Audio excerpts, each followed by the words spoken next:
The Divine Matrix, Bridging Time, Space, Miracles, and Belief. Gregg Braden. I have one small drop of knowing in my soul. Let it dissolve in your ocean. Rumi. All matter originates and exists only by virtue of a force. We must assume behind this force the existence of a conscious and intelligent mind. This mind is the matrix of all matter. Max Planck, 1944. With these words, Max Planck, the father of quantum theory, described a universal field of energy that connects everything in creation, the divine matrix. The divine matrix is our world. It is also everything in our world. It is us in all that we love, hate, create, and experience. Living in the divine matrix, we are as artists expressing our innermost passions, fears, dreams, and desires through the essence of a mysterious quantum canvas. But we are the canvas, as well as the images upon the canvas. We are the paints, as well as the brushes. In the divine matrix, we are the container within which all things exist, the bridge between the creations of our inner and outer worlds, and the mirror that shows us what we have created. This book is written for those of you who long to awaken the power of your greatest passions and deepest aspirations. In the divine matrix, you are the seed of the miracle, as well as the miracle itself. Introduction. Come to the edge. We might fall. Come to the edge. It's too high. Come to the edge. And they came. And he pushed. And they flew. With these words, we're shown a beautiful example of the power that awaits us when we allow ourselves to venture beyond the bounds of what we've always believed to be true in our lives. In this brief dialogue from the contemporary poet Christopher Logue, a group of initiates find themselves in an experience that's very different from what they had originally expected. Rather than simply being at the edge, through their teacher's encouragement, they find themselves beyond it, in a way that's both surprising and empowering. It is in this uncharted territory that they experience themselves in a new way, and in their discovery, they find a new freedom. In many respects, the pages that follow are like coming to the initiate's edge. They describe the existence of a field of energy, the divine matrix, that provides the container, as well as a bridge and a mirror, for everything that happens between the world within us and the one outside of our bodies. The fact that this field exists in everything from the smallest particles of the quantum atom to distant galaxies whose light is just now reaching our eyes, and in everything between, changes what we've believed about our role in creation. For some of you, what you're about to read is a new and very different way of thinking about how things work in life. For others, it's a comforting synthesis of what you already know, or at least suspect, to be true. For everyone, however, the existence of a primal web of energy that connects your bodies, the world, and everything in the universe opens the door to a powerful and mysterious possibility. That possibility suggests that we may be much more than simply observers passing through a brief moment of time in a creation that already exists. When we look at life, our spiritual and material abundance, our relationships and careers, our deepest loves and greatest achievements, along with our fears and the lack of all these things, we may also be gazing squarely in the mirror of our truest, and sometimes most unconscious, beliefs. We see them in our surroundings because they're made manifest through the mysterious essence of the divine matrix, and for this to be the case, consciousness itself must play a key role in the existence of the universe. We are the artists as well as the art. As far-fetched as this idea may sound to many people, it is precisely at the crux of some of the greatest controversies among some of the most brilliant minds in recent history. In a quote from his autobiographical notes, for example, Albert Einstein shared his belief that we're essentially passive observers living in a universe already in place, one in which we seem to have little influence. Out yonder there was this huge world, he said, which exists independently of us human beings and which stands before us like a great, eternal riddle, at least partially accessible to our inspection and thinking. In contrast to Einstein's perspective, which is still widely held by many scientists today, John Wheeler, a Princeton physicist and colleague of Einstein, offers a radically different view of our role in creation. In terms that are bold, clear, and graphic, Wheeler says, "We had this old idea, that there was a universe out there, author's emphasis, and here is man, the observer, safely protected from the universe by a 6-inch slab of plate glass. Referring to the late 20th century experiments that show us how simply looking at something changes that something, Wheeler continues, now we learn from the quantum world that even to observe so minuscule an object as an electron we have to shatter that plate glass, we have to reach in there. So the old word observer simply has to be crossed off the books, and we must put in the new word participator. What a shift! In a radically different interpretation of our relationship to the world we live in, Wheeler states that it's impossible for us to simply watch the universe happen around us. Experiments in quantum physics, in fact, do show that simply looking at something as tiny as an electron, just focusing our awareness upon what it's doing for even an instant in time, changes its properties while we're watching it. The experiments suggest that the very act of observation is an act of creation, and that consciousness is doing the creating. These findings seem to support Wheeler's proposition that we can no longer consider ourselves merely onlookers who have no effect on the world that we're observing. To think of ourselves as participating in creation rather than simply passing through the universe during the brief period of a lifetime requires a new perception of what the cosmos is and how it works. The groundwork for such a radical worldview was the basis for a series of books and papers by another Princeton physicist and colleague of Einstein, David Bohm. Before his death in 1992, Bohm left us two pioneering theories that offer a very different, and in some ways, a nearly holistic, view of the universe and our role in it. The first was an interpretation of quantum physics that set the stage for Bohm's meeting and subsequent friendship with Einstein. It was this theory that opened the door to what Bohm called the creative operation of underlying levels of reality. In other words, he believed that there are deeper or higher planes of creation that hold the template for what happens in our world. It's from these subtler levels of reality that our physical world originates. His second theory was an explanation of the universe as a single unified system of nature, connected in ways that aren't always obvious. During his early work at the University of California's Lawrence Radiation Laboratory, now Lawrence Livermore National Laboratory, Bohm had the opportunity to observe small particles of atoms in a special gaseous state called plasma. Bohm found that when the particles were in this plasma state, they behaved less like the individual units that we typically think of and more like they were connected to one another as part of a greater existence. These experiments laid the foundation for the pioneering work for which Bohm is probably best remembered, his 1980 book, Wholeness and the Implicate Order. In this paradigm-shifting volume, Bohm proposed that if we could see the universe in its entirety from a higher vantage point, the objects in our world would in fact appear as a projection of things happening in another realm that we cannot observe. He viewed both the seen as well as the unseen as expressions of a greater, more universal order. To distinguish between them, he called these two realms implicate and explicate. The things that we can see and touch and that appear separate in our world, such as rocks, oceans, forests, animals, and people, are examples of the explicate order of creation. However, as distinct as they may appear from one another, Bohm suggested that they're linked in a deeper reality in ways that we simply cannot see from our place in creation. He viewed all of the things that look separate to us as part of a greater wholeness, which he called the implicate order. To describe the difference between implicate and explicate, he gave the analogy of a flowing stream. Using the different ways we can see water flowing in the same stream as a metaphor, Bohm described the illusion of separateness. On this stream, one may see an ever-changing pattern of vortices, ripples, waves, splashes, etc., which evidently have no independent existence as such.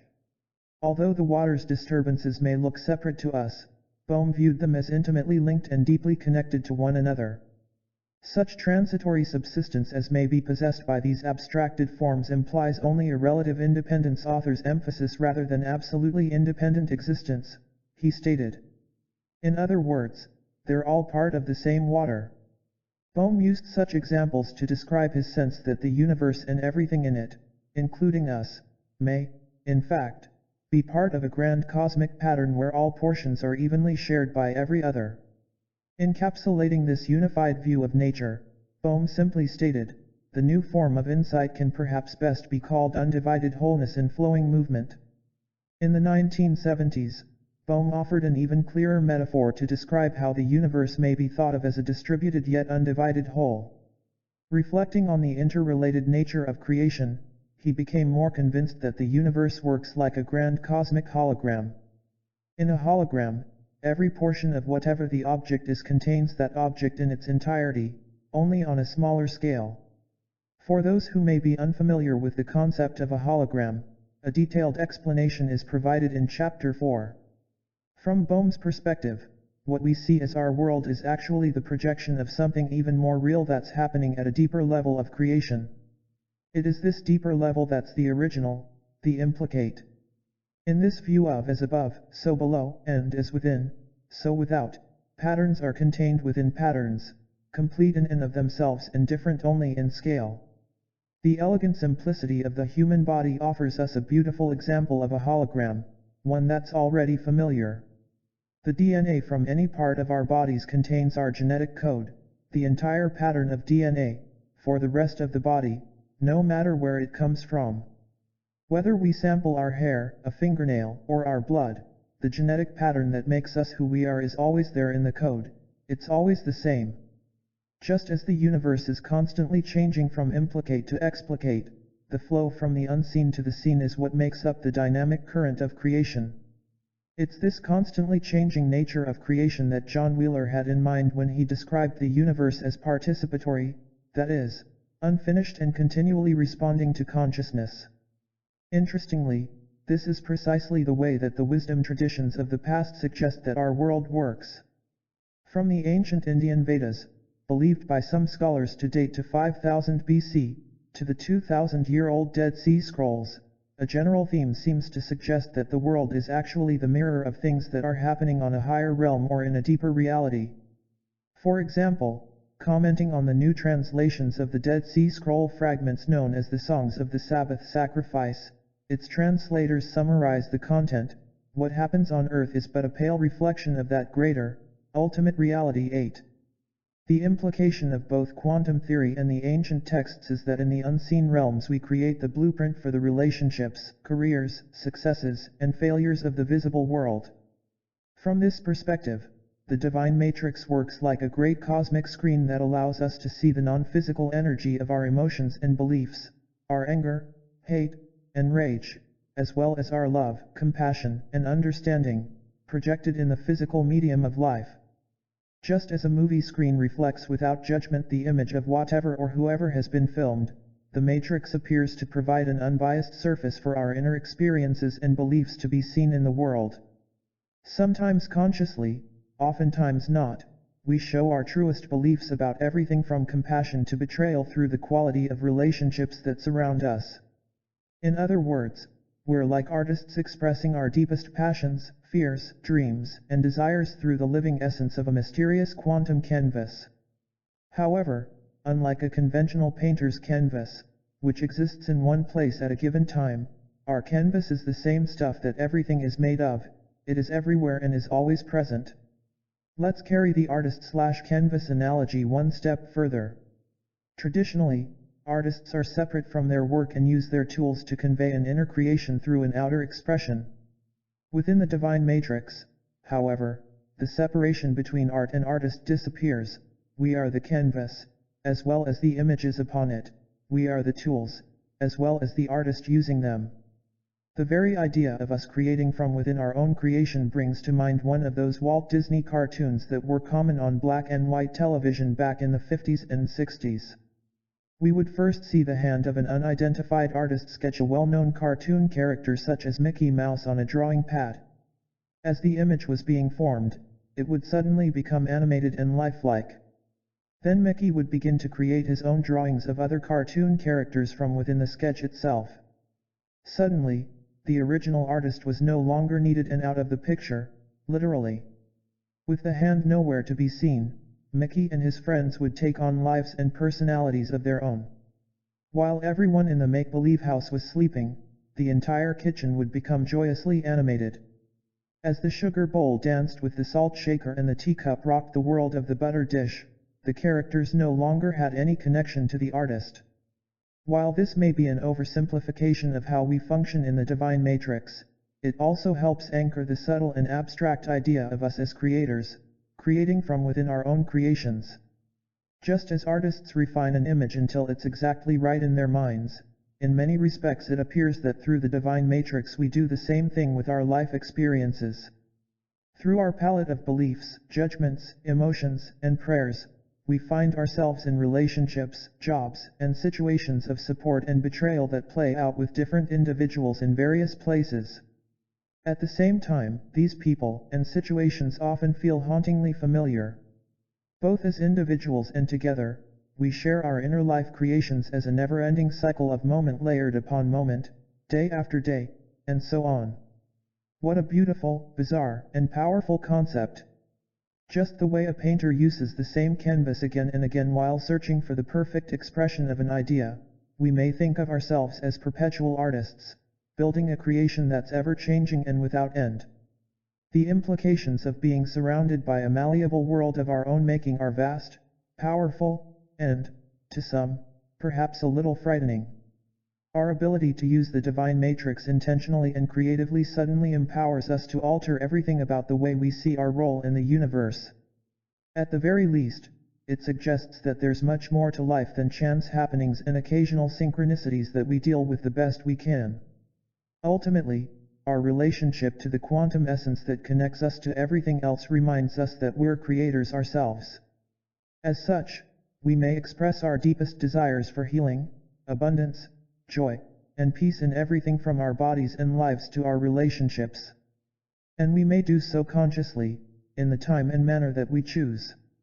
However, just as the initiates in Christopher Logue's poem at the beginning of this introduction needed a little nudge to get them to fly, all of these possibilities require a subtle yet powerful shift in the way we think about our world and ourselves. In that shift, our secret desires, highest goals, and loftiest dreams suddenly appear within our grasp. As miraculous as such a reality may sound, all of these things, and much more, are possible within the realm of the divine matrix. The key is not only to understand how it works, we also need a language to communicate our desires that's recognizable to this ancient web of energy. Our oldest and most cherished wisdom traditions remind us that there is, in fact, a language that speaks to the divine matrix, one that has no words and doesn't involve the usual outward signs of communication we make with our hands or body. It comes in a form so simple that we all already know how to speak it fluently. In fact, we use it every day of our lives. It is the language of human emotion. Modern science has discovered that through each emotion we experience in our bodies, we also undergo chemical changes of things such as pH and hormones that mirror our feelings. Through the positive experiences of love, compassion, and forgiveness and the negative emotions of hate, judgment, and jealousy, we each possess the power to affirm or deny our existence at each moment of every day. Additionally, the same emotion that gives us such power within our bodies extends this force into the quantum world beyond our bodies. It may be helpful to think of the divine matrix as a cosmic blanket that begins and ends in the realm of the unknown and spans everything between. This covering is many layers deep and is everywhere all the time, already in place. Our bodies, lives, and all that we know exist and take place within its fibers. From our watery creation in our mother's womb to our marriages, divorces, friendships, and careers, all that we experience may be thought of as wrinkles in the blanket. From a quantum perspective, everything from the atoms of matter and a blade of grass to our bodies, the planet, and beyond may be thought of as a disturbance in the smooth fabric of this space-time blanket. Perhaps it's no coincidence then that ancient spiritual and poetic traditions describe existence in much the same way. The Vedas, for example, speak of a unified field of pure consciousness that bathes and permeates all of creation. In these traditions, our experiences of thought, feeling, emotion, and belief, and all the judgment that they create, are viewed as disturbances, interruptions in a field that is otherwise smooth and motionless. In a similar fashion, the 6th century Hsin Ming, which translates to faith mind verses, describes the properties of an essence that is the blueprint for everything in creation. Called the Tao, it's ultimately beyond description, just as we see in the Vedic scriptures. It is all that is, the container of all experience, as well as the experience itself. The Tao is described as perfect, like vast space where nothing is lacking and nothing is in excess. According to the HSIN Ming, it's only when we disturb the tranquility of the Tao through our judgments that its harmony eludes us. When this inevitably does happen and we find ourselves enmeshed in feelings of anger and separation, the text offers guidelines to remedy this condition, to come directly into harmony with this reality. Just simply say when doubt arises, not to. In this not to, nothing is separate, nothing is excluded. While I admit that thinking of ourselves as a disturbance in the matrix may take some of the romance out of life, it also gives us a powerful way to conceptualize our world and ourselves. If, for example, we want to form new, healthy, and life-affirming relationships, let healing romance into our lives, or bring a peaceful solution to the Middle East, we must create a new disturbance in the field, one that mirrors our desire. We must make a new wrinkle in the stuff that space, time, our bodies, and the world are made of. This is our relationship to the divine matrix. We're given the power to imagine, dream, and feel life's possibilities from within the matrix itself so that it can reflect back to us what we've created. Both ancient traditions and modern science have described how this cosmic mirror works. In the case of the experiments that will be shared in later chapters, we're even shown how these reflections work in the language of science. Admittedly, while these studies may solve some mysteries of creation, they also open the door to even deeper questions about our existence. We clearly don't know all there is to know about the divine matrix. Science doesn't have all of the answers. In all honesty, scientists aren't even certain where the divine matrix came from, and we're also aware that we could study it for another 100 years and still not find all the answers. What we do know, however, is that the divine matrix exists. It is here, and we may tap its creative power through the language of our emotions. We can apply this knowing in a way that's useful and meaningful in our lives. By doing so, our connection to one another and all things cannot be denied. It's in light of this connection that we may realize just how powerful we really are. From the place of strength that such a realization offers, we have the opportunity to become more peaceful and compassionate people, actively working to create a world that mirrors these qualities, and more. Through the divine matrix, we have the opportunity to focus on these attributes in our lives, applying them as our inner technology of feelings, imagination, and dreams. When we do, we tap the true essence of the power to change our lives and the world. About this book. In many respects, our experience of the divine matrix may be compared to the software that runs a computer. In both, the instructions must use a language that the system understands. For the computer, this is a numerical code of zeros and ones. For consciousness, a different kind of language is required, one that uses no numbers, alphabets, or even words. Because we're already part of the divine matrix, it makes perfect sense that we would already have everything we need to communicate with it, without the need for an instruction manual or special training. And we do. The language of consciousness appears to be the universal experience of emotion. We already know how to love, hate, fear, and forgive. Recognizing that these feelings are actually the instructions that program the divine matrix, we can hone our skills to better understand how to bring joy, healing, and peace to our lives. This book isn't intended to be a definitive work on the history of science and the new physics. There are a number of other texts that have already done a wonderful job of bringing this kind of information to our awareness today. Some of them I have even referenced here, Michio Kaku's Hyperspace, for example, and David Bohm's Wholeness and the Implicate Order. Each of these represents a powerful new way to see our world, and I recommend them all. This book is intended to be a useful tool, a guide, that we can apply to the mysteries of our everyday lives.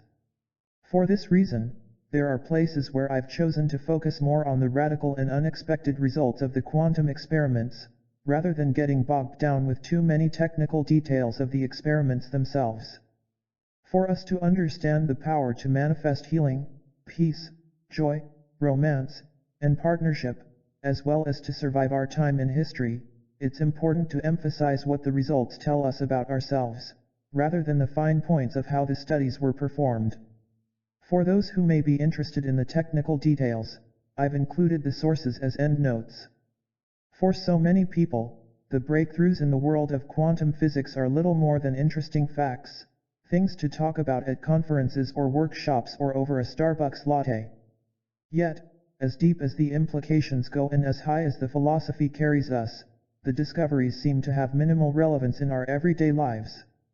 What good does it do, for example, to know that a particle of matter can be in two places at once, or that electrons can travel faster than Einstein said they could, if this knowledge doesn't add to our lives in some way?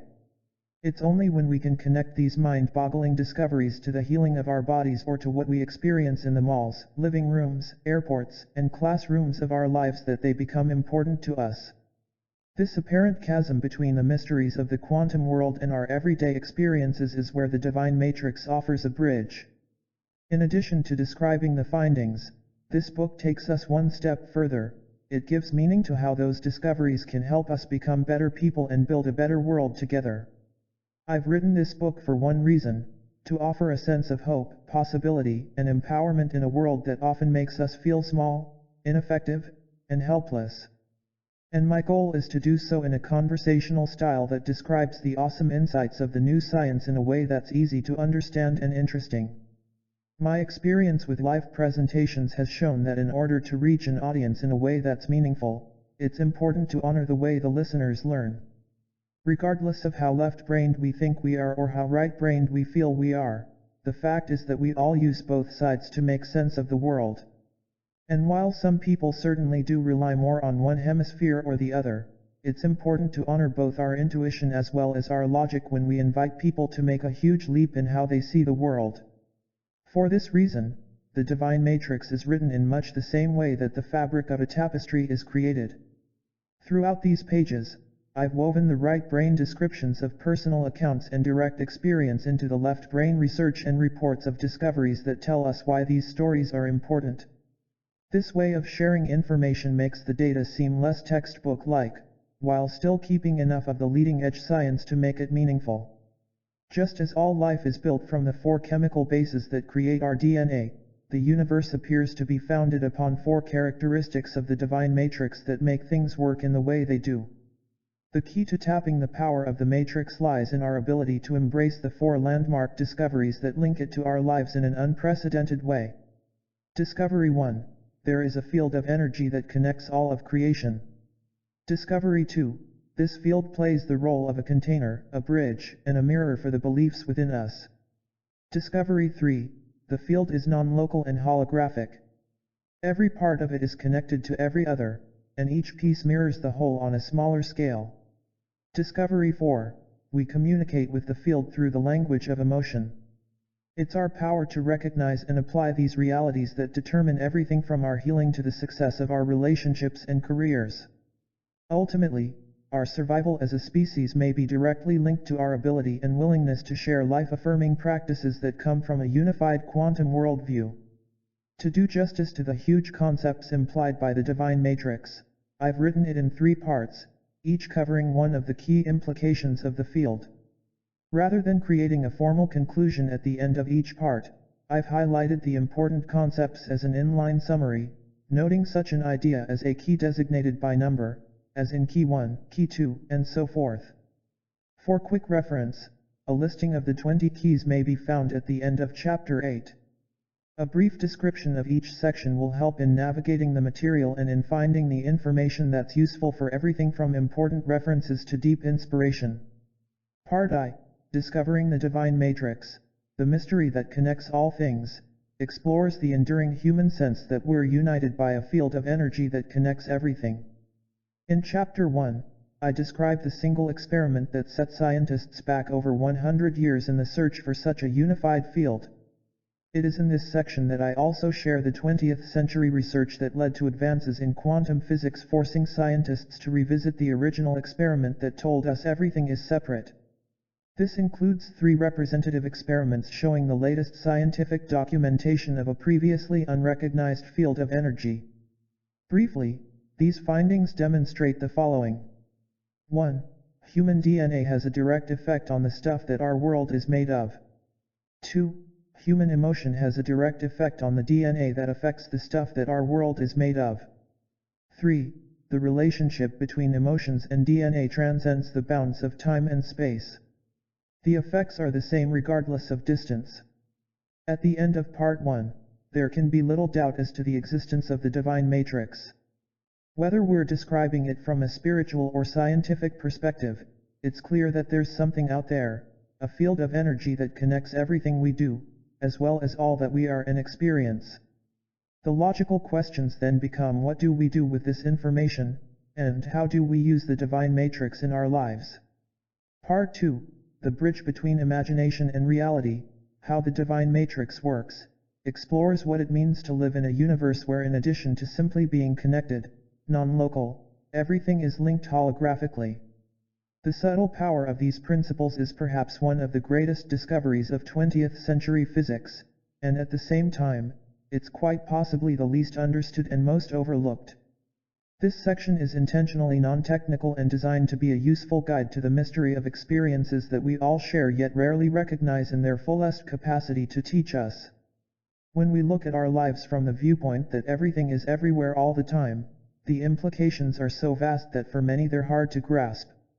It's precisely because of our universal connection that we're empowered to support, share, and participate in life's joys and tragedies anywhere, anytime.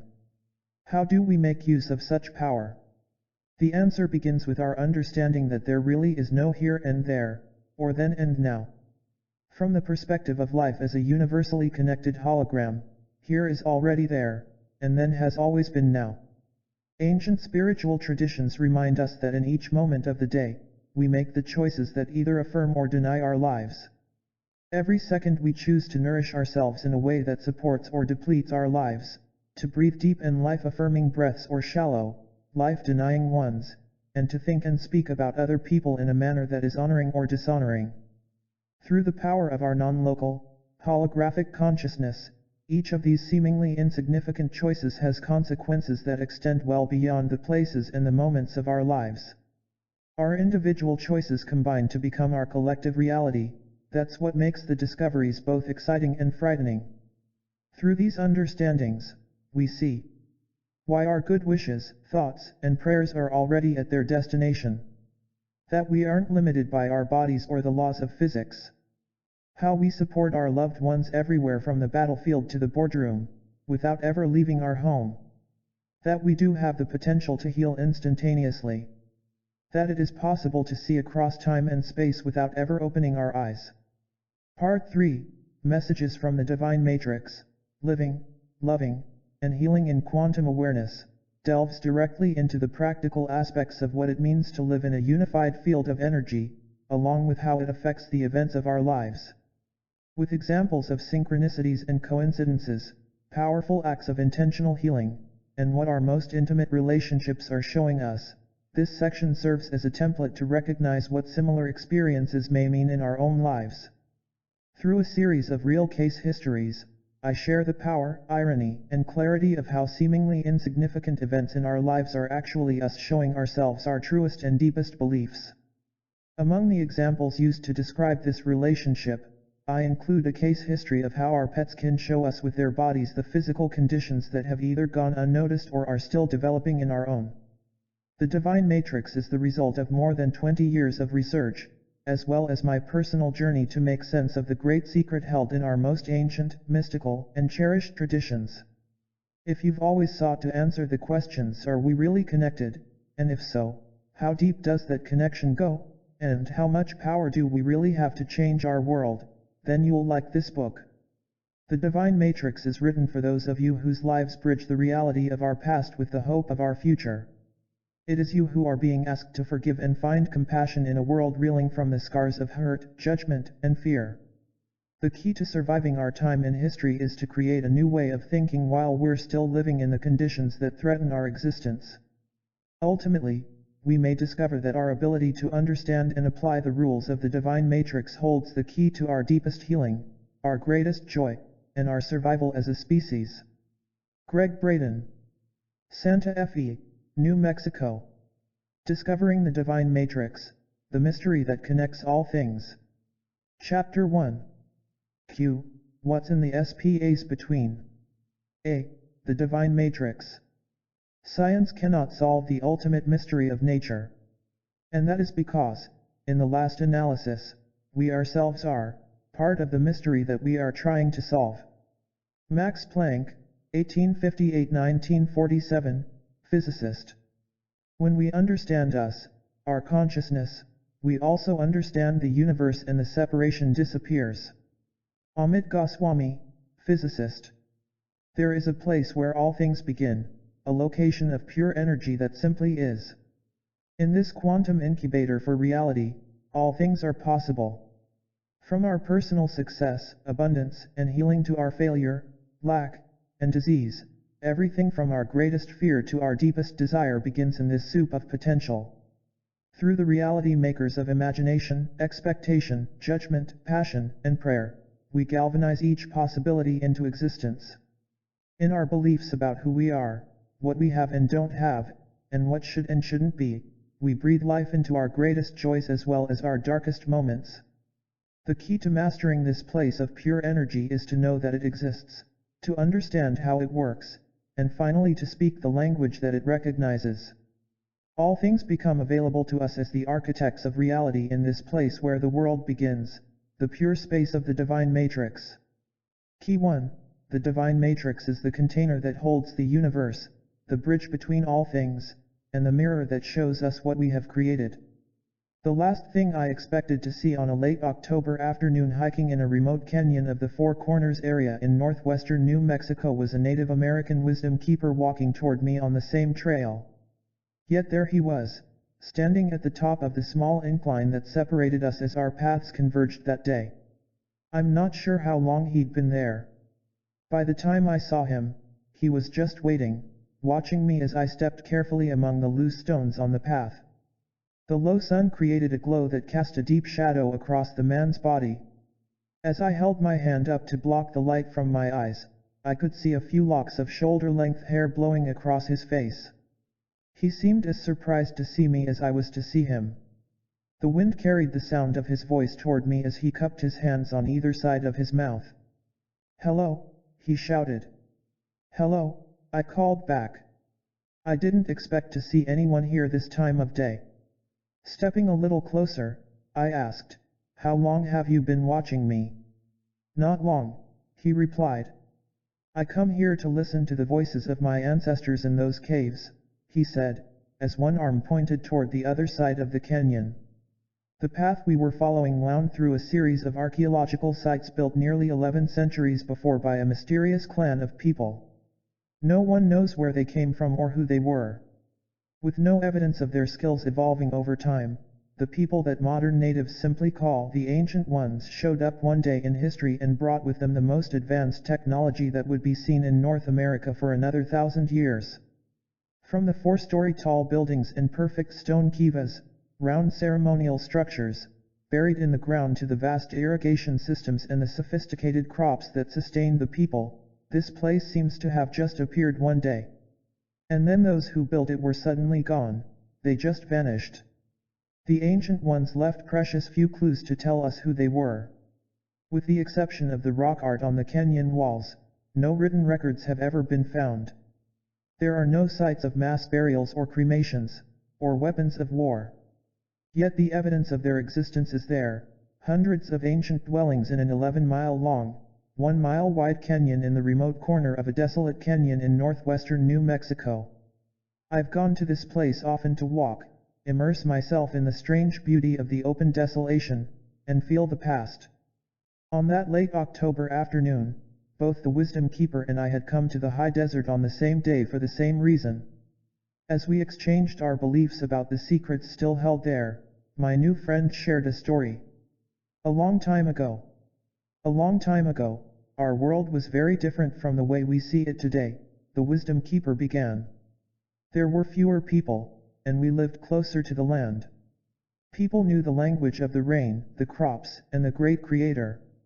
They even knew how to speak to the stars and the sky people. They were aware that life is sacred and comes from the marriage between Mother Earth and Father Sky. In this time, there was balance and people were happy. I felt something very ancient well up inside of me as I heard the man's peaceful voice echo against the sandstone cliffs that surrounded us. Suddenly, his voice changed to a tone of sadness. Then something happened, he said.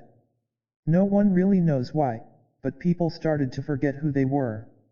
In their forgetting, they began to feel separate, separate from the earth, from each other, and even from the one who created them.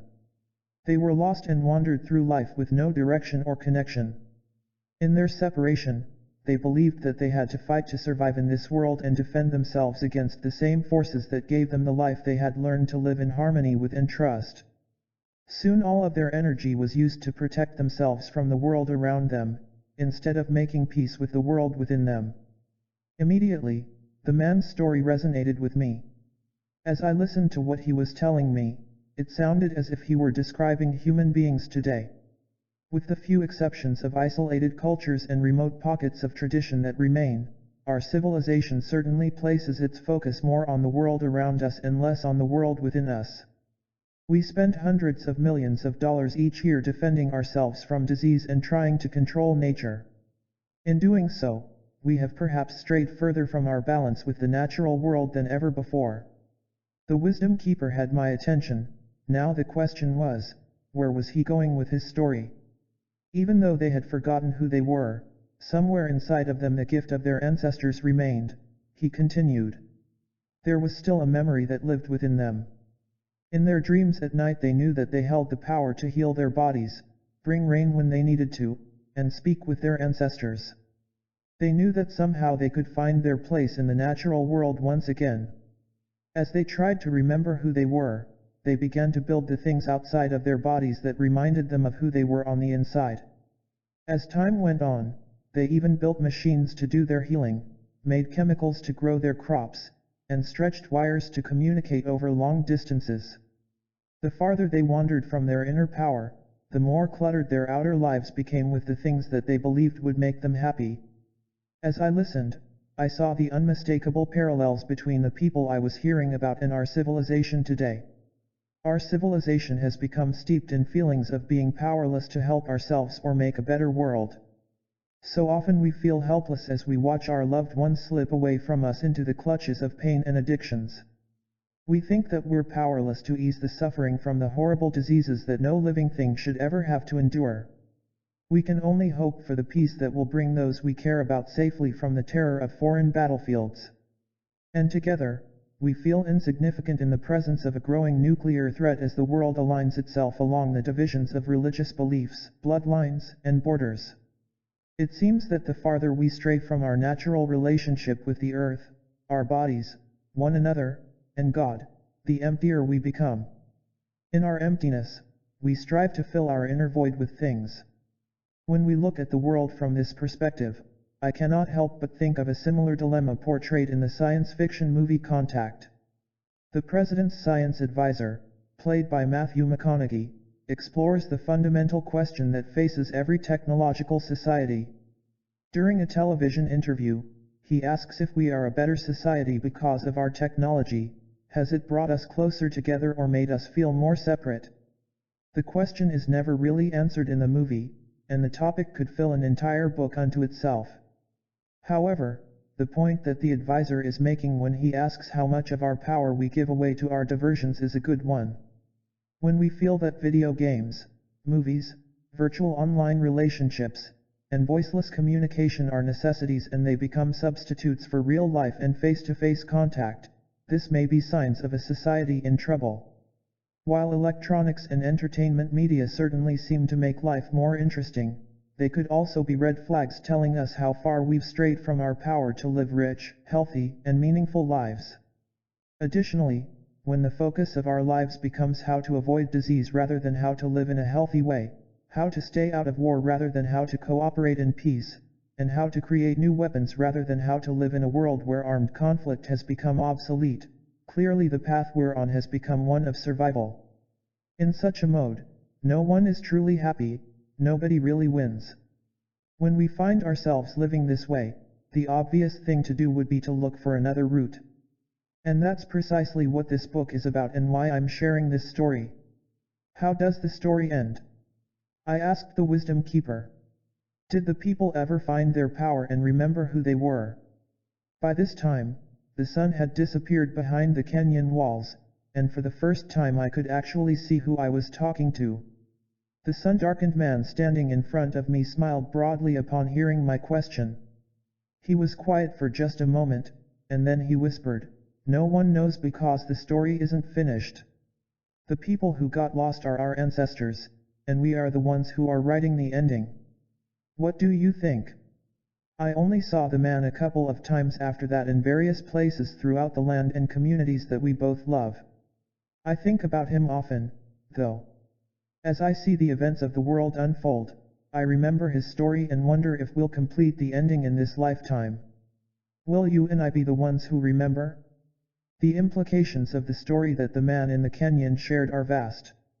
The conventional wisdom of history is that the tools of past civilizations, no matter how ancient, were somehow less advanced than modern technology. While it's true that these peoples might not have used modern science to solve their problems, they may have had something even better.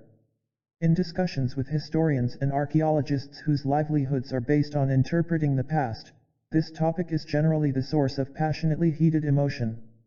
If they were so advanced, where's the evidence of their technology, the experts ask. Where are their toasters, microwave ovens, and VCRs? I find it very interesting that in interpreting the development of a civilization, so much could hinge on the things that the individuals built. What about the thinking that underlies what they made? While to the best of my knowledge, it's true that we've never found a TV or digital camera in the archaeological record of the American Southwest, or anywhere else for that matter, the question is why? Is it possible that when we see the remains of advanced civilizations, such as those in Egypt, Peru, or the American desert Southwest, we're actually witnessing the remnants of a technology so advanced that they didn't need toasters and VCRs? Maybe they outgrew the need for a cluttered and complex outer world. Perhaps they knew something about themselves that gave them the inner technology to live in a different way, knowledge that we've forgotten. That wisdom could have given them everything that they needed to sustain their lives and heal in a way that we're only beginning to understand. If this is true, then perhaps we need look no further than nature to understand who we are and what our role in life really is. And maybe some of our most profound and empowering insights are already available in the mysterious discoveries of the quantum world. During the last century, physicists discovered that the stuff that makes up our bodies and our universe doesn't always follow the neat and tidy laws of physics that have been held sacred for nearly 3 centuries. In fact, on the tiniest scales of our world, the very particles that we're made of break the rules that say we're separate from one another and limited in our existence. On the particle level, everything appears to be connected and infinite. These discoveries suggest that there's something within each of us that isn't limited by time, space, or even death. The bottom line of these findings is that we appear to live in a non-local universe where everything is always connected. Dean Radin, senior scientist for the Institute of Noetic Sciences, has been a pioneer in exploring just what it means for us to live in such a world. Non-locality, he explains, means that there are ways in which things that appear to be separate are, in fact, not separate when there are aspects of us, Radin suggests, that extend beyond the here and now and allow us to be spread throughout space and time. In other words, the us that lives in our physical selves isn't limited by the skin and hair that define our bodies. Whatever we choose to call that mysterious something, we all have it, and ours mingles with everyone else's as part of the field of energy that bathes all things. This field is believed to be the quantum net that connects the universe, as well as the infinitely microscopic and energetic blueprint for everything from healing our bodies to forging world peace. To recognize our true power, we must understand what this field is and how it works. If the ancient ones in that northern New Mexican canyon, or anywhere else in the world, for that matter, understood how this forgotten part of us works, then it makes tremendous sense for us to honor the knowledge of our ancestors and find a place for their wisdom in our time. Are we connected, really connected? Modern science is hot on the trail of solving one of the greatest mysteries of all time. You may not hear about it during the evening news, and you probably won't see it on the front page of USA Today or the Wall Street Journal. Yet nearly 70 years of research in an area of science known as the new physics is pointing to a conclusion that we can't escape. Key 2, everything in our world is connected to everything else. That's it, really. That's the news that changes everything and is absolutely shaking the foundations of science as we know it today. Okay, you say, we've heard this before. What makes this conclusion so different? What does it really mean to be so connected? These are very good questions, and the answers may surprise you. The difference between the new discoveries and what we previously believed is that in the past we were simply told that the connection exists. Through technical phrases such as sensitive dependence on initial conditions, or the butterfly effect, and theories suggesting that what we do here has an effect there, we could vaguely observe the connection playing out in our lives. The new experiments, however, take us one step beyond. In addition to proving that we're linked to everything, research now demonstrates that the connection exists because of us. Our connectedness gives us the power to stack the deck in our favor when it comes to the way our lives turn out.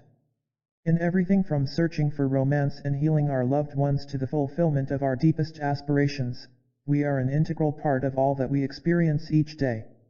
The fact that the discoveries show that we can use our connection consciously opens the door to nothing less than our opportunity to tap the same power that drives the entire universe.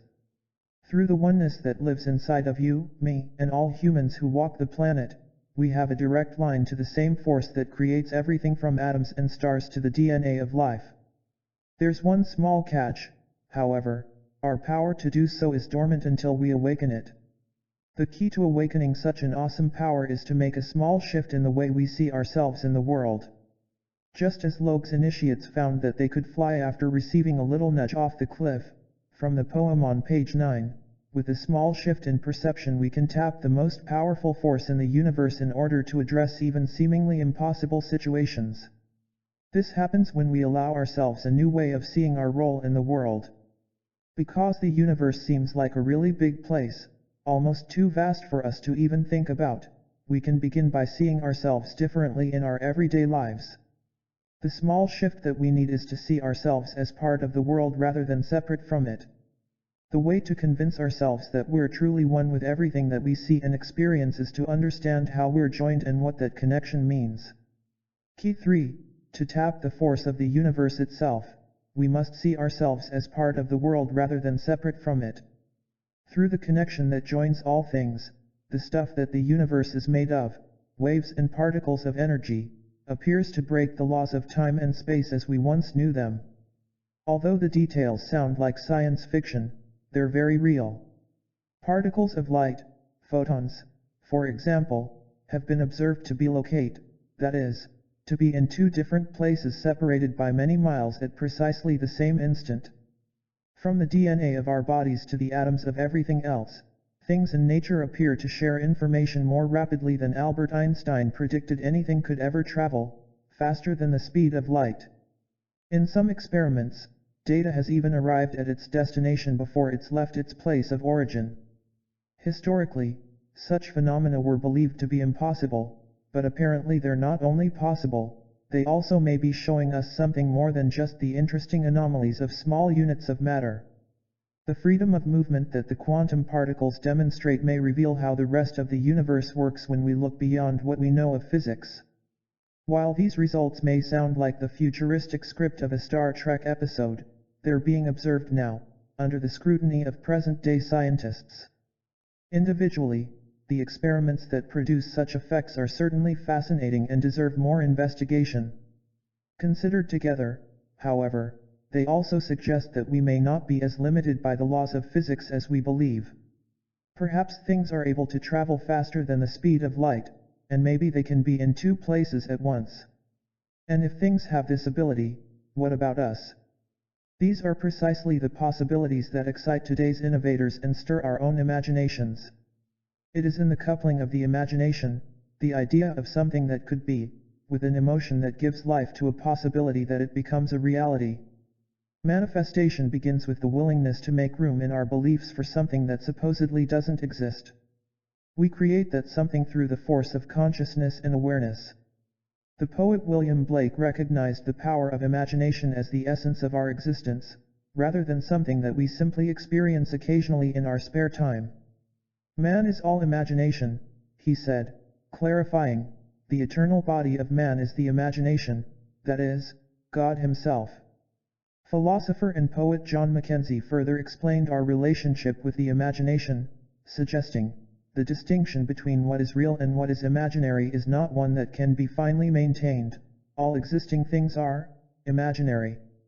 In both these descriptions, the concrete events of life must first be envisioned as possibilities before they can become a reality. However, for the imaginary ideas of one moment in time to become the reality of another, there must be something that links them together. Somehow in the fabric of the universe there must be a connection between past imaginings and present and future realities. Einstein firmly believed that the past and the future are intimately entwined as the stuff of the fourth dimension, a reality that he called space-time. The distinction between past, present, and future, he said, is only a stubbornly persistent illusion. So, in ways that we are only beginning to understand, we find that we're connected not only with everything that we see in our lives today, but also with everything that's ever been, as well as with things that haven't happened yet. And what we're experiencing now is the outcome of events that have occurred, at least in part, in a realm of the universe that we can't even see. The implications of these relationships are huge. In a world where an intelligent field of energy connects everything from global peace to personal healing, what may have sounded like fantasy and miracles in the past suddenly becomes possible in our lives. With these connections in mind, we must begin to think of the way that we relate to life, our families, and even our casual acquaintances from a powerful new perspective. Good or bad, right or wrong, everything from the lightest and most beautiful life experiences to the most horrible occasions of human suffering can no longer be written off as chance happenings. Clearly, the key to healing, peace, abundance, and the creation of experiences, careers, and relationships that bring us joy is to understand just how deeply we're connected to everything in our reality. Searching for the Matrix. I remember the first time I relayed the news of our connectedness to my Native American friend from the canyon. During an unexpected meeting in a local market, I passionately shared information from a press release I'd just read about a new field of energy that had been discovered, a unifying field unlike any other energy known to exist. It's this field of energy, I blurted out, that connects everything. It connects us with the world, one another, and even with the universe beyond Earth, just like you and I have talked about in the past. In a way that was typical of my friend, he was quiet for a moment as he honored my excitement.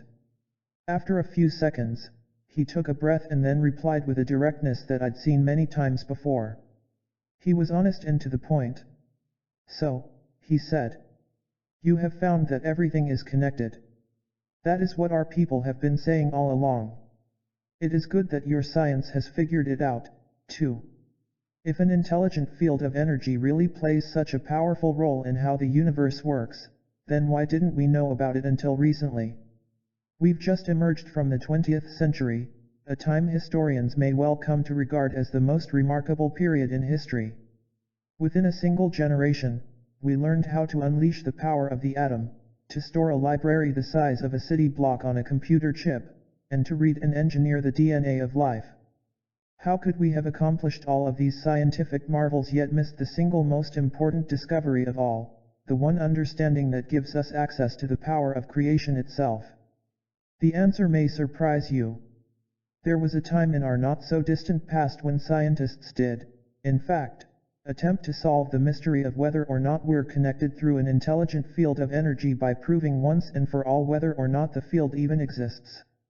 While the idea of the investigation was good, more than 100 years later we're still recovering from the way in which this famous experiment was interpreted. As a result, for most of the 20th century, if scientists dared to mention anything about a unifying field of energy that connects everything through what is otherwise empty space, they would be laughed out of the classroom or right off the university stage. With few exceptions, the idea wasn't one that was accepted, or even allowed, in serious scientific discussions. However, this hadn't always been the case. Although our sense of precisely what it is that connects the universe has remained a mystery, there have been countless attempts to name it in order to acknowledge its existence. In the Buddhist sutras, for example, the realm of the great god Indra is described as the place where the web that connects the entire universe originates. Far away in the heavenly abode of the great god Indra, there is a wonderful net which has been hung by some cunning artificer in such a manner that it stretches out infinitely in all directions. In the Hopi creation story, it is said that the current cycle of our world began long ago when Spider Grandmother emerged into the emptiness of this world.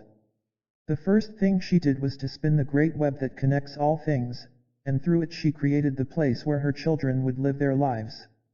Since the time of the ancient Greeks, those who believed in a universal field of energy that connects everything have simply referred to it as the ether. In Greek mythology, ether was thought of as the essence of space itself and described as the air breathed by the gods. Both Pythagoras and Aristotle identified it as the mysterious fifth element of creation, following the four familiar elements of fire, air, water, and earth. In later times, alchemists continued to use the words of the Greeks to describe our world, terminology that endured until the birth of modern science. Contradicting the traditional views of most scientists today, some of the greatest minds in history have not only believed that ether exists, many of them even took its existence one step further. They said that ether is necessary for the laws of physics to work as they do. During the 1600s, Sir Isaac Newton, the father of modern science, used the word ether to describe an invisible substance that permeates the entire universe, which he believed was responsible for gravity as well as the sensations of the body. He thought of it as a living spirit, although he recognized that the equipment to validate its existence wasn't available in his day. It wasn't until the 19th century that the man who proposed electromagnetic theory, James Clerk Maxwell, formally offered a scientific description of the ether that connects all things. He described it as a material substance of a more subtle kind than visible bodies, supposed to exist in those parts of space which are apparently empty. 6. As recently as the early 20th century, some of the most respected scientific minds still used the ancient terminology to describe the essence that fills empty space. They thought of the ether as an actual substance with a consistency that was somewhere between physical matter and pure energy. It is through the ether, the scientists reasoned, that light waves can move from one point to another in what otherwise looks like empty space. I cannot but regard the ether, which can be the seat of an electromagnetic field with its energy and its vibrations, as endowed with a certain degree of substantiality, however different it may be from all ordinary matter, stated Nobel Prize-winning physicist Hendrik Lorentz in 1906. Lorentz's equations were the ones that eventually gave Einstein the tools to develop his revolutionary theory of relativity. Even after his theories seemed to discount the need for ether in the universe, Einstein himself believed that something would be discovered to explain what occupies the emptiness of space, stating, "Space without ether is unthinkable." Similar to the way Lorentz and the ancient Greeks thought of this substance as the conduit through which waves move, Einstein stated that ether is necessary for the laws of physics to exist. In such space without ether there not only would be no propagation of light, but also no possibility of existence for standards of space and time. Although on the one hand, Einstein appears to acknowledge the possibility of ether, on the other, he cautioned that it shouldn't be thought of as energy in the ordinary sense. Ether may not be thought of as endowed with the quality characteristic of ponderable media, as consisting of parts, particles, which may be tracked through time. In this way he described how, due to ether's unconventional nature, its existence was still compatible with his own theories.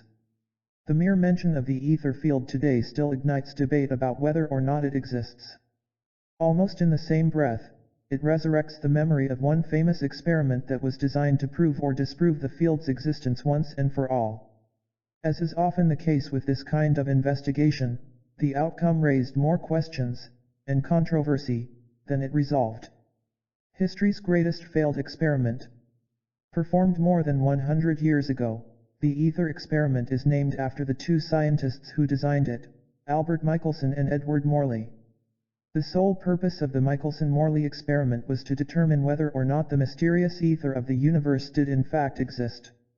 The long-anticipated experiment, devised to verify the results of a similar one performed in 1881, was the buzz of the scientific community that gathered in the laboratory at what is now Case Western Reserve University in 1887.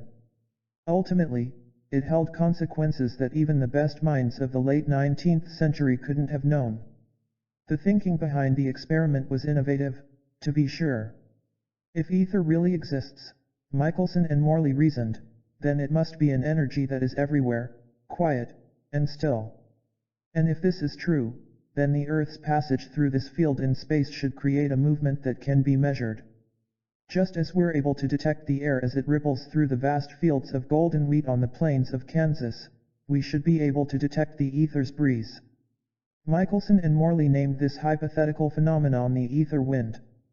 The pilot of any plane will agree that when an aircraft is flying with the currents of the atmosphere, the time to get from one place to another can be much shorter.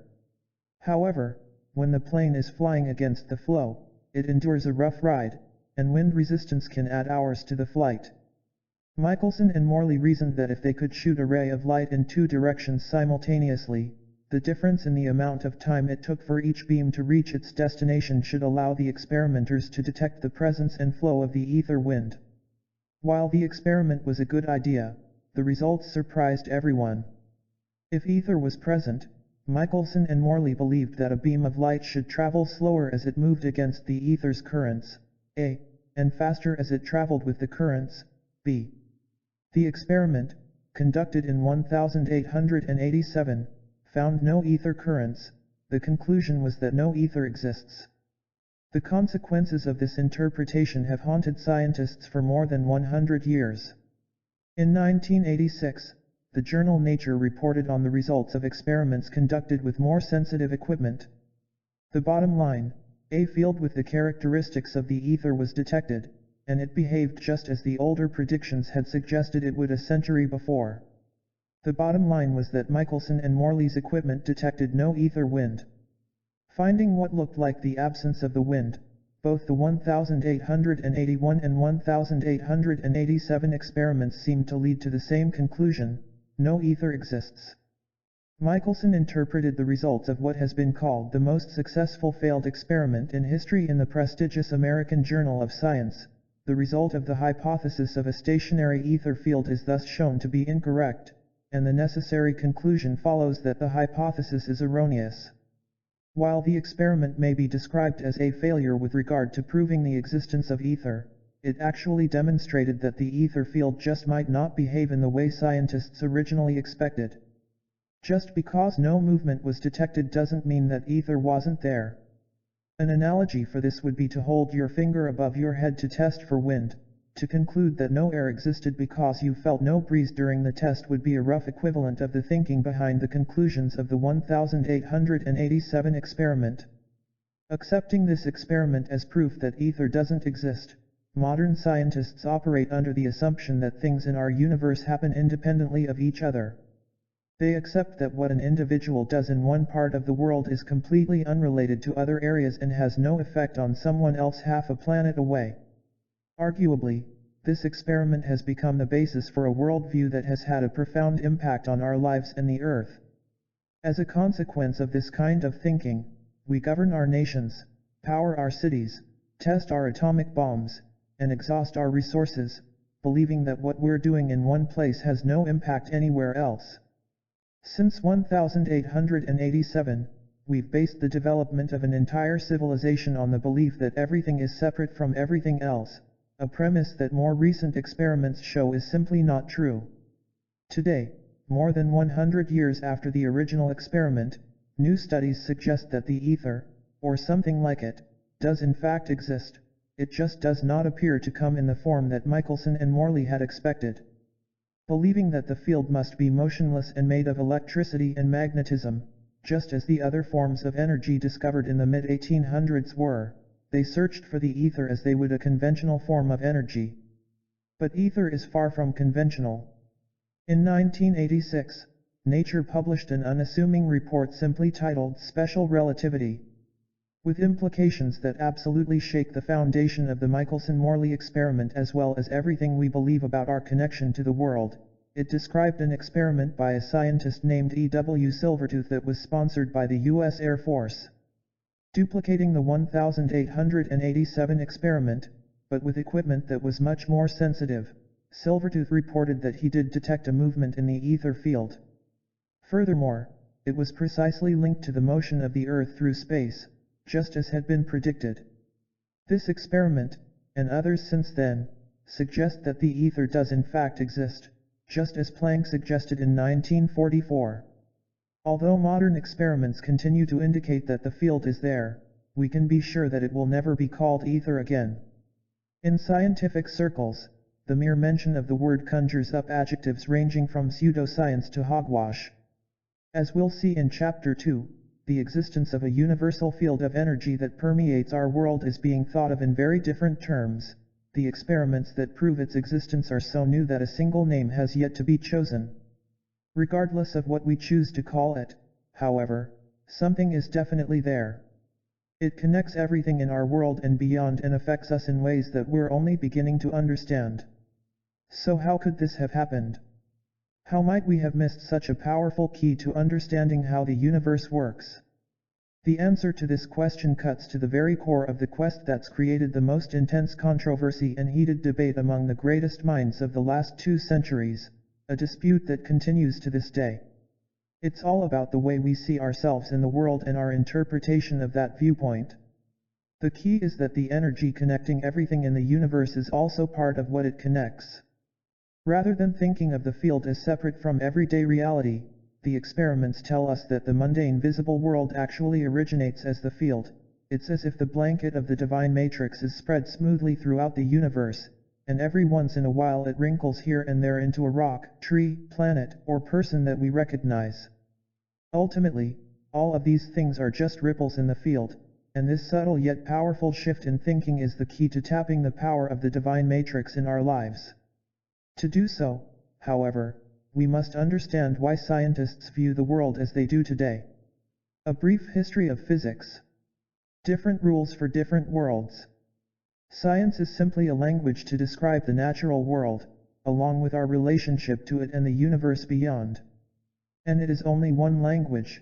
There have been others, such as alchemy and spirituality, for example, that were used long before modern science ever came along. While they may not have been sophisticated, they certainly worked. I'm always amazed when people ask, what did we do before science? Did we know anything about our world? The answer is a resounding yes. We knew a lot about the universe. What we knew worked so well that it provided an entire framework for understanding everything from the origins of life, to why we become sick and what to do about it, to how we calculate the cycles of the sun, moon, and stars. While this kind of knowing was obviously not described in the technical language that we're accustomed to today, it did a pretty good job of providing a useful story of how things work and why they are as they are. So good, in fact, that civilization existed for more than 5,000 years without relying upon science as we know it today. Science and the scientific era are generally acknowledged as beginning in the 1600s. It was in July of 1687 that Isaac Newton formalized the mathematics that seem to describe our everyday world, publishing his classic work Philosophiae Naturalis Principia Mathematica, Mathematic Principles of Natural Philosophy. For more than 200 years, Newton's observations about nature were the foundation of the scientific field now called classical physics.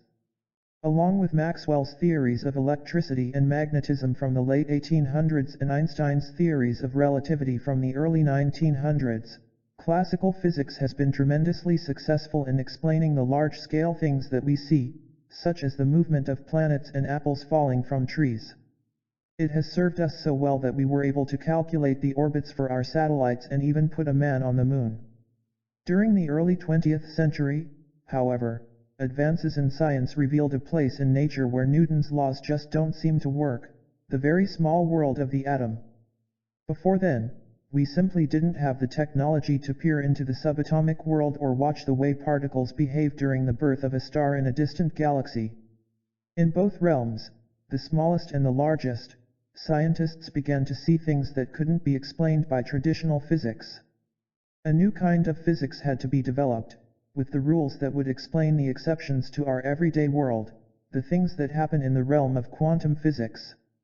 The definition of quantum physics is found in its name. Quantum means a discrete quantity of electromagnetic energy, thus, it's the stuff that our world is made of when we reduce it to its essence. Quantum physicists soon found that what looks like the solid world to us is really not so solid at all. The following analogy may help us understand why. When the local movie theater projects a moving image on the screen in front of us, we know that the story we're seeing is an illusion. The romance and tragedy that tug at our heartstrings are actually the result of many still pictures being flashed very quickly, one after another, to create the sense of a continuous story. While our eyes do see the single images frame by frame, our brain merges them into what we perceive as non-stop movement. Quantum physicists believe that our world works in much the same way. For instance, what we see as the football touchdown or figure skater's triple axel on a Sunday afternoon sports program is actually, in quantum terms, a series of individual events that happen very quickly and closely together.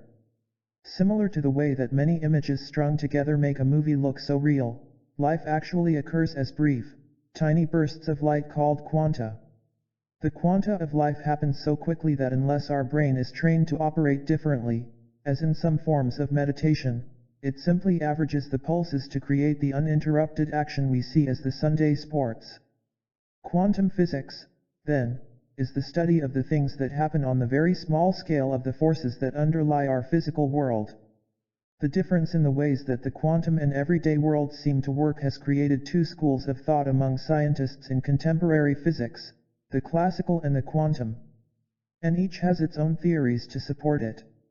The great challenge has been to marry these two very different kinds of thinking into a single view of the universe, a unified theory. To do so requires the existence of something that fills what we think of as empty space. But what could occupy it? A summary of the long road to a unified theory. 1687, Newtonian Physics. Isaac Newton publishes his laws of motion, and modern science begins. This view sees the universe as a massive mechanical system where space and time are absolute. 1867, Field Theory Physics. James Clerk Maxwell proposes the existence of forces that cannot be explained by Newton's physics. His research, along with that of Michael Faraday, leads to the discovery of the universe as fields of energy that interact with each other. 1900, Quantum Physics. Max Planck publishes his theory of the world as bursts of energy called quanta. Experiments on the quantum level show that matter exists as probabilities and tendencies rather than absolute things, suggesting that reality may not be so real or solid after all. 1905, Relativity Physics. Albert Einstein's view of the universe upsets Newtonian physics. He proposes that time is relative rather than absolute. A key aspect of relativity is that time and space cannot be separated and exist together as a fourth dimension. 1970, String Theory Physics.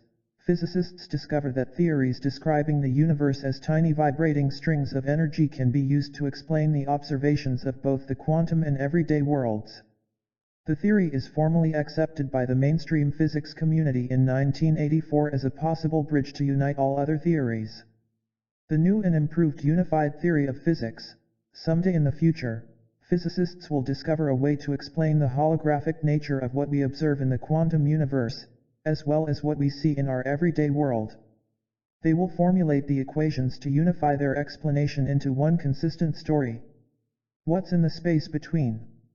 Early in the movie Contact, the main character, Dr. Arroway, played by Jodie Foster, asks her father the question that becomes the tagline for the rest of the movie: are we alone in the universe? Her father's answer becomes the touchstone for the things that are true in her life.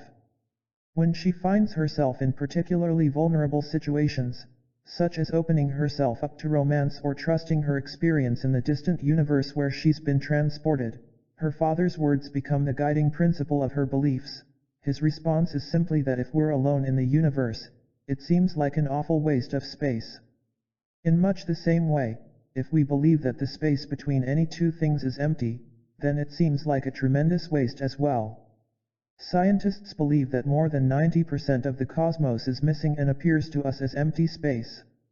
That means that of the entire universe as we know it, only 10% has anything in it. Do you really believe that the 10% of creation we occupy is all there is? What's in the space that we think of as empty? If it's really vacant, then there's a big question that must be answered. How can the waves of energy that transmit everything from our cell phone calls to the reflected light bringing this page's words to your eyes travel from one place to another? Just as water carries ripples away from the place where a stone is tossed into a pond, something must exist that conveys the vibrations of life from one point to another. For this to be true, however, we must upset one of the key tenets of modern science, the belief that space is empty. When we can at last resolve the mystery of what the space is made of, we will have taken a great step toward understanding ourselves and our relation to the world around us. This question, as we shall see, is as old as we humans are. And the answer, we'll also discover, has probably been with us all along. Our sense that we're somehow connected to the universe, our world, and one another has been a constant, from the Aboriginal history etched into the cliff walls of Australia, now believed to be more than 20,000 years old, to the temples of ancient Egypt and the rock art of the American Southwest. While that belief appears to be stronger than ever today, precisely what it is that joins us continues to be the subject of controversy and debate. For us to be connected, there must be something that does the connecting. From poets and philosophers to scientists and those who seek their answers beyond the accepted ideas of their day, humanity has had a sense that within the emptiness we call space, something is actually there. Physicist Conrad Finagle, 1858–1936, posed the obvious question regarding the significance of space itself, asking, "Consider what would happen if you took away the space from between matter. Everything in the universe would scrunch together into a volume no larger than a dust speck. Space is what keeps everything from happening in the same place." 13. The pioneering anthropologist Louis Leakey once stated, "Without an understanding of who we are, we cannot truly advance." I believe that there is a lot of truth to this statement. The way we've seen ourselves in the past worked well enough to get us where we are today. Now it's time to open the door to a new view of ourselves, one that allows for an even greater possibility. It may be that our reluctance to accept just what it means for space to be occupied by an intelligent force, and for us to be part of that space, has been the biggest stumbling block in our understanding of who we are and how the universe really works. In the 20th century, modern science may have discovered what's inside of empty space, a field of energy that's different from any other form of energy. Just as Indra's web and Newton's ether suggest, this energy appears to be everywhere, always, and to have existed since the very beginning of time. In a 1928 lecture, Albert Einstein said, "According to the general theory of relativity, space without ether is unthinkable, for in such space there not only would be no propagation of light, but also no possibility of existence for standards of space." Max Planck stated that the existence of the field suggests that intelligence is responsible for our physical world. We must assume behind this force, that we see as matter, the existence of a conscious and intelligent mind. He concluded, "This mind is the matrix of all matter." The toll of Einstein's lion. Whether we talk about the cosmic gap between distant stars and galaxies or the microspace between the bands of energy that form an atom, we ordinarily perceive the space between things as empty. When we say that something is empty, we typically mean that nothing, absolutely nothing at all, exists there.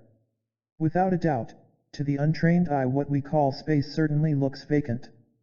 But how empty can it be? When we really think about it, what would it mean to live in a world where the space between matter is truly void of anything?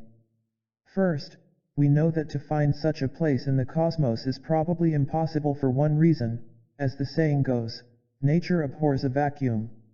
If we could somehow magically transport ourselves to such a location, however, what would life look like?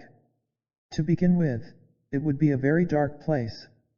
While we could turn a flashlight on, for example, its illumination couldn't travel anywhere because there would be nothing for the light waves to pass through. It would be as if we'd thrown a stone into a dried up pond and were looking for ripples on the surface. The rock would hit the bottom, whether or not the water was there, but there would be no waves, as the ripples that would normally radiate from the impact would have no medium to move through. For precisely the same reason, our hypothetical world would also be very quiet. Sound must also travel through some kind of medium to perpetuate itself. In fact, almost any kind of energy as we know it today, from the motion of wind to the heat of the sun, couldn't exist because the electrical, magnetic, and radiant fields, and even the fields of gravity, wouldn't have the same meaning in a world where space was truly devoid of anything. Fortunately, we don't have to speculate about what such a world would be like, since the space that surrounds us is anything but empty.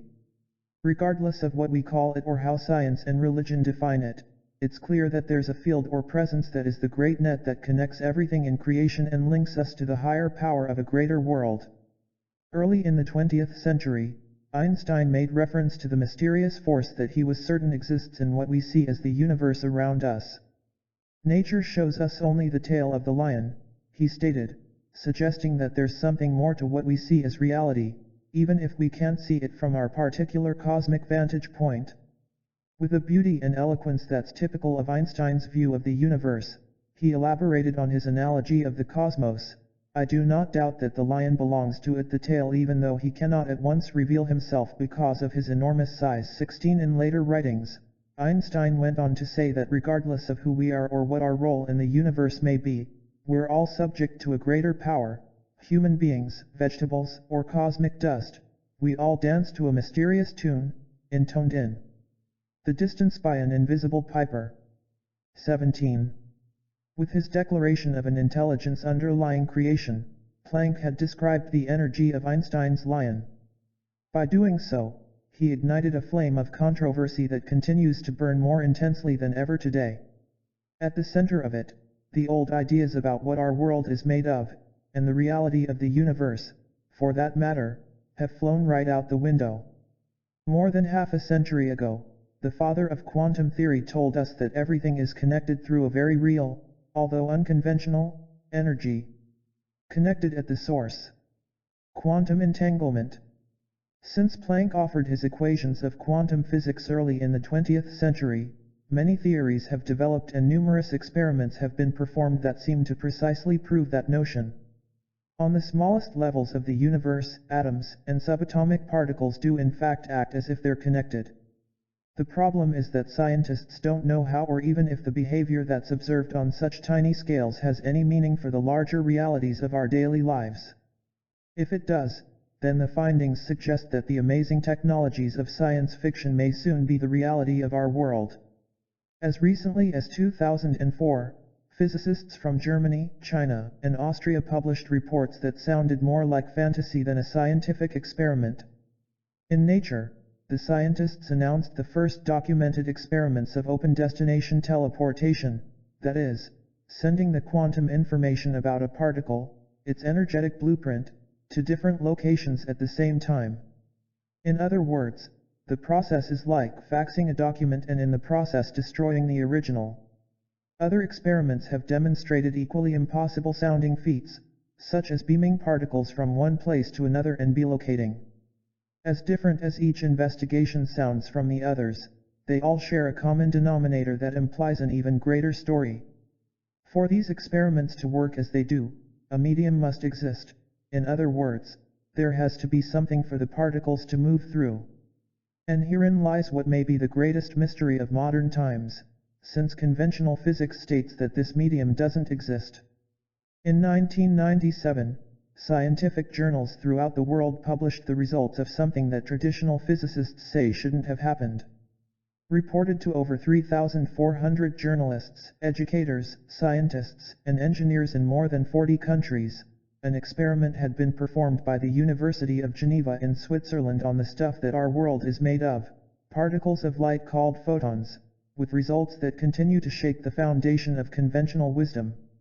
Specifically, the scientists had split a single photon into two separate particles, creating twins with identical properties. Then, using equipment developed for the experiment, they fired both particles away from one another in opposite directions. The twins were placed in a specially designed chamber with two fiber optic pathways, just like the ones that transmit phone calls, extending away from the chamber in opposite directions for a distance of 7 miles. By the time each twin reached its target, 14 miles separated one from the other. At the end of the pathway, the twins were forced to choose between two random routes that were identical in every respect. What makes this experiment so interesting is that when the twin particles reached the place where they had to follow one course or the other, they both made precisely the same choices and traveled the same path each time. Without fail, the results were identical every time the experiment was conducted. Even though conventional wisdom states that the twins are separate and have no communication with one another, they act as if they're still connected. Physicists call this mysterious connection quantum entanglement. The project leader, Nicholas Gisson, explains, "What is fascinating is that entangled photons form one and the same object. Even when the twin photons are separated geographically, if one of them is modified, the other photon automatically undergoes the same change." Historically, there's been absolutely nothing in traditional physics that would account for what the experiments showed. Yet we see it time and again in experiments such as Gisson's. Dr. Raymond Tiao of the University of California at Berkeley further describes the results of the Geneva experiments as one of the deep mysteries of quantum mechanics. These connections are a fact of nature proven by experiments, but to try to explain them philosophically is very difficult. The reason why these investigations are important to us is that conventional wisdom would have us believe that there's no way for the photons to communicate with one another, their choices are independent and not related. Our belief has been that when physical objects in this world are separate, they are really separate in every sense of the word. But the photons are showing us something very different. Commenting on this kind of phenomenon long before the 1997 experiment actually took place, Albert Einstein called the possibility of such results occurring spooky action at a distance. Today scientists believe that these unconventional results are properties that occur only in the quantum realm and acknowledge them as quantum weirdness. The connection between the photons was so complete that it appeared to be instantaneous. Once it was recognized on the very small scale of photons, the same phenomenon was subsequently found to exist in other places in nature, even in galaxies separated by light years of distance. In principle, it should make no difference whether the correlation between twin particles occurs when they are separated by a few meters or by the entire universe, says Gisson. Why? What connects two particles of light or two galaxies to such a degree that a change in the first happens simultaneously in the second? What are we being shown about the way the world works that we may have missed in earlier experiments from the past? To answer this kind of question, we first have to understand where the divine matrix comes from. And to do that, we have to take a step back, way back, to the time that Western scientists believe is the beginning of everything, or at least of the universe as we know it. The origin of the matrix. Mainstream scientists today believe that our universe began between 13 and 20 billion years ago with a massive explosion unlike anything that had ever existed before or has existed since. Although there are conflicting theories about the precise timing and whether there were single or multiple explosions, there appears to be a general agreement that our universe began with a massive release of energy a long time ago. In 1951, astronomer Fred Hoyle coined a term for that unfathomable explosion that is still used today. He named it the Big Bang. Researchers have calculated that just fractions of a second before the Big Bang occurred, our entire universe was much, much smaller than it is today. Computer models suggest that it was so small, in fact, that it was tightly compressed into one tiny ball. With all the empty space removed from what we see as the universe today, that ball is believed to have been about the size of a single green pea. While it may have been tiny, it certainly wasn't cool, however. The models suggest that the temperature within that compact space was an unimaginable 18 billion degrees Fahrenheit, many times hotter than the present temperature of the Sun. Within a fraction of a second following the Big Bang, the simulations show that the temperatures may have cooled to a balmy 18 billion degrees or so, and the birth of our new universe was well underway. As the Big Bang's explosive force ripped into the emptiness of the existing void, it carried with it more than just the heat and light that we'd expect. It also burst forth as a pattern of energy that became the blueprint for all that is now and all that can ever be. It's this pattern that's the subject of ancient myth, timeless lore, and mystical wisdom. With names that range from the Buddhist sutra's net of Indra, to the Hopi tradition's web of spider grandmother, the echo of that pattern remains today. It is this net or web of energy that continues to expand throughout the cosmos as the quantum essence of all things, including us and our surroundings. This is the energy that connects our lives as the divine matrix. It is this essence as well that acts as a many-dimensional mirror, reflecting what we create in our emotions and beliefs back to us as our world. See Part 3. How can we be so sure that everything in the universe is really connected? To answer this question, let's go back to the Big Bang and the University of Geneva experiment in the previous section. As different as they appear from one another, there's a subtle similarity in each. The connection that's being explored exists between two things that were once physically joined. In the case of the experiment, splitting a single photon into two identical particles created the twins, and this was done to assure that both were alike in every way. The fact that the photons and the particles from the Big Bang were once physically part of one another is the key to their connectivity. It appears that once something is joined, it is always connected, whether it remains physically linked or not. Key 4. Once something is joined, it is always connected, whether it remains physically linked or not. This is key in our discussion for one really important and often overlooked reason. As huge as our universe looks to us today, and notwithstanding the billions of light years that it takes for the brilliance of the most distant stars to reach our eyes, at one time all the matter in the universe was squeezed into a very small space. In that unimaginable state of compression, everything was physically joined. As the energy of the Big Bang caused our universe to expand, the matter's particles became separated by greater and greater amounts of space. The experiments suggest that regardless of how much space separates two things, once joined they are always connected. There's every reason to believe that the entangled state that links particles that are separated today also applies to the stuff of our universe that was connected before the Big Bang. Technically, everything that was merged within our pea-sized cosmos 13 to 20 billion years ago is still connected. And the energy that does the connecting is what Planck described as the matrix of everything.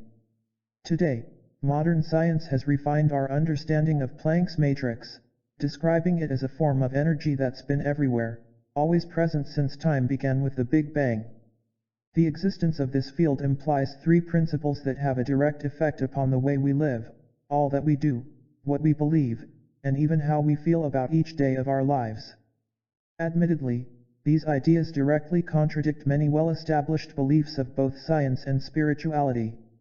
At the same time, though, it is precisely these principles that open the door to an empowering and life-affirming way of seeing our world and living our lives. 1. The first principle suggests that because everything exists within the divine matrix, all things are connected. If this is so, then what we do in one part of our lives must have an effect and influence on other parts. 2. The second principle proposes that the divine matrix is holographic, meaning that any portion of the field contains everything in the field. As consciousness itself is believed to be holographic, this signifies that the prayer we make in our living room, for example, already exists with our loved ones and at the place where it's intended. In other words, there's no need to send our prayers anywhere, because they already exist everywhere. 3. The third principle implies that the past, present, and future are intimately joined. The matrix appears to be the container that holds time, providing for a continuity between the choices of our present and the experiences of our future. Regardless of what we call it or how science and religion define it, it's clear that there's something out there, a force, a field, a presence, that is the great net that links us with one another, our world, and a greater power. If we can truly grasp what the three principles tell us about our relationship to each other, the universe, and ourselves, then the events of our lives take on an entirely new meaning. We become participants rather than victims of forces that we can't see and don't understand. To be in such a place is where our empowerment really begins. Chapter 2. Shattering the Paradigm, the Experiments That Change Everything. Everything must be based on a simple idea. Once we have finally discovered it, it will be so compelling, so beautiful, that we will say to one another, yes, how could it have been any different? John Wheeler, physicist. There are two ways to be fooled. One is to believe what isn't true, the other is to refuse to believe what is true. Søren Kierkegaard, 1813–1855, philosopher. The first rays of the morning sun cast long shadows from the Sangre de Cristo, blood of Christ, mountains that towered behind us to the east. I had agreed to meet my friend Joseph, not his real name, there in the valley simply to walk, talk, and enjoy the morning. As we stood on the rim of the vast expanse of land that connects northern New Mexico with southern Colorado, we could see for miles across the fields that separated us from the great gash in the earth, the Rio Grande Gorge, which forms the banks of the Rio Grande. The high desert sage was especially fragrant that morning, and as we began our walk, Joseph commented on the family of vegetation that covers the land. This entire field, he began, as far as our eyes can see, works together as a single plant. The heat from his breath mixed with the icy morning air, and brief clouds of steam lingered for a few seconds as he formed each word. There are many bushes in this valley, he continued, and every plant is joined to the others through a root system that's beyond our view. Although they're hidden from our eyes beneath the ground, the roots still exist. The entire field is one family of sage. And as with any family, he explained, the experience of one member is shared to some degree by all others. I contemplated what Joseph was saying. What a beautiful metaphor for the way we're connected to one another and the world around us. We've been led to think that we're separate from one another, our world, and everything that happens in it. In that belief, we feel isolated, alone, and sometimes powerless to change the things that cause our own pain and the suffering of others.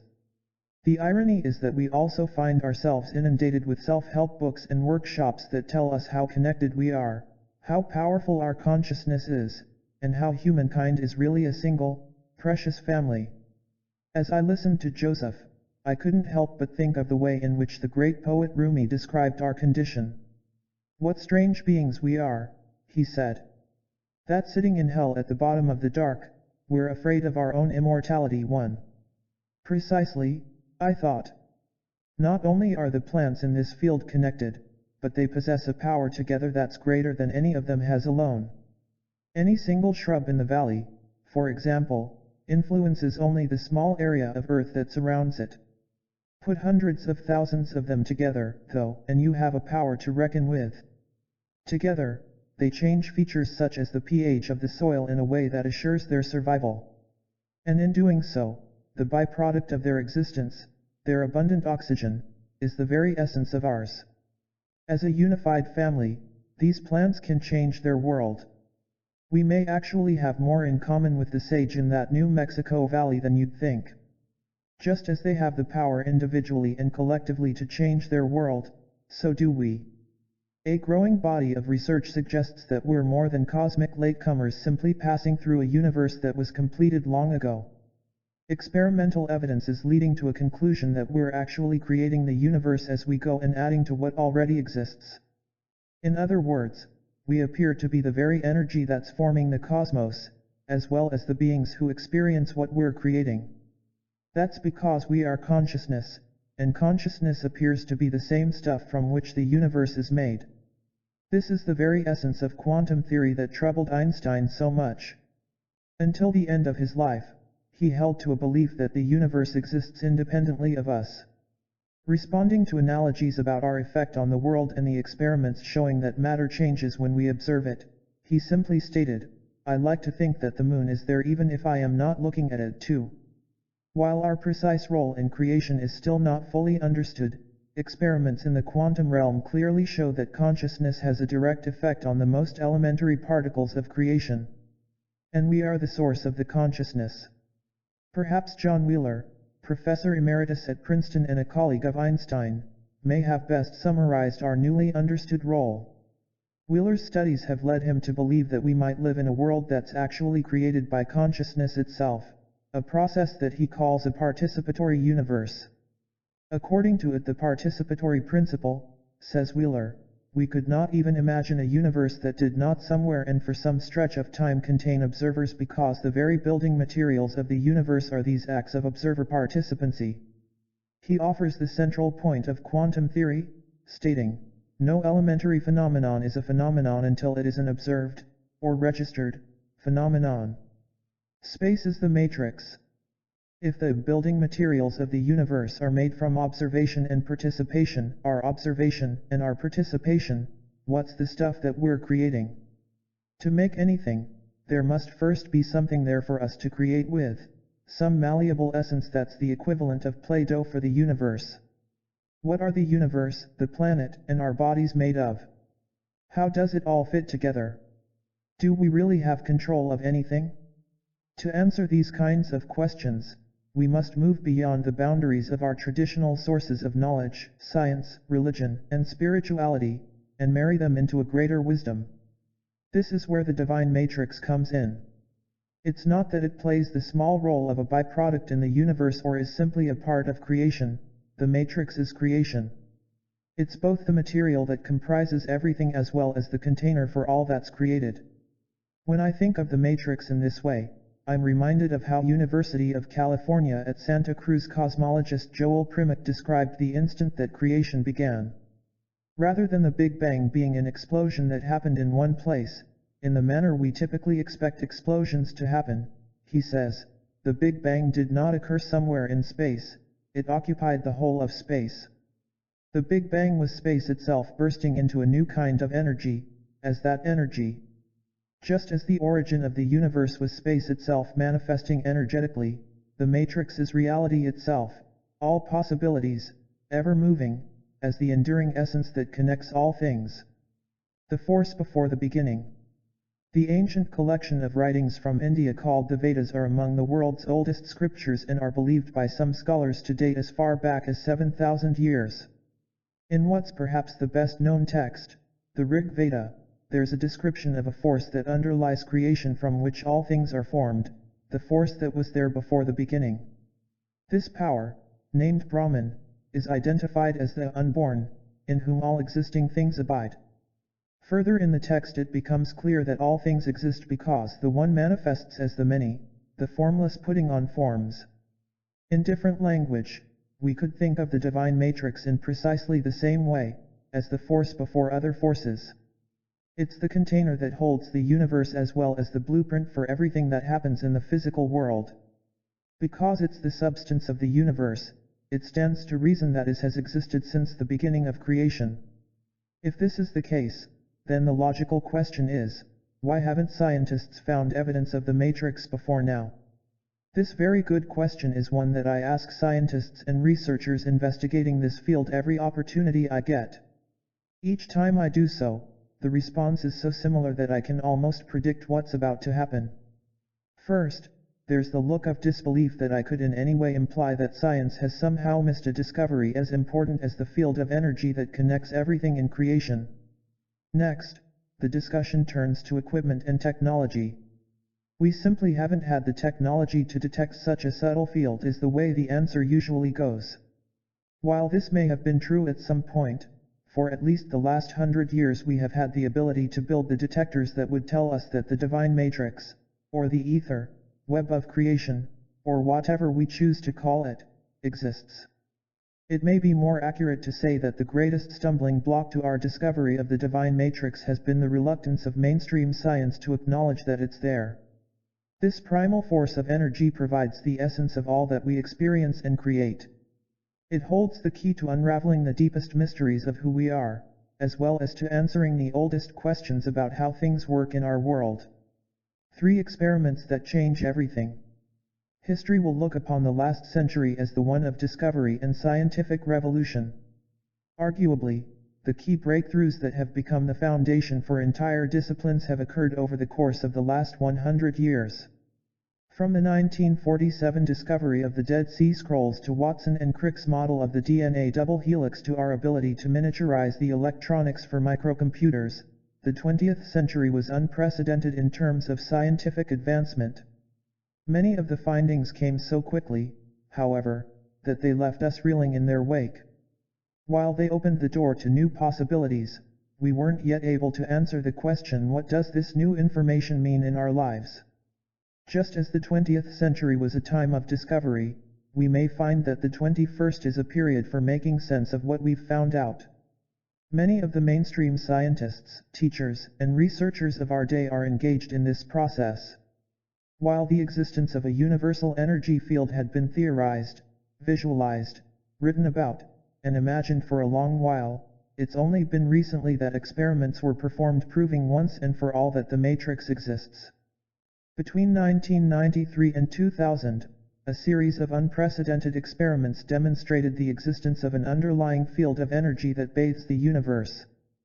For the purpose of this book, I've chosen 3 that clearly illustrate the kind of studies that are redefining our idea of reality. I emphasize that these are representative experiments only, since others are being reported, seemingly on a daily basis, that offer similar results. While the studies themselves are fascinating, what really interests me is the thinking behind each investigation. When scientists design experiments to determine the relationship between human DNA and physical matter, for example, we can rest assured that a major paradigm shift is just around the corner.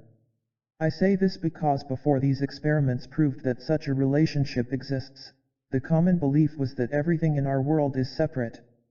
Just as we've heard scientists from the old school state clearly that if you can't measure something, it doesn't exist. In a similar vein, prior to the publication of the following experiments, the belief was that if 2 somethings are physically separate in the world, then they have no effect on one another, no connection. But all that changed in the final years of the last century. It was during this time that quantum biologist Vladimir Poponin reported the research that he and his colleagues, including Peter Guriev, were doing at the Russian Academy of Sciences.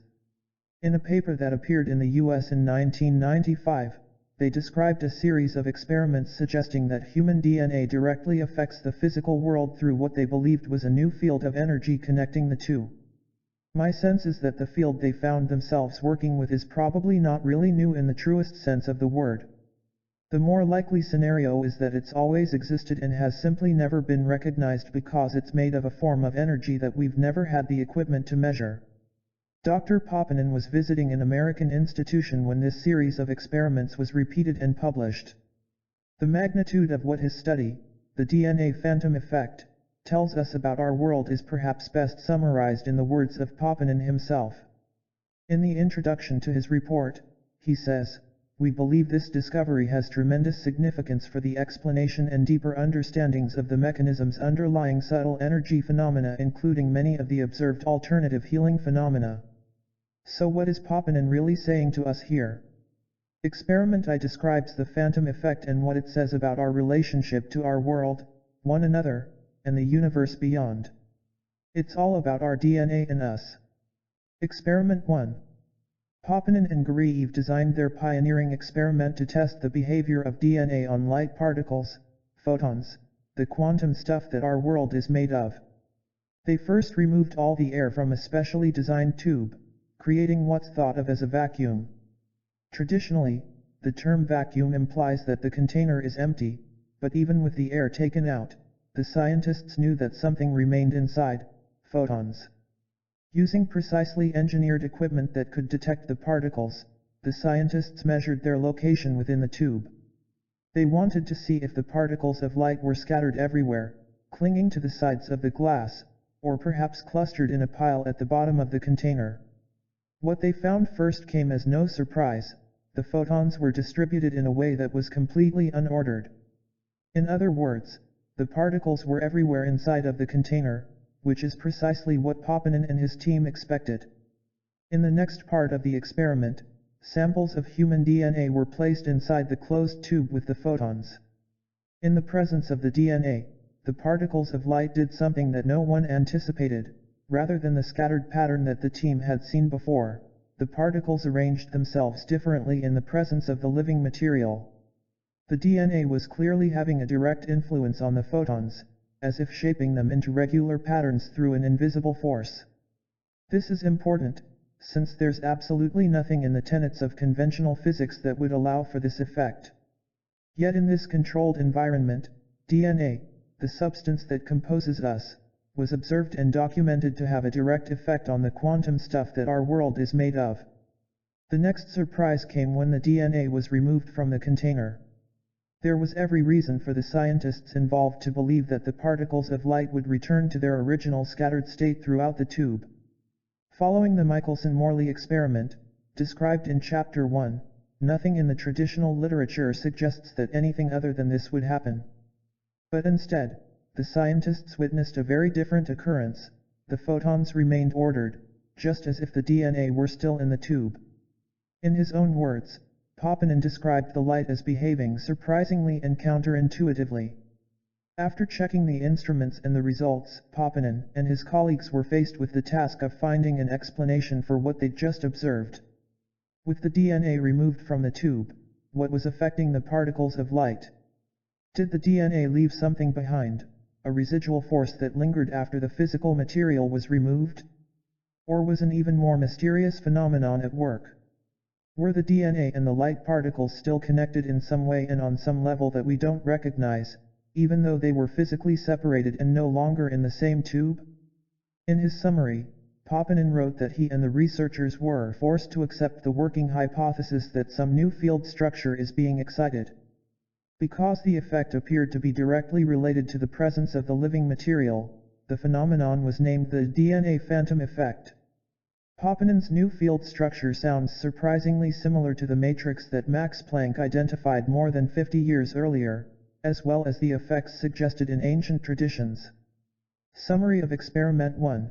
This experiment is important for a number of reasons. Perhaps the most obvious is that it clearly shows us a direct relationship between DNA and the energy that our world is made of. Of the many conclusions that we may draw from this powerful demonstration, two are certain. 1. A type of energy exists that has previously gone unrecognized. 2. Cells/DNA influence matter through this form of energy. Produced under the rigid control of laboratory conditions, perhaps for the first time, evidence arose of the powerful relationship that ancient traditions have held sacred for centuries. The DNA changed the behavior of the light particles, the essence of our world. Just as our most cherished traditions and spiritual texts have informed us for so long, the experiment validated that we have a direct effect on the world around us. Beyond wishful thinking and New Age-isms, this impact is real. The DNA phantom effect shows us that under the right conditions and with proper equipment, this relationship can be documented. We'll revisit this experiment in a later part of the book. Although it stands on its own as a revolutionary and graphic demonstration of the connection between life and matter, it's within the context of the next two experiments that the DNA phantom effect takes on even greater significance. Experiment 2. Research has shown beyond any reasonable doubt that human emotion has a direct influence on the way our cells function in our body. During the 1990s, scientists working with the U.S. Army investigated whether or not the power of our feelings continues to have an effect on living cells, specifically DNA, once those cells are no longer part of the body. In other words, when tissue samples are taken, does emotion still impact them either positively or negatively? Conventional wisdom would assume not. Why should we expect such a finding? Refer once again to the Michelson-Morley experiment of 1887, the results of which were believed to show that there's nothing out there to connect anything in the world with anything else. Following a traditional line of thinking, once tissue, skin, organs, or bones are removed from a person, any connection with those parts of the body should no longer exist. This experiment, however, shows us that something very different is actually happening. In a 1993 study reported in the journal Advances, the Army performed experiments to determine precisely whether the emotion/DNA connection continues following a separation, and if so, at what distances. The researchers started by collecting a swab of tissue and DNA from the inside of a volunteer's mouth. This sample was isolated and taken to another room in the same building, where they began to investigate a phenomenon that modern science says shouldn't exist. In a specially designed chamber, the DNA was measured electrically to see if it responded to the emotions of the person it came from, the donor who was in another room several hundred feet away. In his room, the subject was shown a series of video images designed to create genuine states of emotion inside of his body. This material ranged from graphic wartime footage to erotic images to comedy. The idea was for the donor to experience a spectrum of real emotions within a brief period of time. While he was doing so, in another room his DNA was measured for its response. When the donor experienced emotional peaks and dips, his cells and DNA showed a powerful electrical response at the same instant in time. Although distances measured in hundreds of feet separated the donor and the samples, the DNA acted as if it was still physically connected to his body. The question is why? There's a footnote to this experiment that I'll share here. I was on a book tour in Australia during the September 11th attacks on the American Pentagon and World Trade Center. When I arrived back in Los Angeles, it was immediately clear that I'd come home to a country that was different from the one I'd left only 10 days before. No one was traveling, the airports and their parking lots were empty. The world had changed tremendously.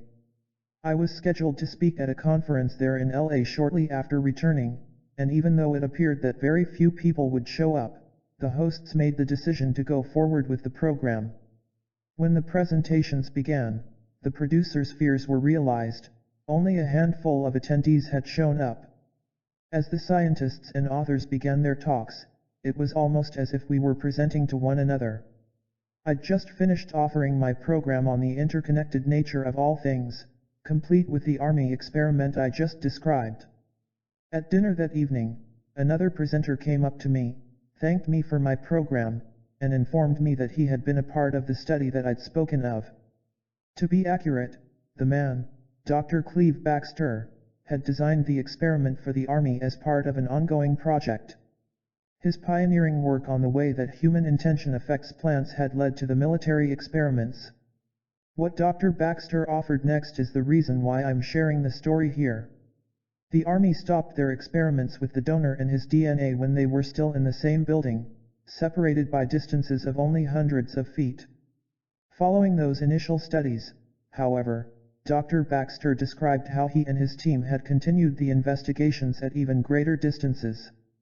At one point, a span of 350 miles separated the donor and his cells. Furthermore, the time between the donor's experience and the cell's response was gauged by an atomic clock located in Colorado.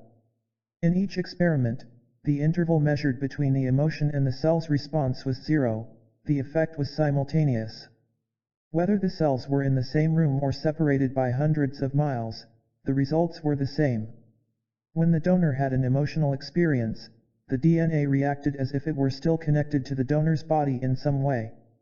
While this may sound a little spooky to us at first, consider this: if there's a quantum field that links all matter, then everything must be, and remain, connected. As Dr. Jeffrey Thompson, a colleague of Cleve Baxter, states so eloquently, from this viewpoint, there is no place where one's body actually ends and no place where it begins. Summary of Experiment 2. The implications of this experiment are vast and, to some, a little mind-boggling. If we can't separate people from the parts of their bodies, does this mean that when a living organ is successfully transplanted into another human being, the two individuals somehow remain connected to each other? On a typical day, most of us come into contact with dozens, and sometimes hundreds, of other people, and often that contact is physical. Each time we touch another person, even simply by shaking his or her hand, a trace of that individual's DNA stays with us in the form of skin cells that he or she leaves behind. At the same time, some of ours remains with the other person.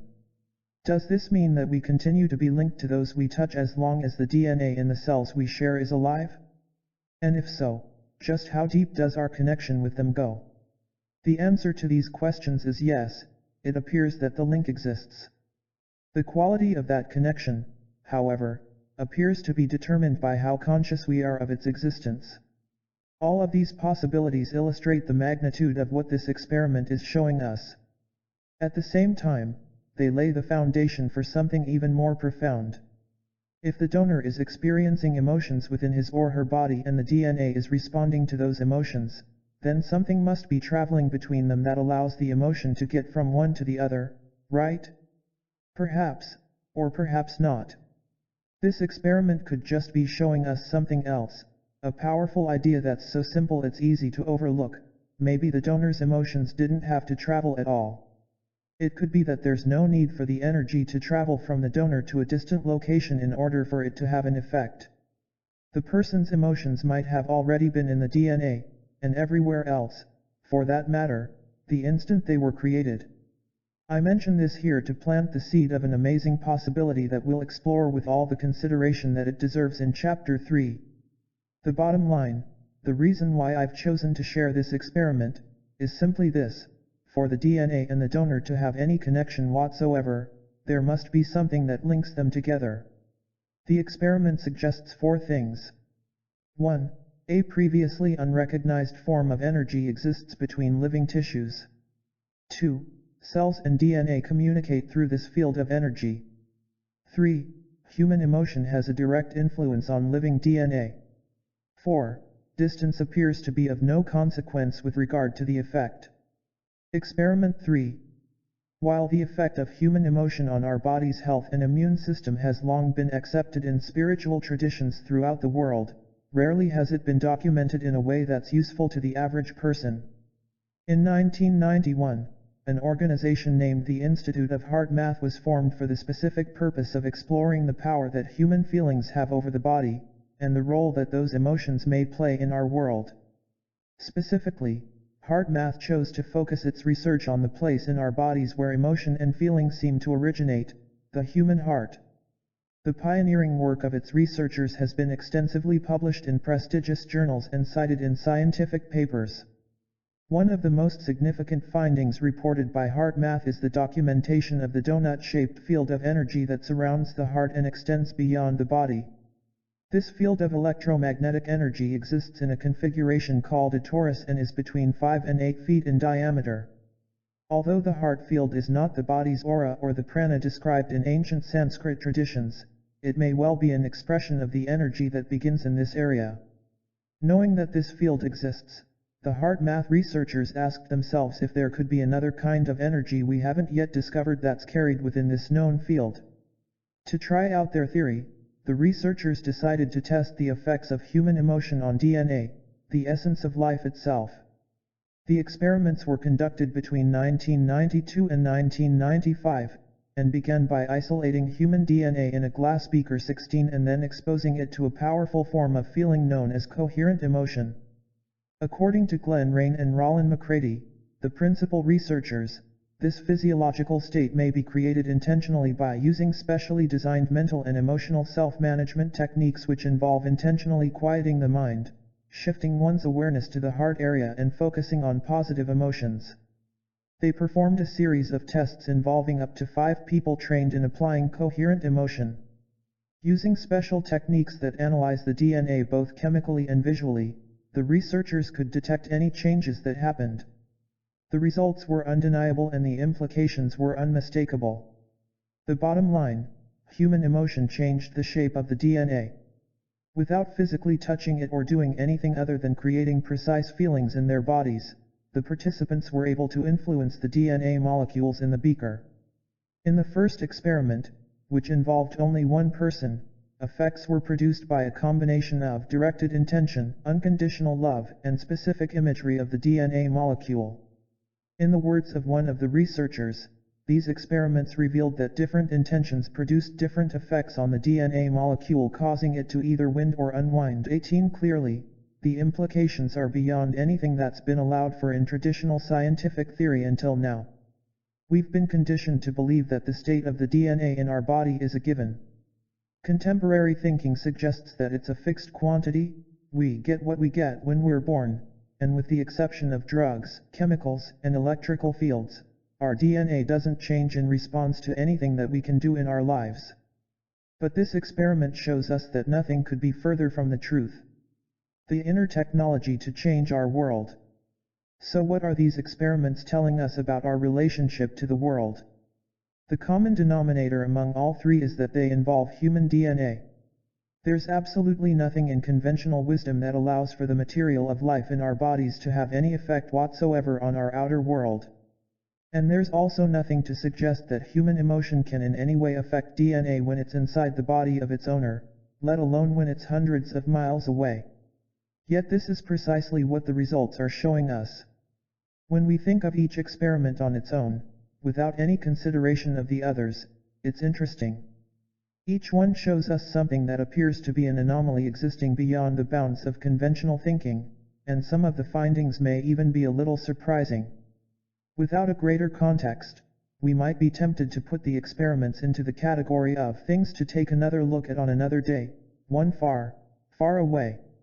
But when we consider the three experiments together, something no less than paradigm-shattering happens. They begin to tell us a story. When we look at each experiment as a piece of a bigger puzzle, that story jumps out at us like the hidden images of an Escher drawing. So let's look a little deeper. In the first experiment, Papanen showed us that human DNA has a direct effect on the vibration of light.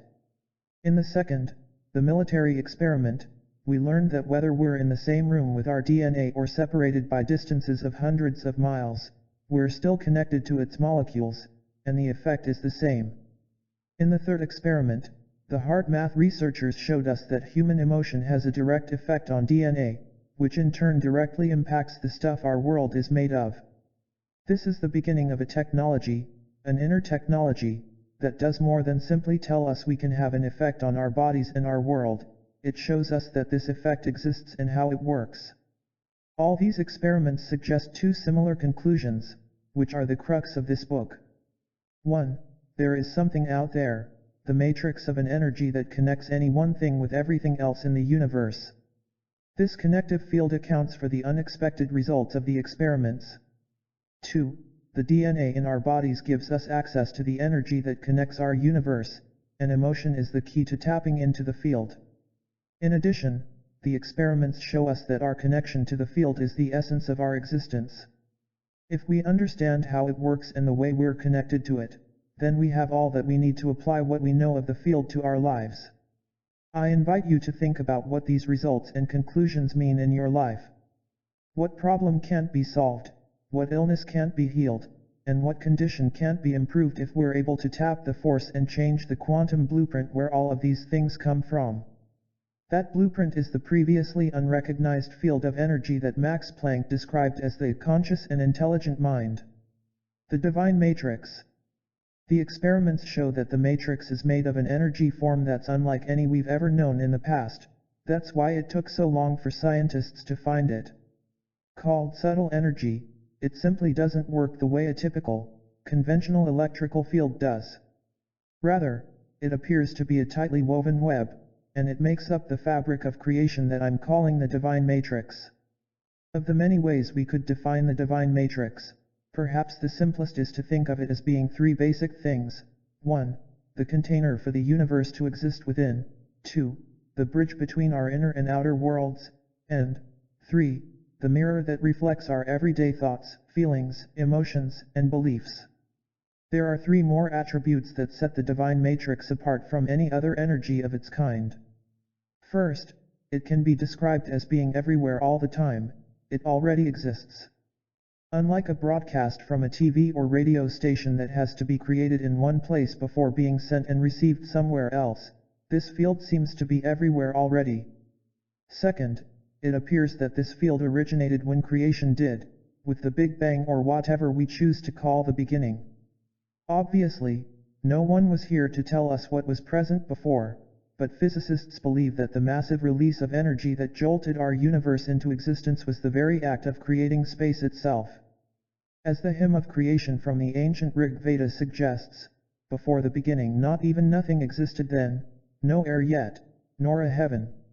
As the existence of nothing exploded into the something of space, the stuff between the nothing was born. We can think of the divine matrix as an echo of that moment when time began, as well as a link made of time and space that connects us with the creation of everything. It's the nature of this ever-present connection that allows for the non-locality of things that exist within the matrix. The third characteristic of this field, and perhaps the one that makes it so meaningful in our lives, is that it appears to have intelligence. In other words, the field responds to the power of human emotion. In the language of another time, Ancient traditions did their best to share this great secret with us. Inscribed on the temple walls, penned onto time-worn parchments, and ingrained into the lives of the people themselves, the instructions that tell us how to communicate with the energy that connects everything were left by those who came before us. Our ancestors tried to show us how to heal our bodies and breathe life into our deepest desires and greatest dreams. It's only now, nearly 5,000 years after the first of those instructions was recorded, that the language of science has rediscovered the very same relationship between our world and us. The energy found in these experiments, and theorized by others, is so new that scientists have yet to agree on a single term to describe it. Thus, there are many different names that are being used to identify the field that connects everything. Edgar Mitchell, the former Apollo astronaut, for example, calls it nature's mind. Physicist and co-author of superstring theory Michio Kaku described it as the quantum hologram. While these are modern labels for the cosmic force believed to be responsible for the universe, we find similar themes and even similar words in texts created thousands of years before quantum physics. Dating to the 4th century, for example, the Gnostic Gospels also used the word mind to describe this force and how from the power of silence appeared a great power, the mind of the universe, which manages all things. As different as the names sound from one another, all of them appear to be describing the same thing, the living essence that is the fabric of our reality. It's this mind that Planck made reference to in Florence, Italy, in the mid-20th century. During a lecture he presented in 1944, he made the statement that in all probability was not even fully understood by the scientists of the day. In prophetic words that would be as groundbreaking in the 21st century as they were when he spoke them, Planck said, "As a man who has devoted his whole life to the most clear-eyed science, to the study of matter, I can tell you as the result of my research about the atoms, this much: there is no matter as such. All matter originates and exists only by virtue of a force which brings the particles of an atom to vibration and holds this most minute solar system of the atom together. We must assume behind this force the existence of a conscious and intelligent mind. This mind is the matrix of all matter."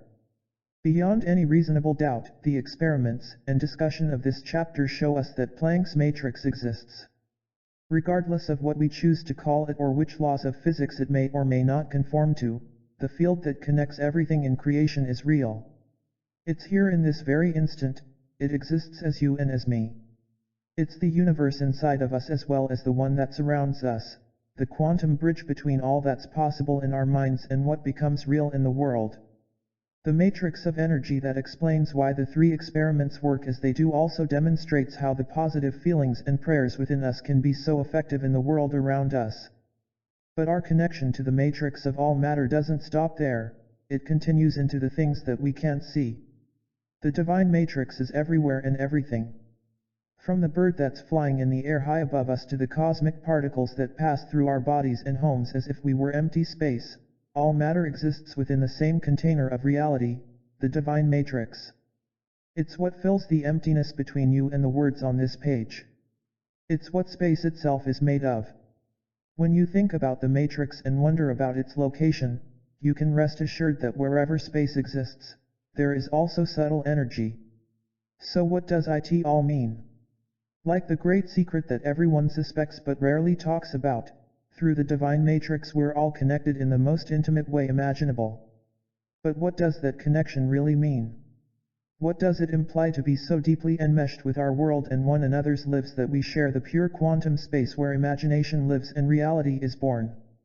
If we're truly more than simply casual onlookers watching as our lives and the world happen around us, then how much more are we?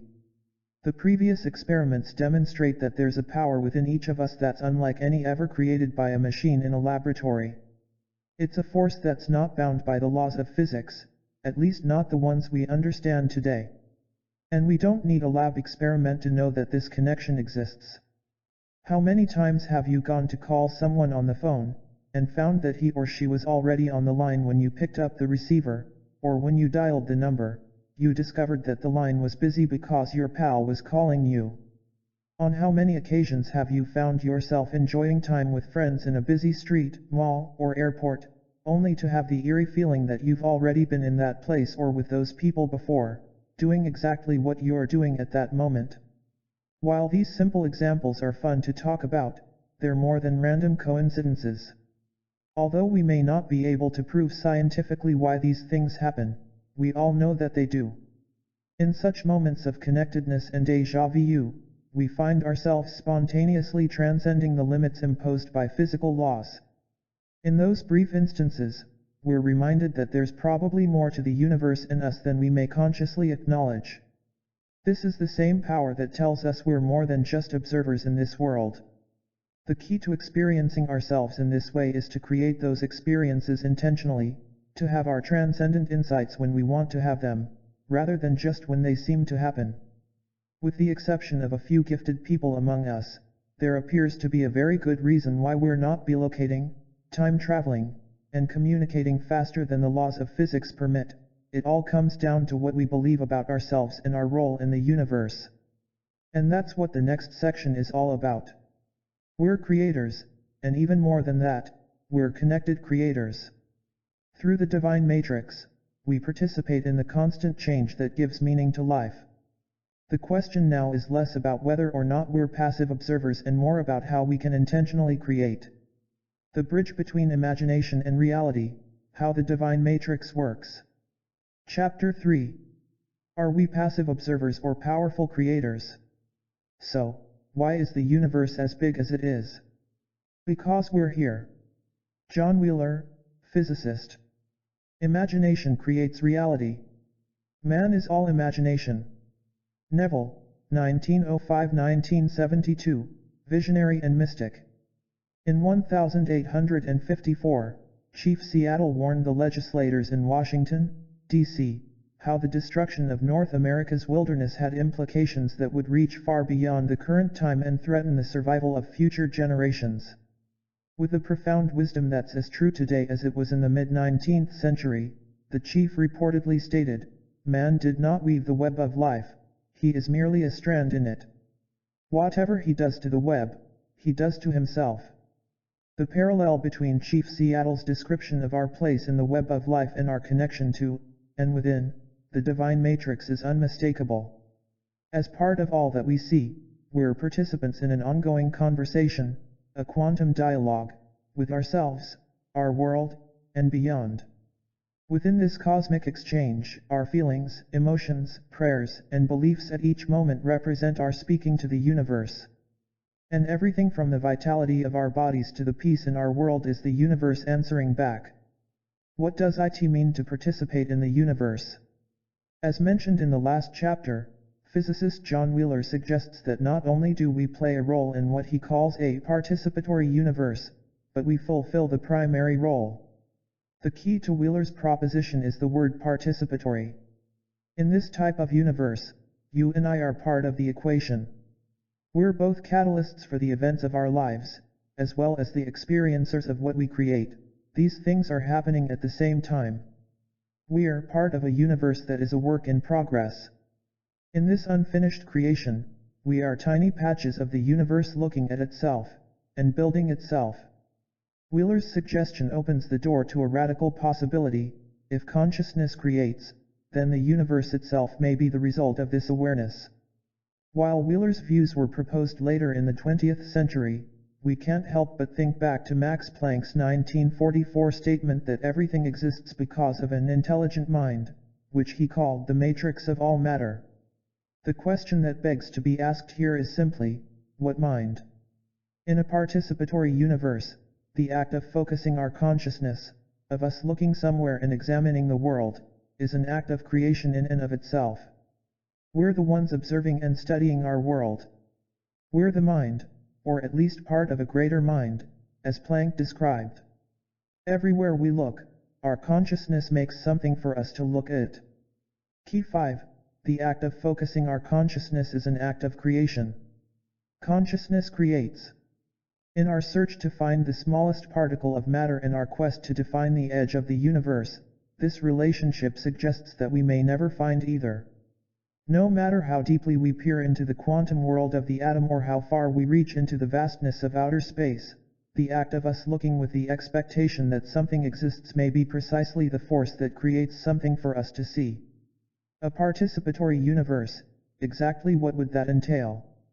If consciousness really creates, then how much power do we actually have to change our world? The answer may surprise you. The 20th century visionary from Barbados known simply by the name of Neville perhaps best described our ability to make our dreams a reality and bring imagination to life. Through his numerous books and lectures, in terms that are simple yet direct, he shared the great secret of how to navigate the many possibilities of the divine matrix. From Neville's perspective, all that we experience, literally everything that happens to us or is done by us, is the product of our consciousness and absolutely nothing else. He believed that our ability to apply this understanding through the power of imagination is all that stands between us and the miracles of our lives. Just as the divine matrix provides the container for the universe, Neville suggested that it's impossible for anything to happen outside the container of consciousness. How easy it is to think otherwise. Immediately after the terrorist acts of September 11 in New York and Washington, D.C., the questions that everyone was asking were, why did they do this to us? And what did we do to them? We live during a time in history when it's so easy to think of the world in terms of them and us and wonder how bad things can happen to good people. If there is in fact a single field of energy that connects everything in our world, and if the divine matrix works the way the evidence suggests, then there can be no them in us, only we. From the leaders of nations whom we've learned to fear and hate to the people in other countries who touch our hearts and invite our love, we're all connected in what may be the most intimate way imaginable, through the field of consciousness that's the incubator for our reality. Together, we create the healing or the suffering, the peace or the war.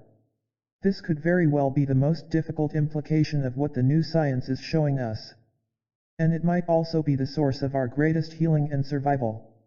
Neville's work reminds us that perhaps the biggest error in our worldview is to look to external reasons for life's ups and downs. While there are certainly causes and effects that may lead to the events of every day, they seem to originate from a time and a place that appear completely disconnected with the moment. Neville shares the crux of the greatest mystery regarding our relationship to the world around us. Man's chief delusion is his conviction that there are causes other than his own state of consciousness. Just what does this mean? It's the practical question that naturally arises when we talk about living in a participatory universe. When we inquire how much power we really have to bring about change in our lives and our world, the answer is simple. Key 6. We have all the power we need to create all the changes we choose. This capability is available to us through the way we use the power of our awareness and where we choose to place our focus. In his book The Power of Awareness, Neville offers example after example of case histories that clearly illustrate precisely how this works. One of his most poignant stories has remained with me for years. It involves a man in his 20s who'd been diagnosed with a rare heart condition that his doctors believed was fatal. Married with 2 small children, he was loved by all who knew him and had every reason in the world to enjoy a long and healthy life. By the time Neville was asked to speak with him, the man had lost a tremendous amount of weight and shrunk to almost a skeleton. He was so weak that even conversation was hard for him, but he agreed to simply listen and nod his understanding as Neville shared with him the power of his beliefs. From the perspective of our participating in a dynamic and evolving universe, there can be only one solution to any problem, a change in attitude and in consciousness. With this in mind, Neville asked the man to experience himself as if his healing had already taken place. As the poet William Blake suggested, there's a very fine line between imagination and reality. Man is all imagination. Just as physicist David Bohm proposes that this world is a projection of events in a deeper realm of reality, Blake continues, all that you behold, though it appears without, it is within, in your imagination, of which this world of mortality is but a shadow. Through the power of consciously focusing on the things that we create in our imagination, we give them the nudge that brings them through the barrier from the unreal to the real. In a single sentence, Neville explains how he provided the words that would help his new friend accomplish his new way of thinking.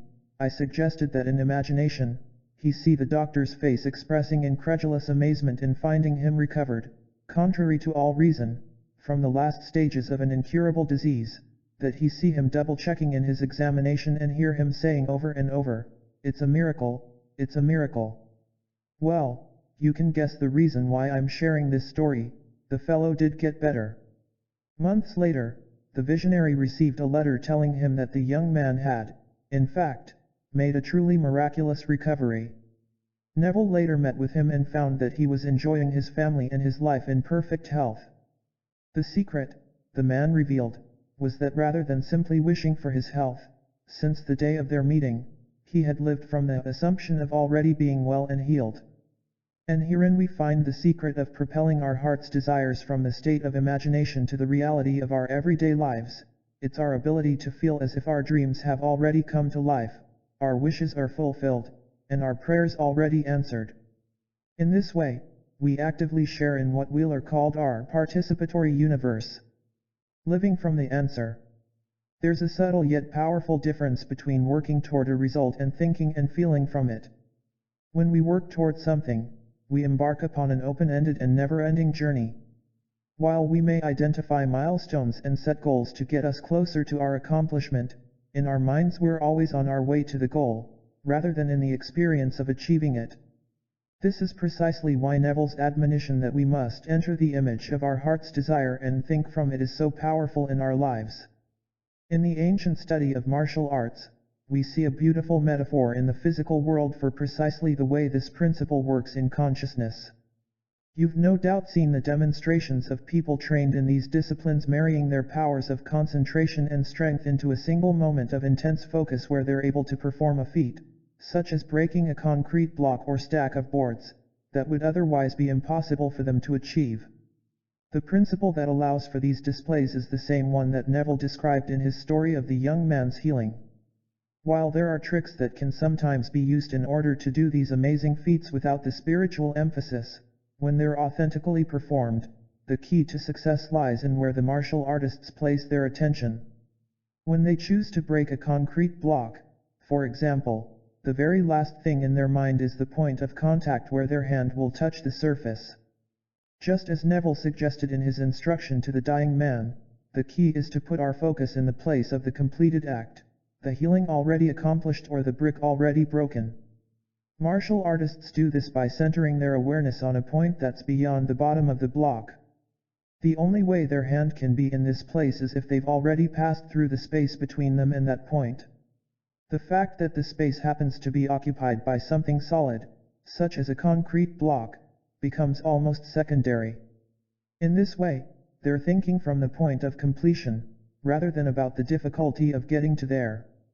They're experiencing the joy of what it feels like to accomplish the act, as opposed to all the things that must occur before they can be successful. This simple example offers a powerful analogy for precisely the way consciousness seems to work. I experienced this principle personally when I was in my early 20s. It was during that time that the center of my life turned away from working in a copper mill and playing in a rock band, and toward the spiritual focus of an inner power.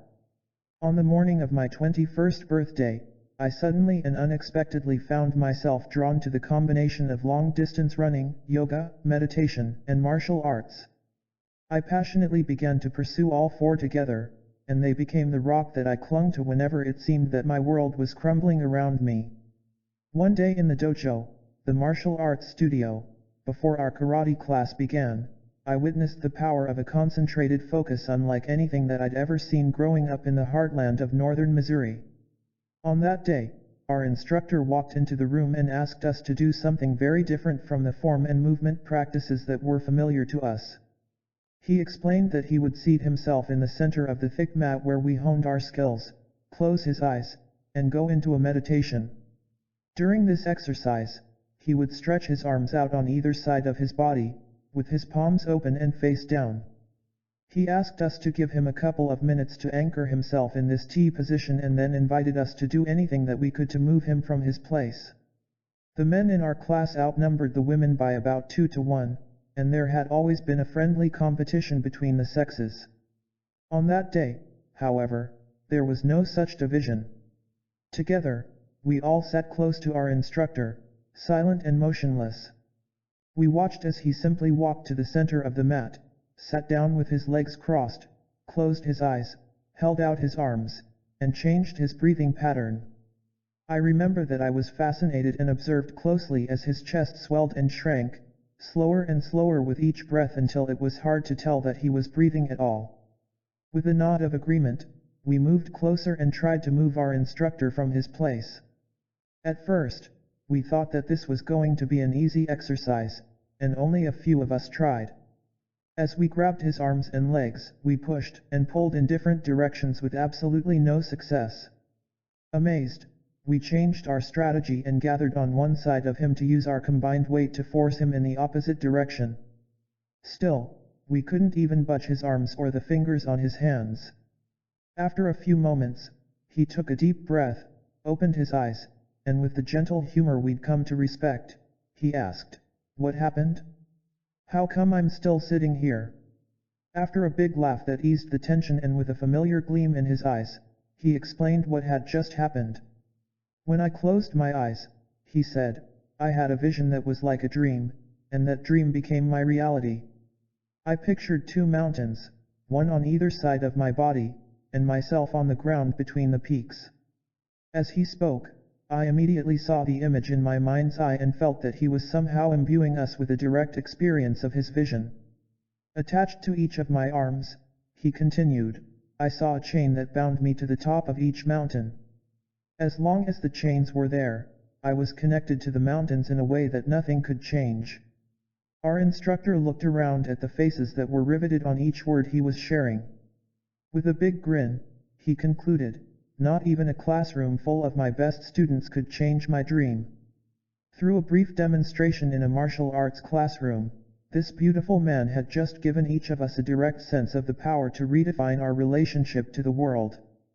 The lesson was less about reacting to what the world was showing us and more about creating our own rules for what we choose to experience. The secret here is that our instructor was experiencing himself from the perspective that he was already fixed in one place on that mat. In those moments, he was living from the outcome of his meditation. Until he chose to break the chains in his imagination, nothing could move him. And that's precisely what we found out. In Neville's words, the way to accomplish such a feat is to make your future dream a present fact. 6. In a non-scientific language that sounds almost too straightforward to be true, he tells us precisely how this is done. Please don't be deceived by the simplicity of the visionary's words when he suggests that all we need to do to transform our imagination into reality is to assume the feeling of our wish fulfilled. 7. In a participatory universe of our making, why should we expect it to be difficult to have the power to create many possibilities, one reality? Why would the way we think and feel about our world have any effect whatsoever on the events that play out in our lives? How does simply making our future dream a present fact change the course of events that are already underway? If it looks as if our world is barreling down the path toward a global war, for example, does that conflict really have to occur? When it seems as though our marriage is about to crumble or that we're destined to live with a debilitating health condition, does the outcome of these experiences have to happen as predicted? Or is there another factor, one that's often discounted, that may, in fact, play a powerful role in how we experience the things that have already been set into motion? Does life follow our predictions or meet our expectations? The key to living from the place where our imagination is already fulfilled and our dreams and prayers are already answered is to understand how the possibilities exist to begin with. And to do that we need to return briefly to the central discovery that quantum physics makes about our world. Quantum physics has been hugely successful in describing the behavior of things that are smaller than the atom, so successful, in fact, that a set of rules has been created to describe what we can expect to happen in this tiny invisible world. While the rules are few and simple, they can also sound strange as they describe the things that particles do at the subatomic level. They tell us, for example, that the laws of physics are not universal, because on small scales things behave differently from the way they do in the everyday world. Energy can express itself either as a wave or a particle, and sometimes as both. The consciousness of the observer determines how energy will behave. As good as these rules are, however, it's important to remember that the equations of quantum physics don't describe the actual existence of particles. In other words, the laws can't tell us where the particles are and how they act once they get there. They describe only the potential for the particles' existence, that is, where they may be, how they might behave, and what their properties could be like. And all of these characteristics evolve and change over time. These things are significant because we're made of the same particles that the rules are describing. If we can gain insight into the way they function, then maybe we can become aware of greater possibilities for how we work. Herein lies the key to understanding what quantum physics is really saying to us about our power in the universe. Our world, our lives, and our bodies exist as they do because they were chosen, imagined, from the world of quantum possibilities. If we want to change any of these things, we must first see them in a new way. To do so is to pick them from a soup of many possibilities. Then, in our world, it seems that only one of those quantum potentials can become what we experience as our reality. In my karate instructor's vision, for instance, he observed himself fixed to the mat in a place in time, and no one could move him. Which of the many possibilities becomes real appears to be determined by consciousness and the act of observation. In other words, the object of our attention becomes the reality of our world. This is the area where Einstein himself had a problem with quantum theory, stating, "I think that a particle must have a separate reality independent of the measurements." In this context, the measurements are the equivalent of the observer, us. Key 7. The focus of our awareness becomes the reality of our world. Clearly, our role in the universe is central to the question of why the quantum world works in the way that it appears to. This is precisely why it's important first to understand the what of scientific observations so that we can understand how we may apply them in our lives. The mystery of why we need two sets of rules to describe the world can be traced to an experiment that was first conducted in 1909 by Geoffrey Ingram Taylor, a British physicist. While the experiment is nearly a century old, its results are still the subject of controversy and uncertainty. Since the time of the original experiment, it's been recreated a number of times. Each time the results are identical, and just as mind-boggling. The experiment, called the double-slit experiment, involves projecting things such as quantum particles through a barrier that has two small holes in it and measuring the way that they're detected after they come through the openings. Common sense suggests that when things start out on one side as particles, they would travel throughout the experiment in that form and end as particles as well. The evidence, however, shows that something quite extraordinary happens at some point between the place where the particles begin and where they finish. Scientists have found that when an electron, for example, passes through the barrier with only one opening available, it behaves in just the way we'd expect it to. It begins and ends its journey as a particle. In doing so, there are no surprises. When a single opening is available in the barrier, the particle behaves just as we'd expect. In contrast, when two slits are used, the same electron does something that sounds impossible. Although it definitely begins its journey as a particle, a mysterious event happens along the way. The electron passes through both slits at the same time, as only a wave of energy can do, forming the kind of pattern on the target that only an energy wave can make. When two openings are available, the particle acts like a wave, passing through both openings at the same time. This is one example of the kind of behavior that scientists simply have to call quantum weirdness. The only explanation here is that the second opening has somehow forced the electron to travel as if it were a wave yet arrive at its destination just the way it began, as a particle. To do so, the electron has to somehow perceive that the second opening exists and has become available. And this is where the role of consciousness comes in. Because it's assumed that the electron cannot really know anything in the truest sense of the word, the only other source of that awareness is the person watching the experiment. The conclusion here is that somehow the knowledge that the electron has two possible paths to move through is in the mind of the observer, and that the onlooker's consciousness is what determines how the electron travels. The bottom line of the experiment is this: sometimes the electrons behave just as we would expect. When they do, the rules for our everyday world in which things are distinct and separate seem to apply. At other times, however, the electrons surprise us and act like waves. When this occurs, they require the quantum rules to explain their behavior.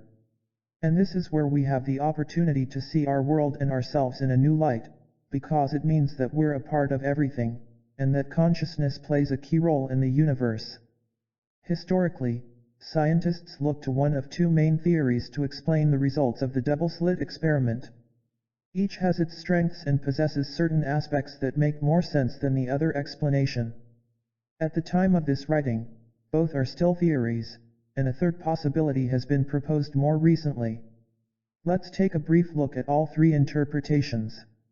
The Copenhagen interpretation.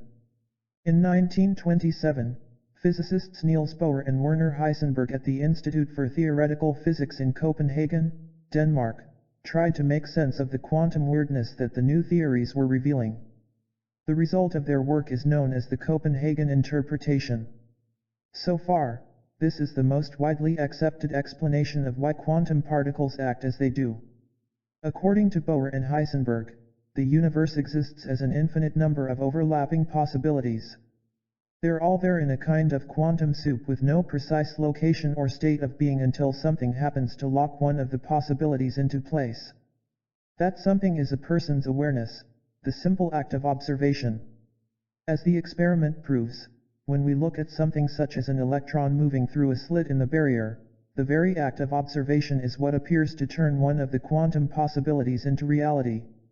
At that moment, all we see is the version that we've focused on. Figure 6. In the Copenhagen interpretation of quantum reality, it's the focus of our consciousness that determines which of the many possibilities, A, B, C, D, and so on, becomes our reality. Pro.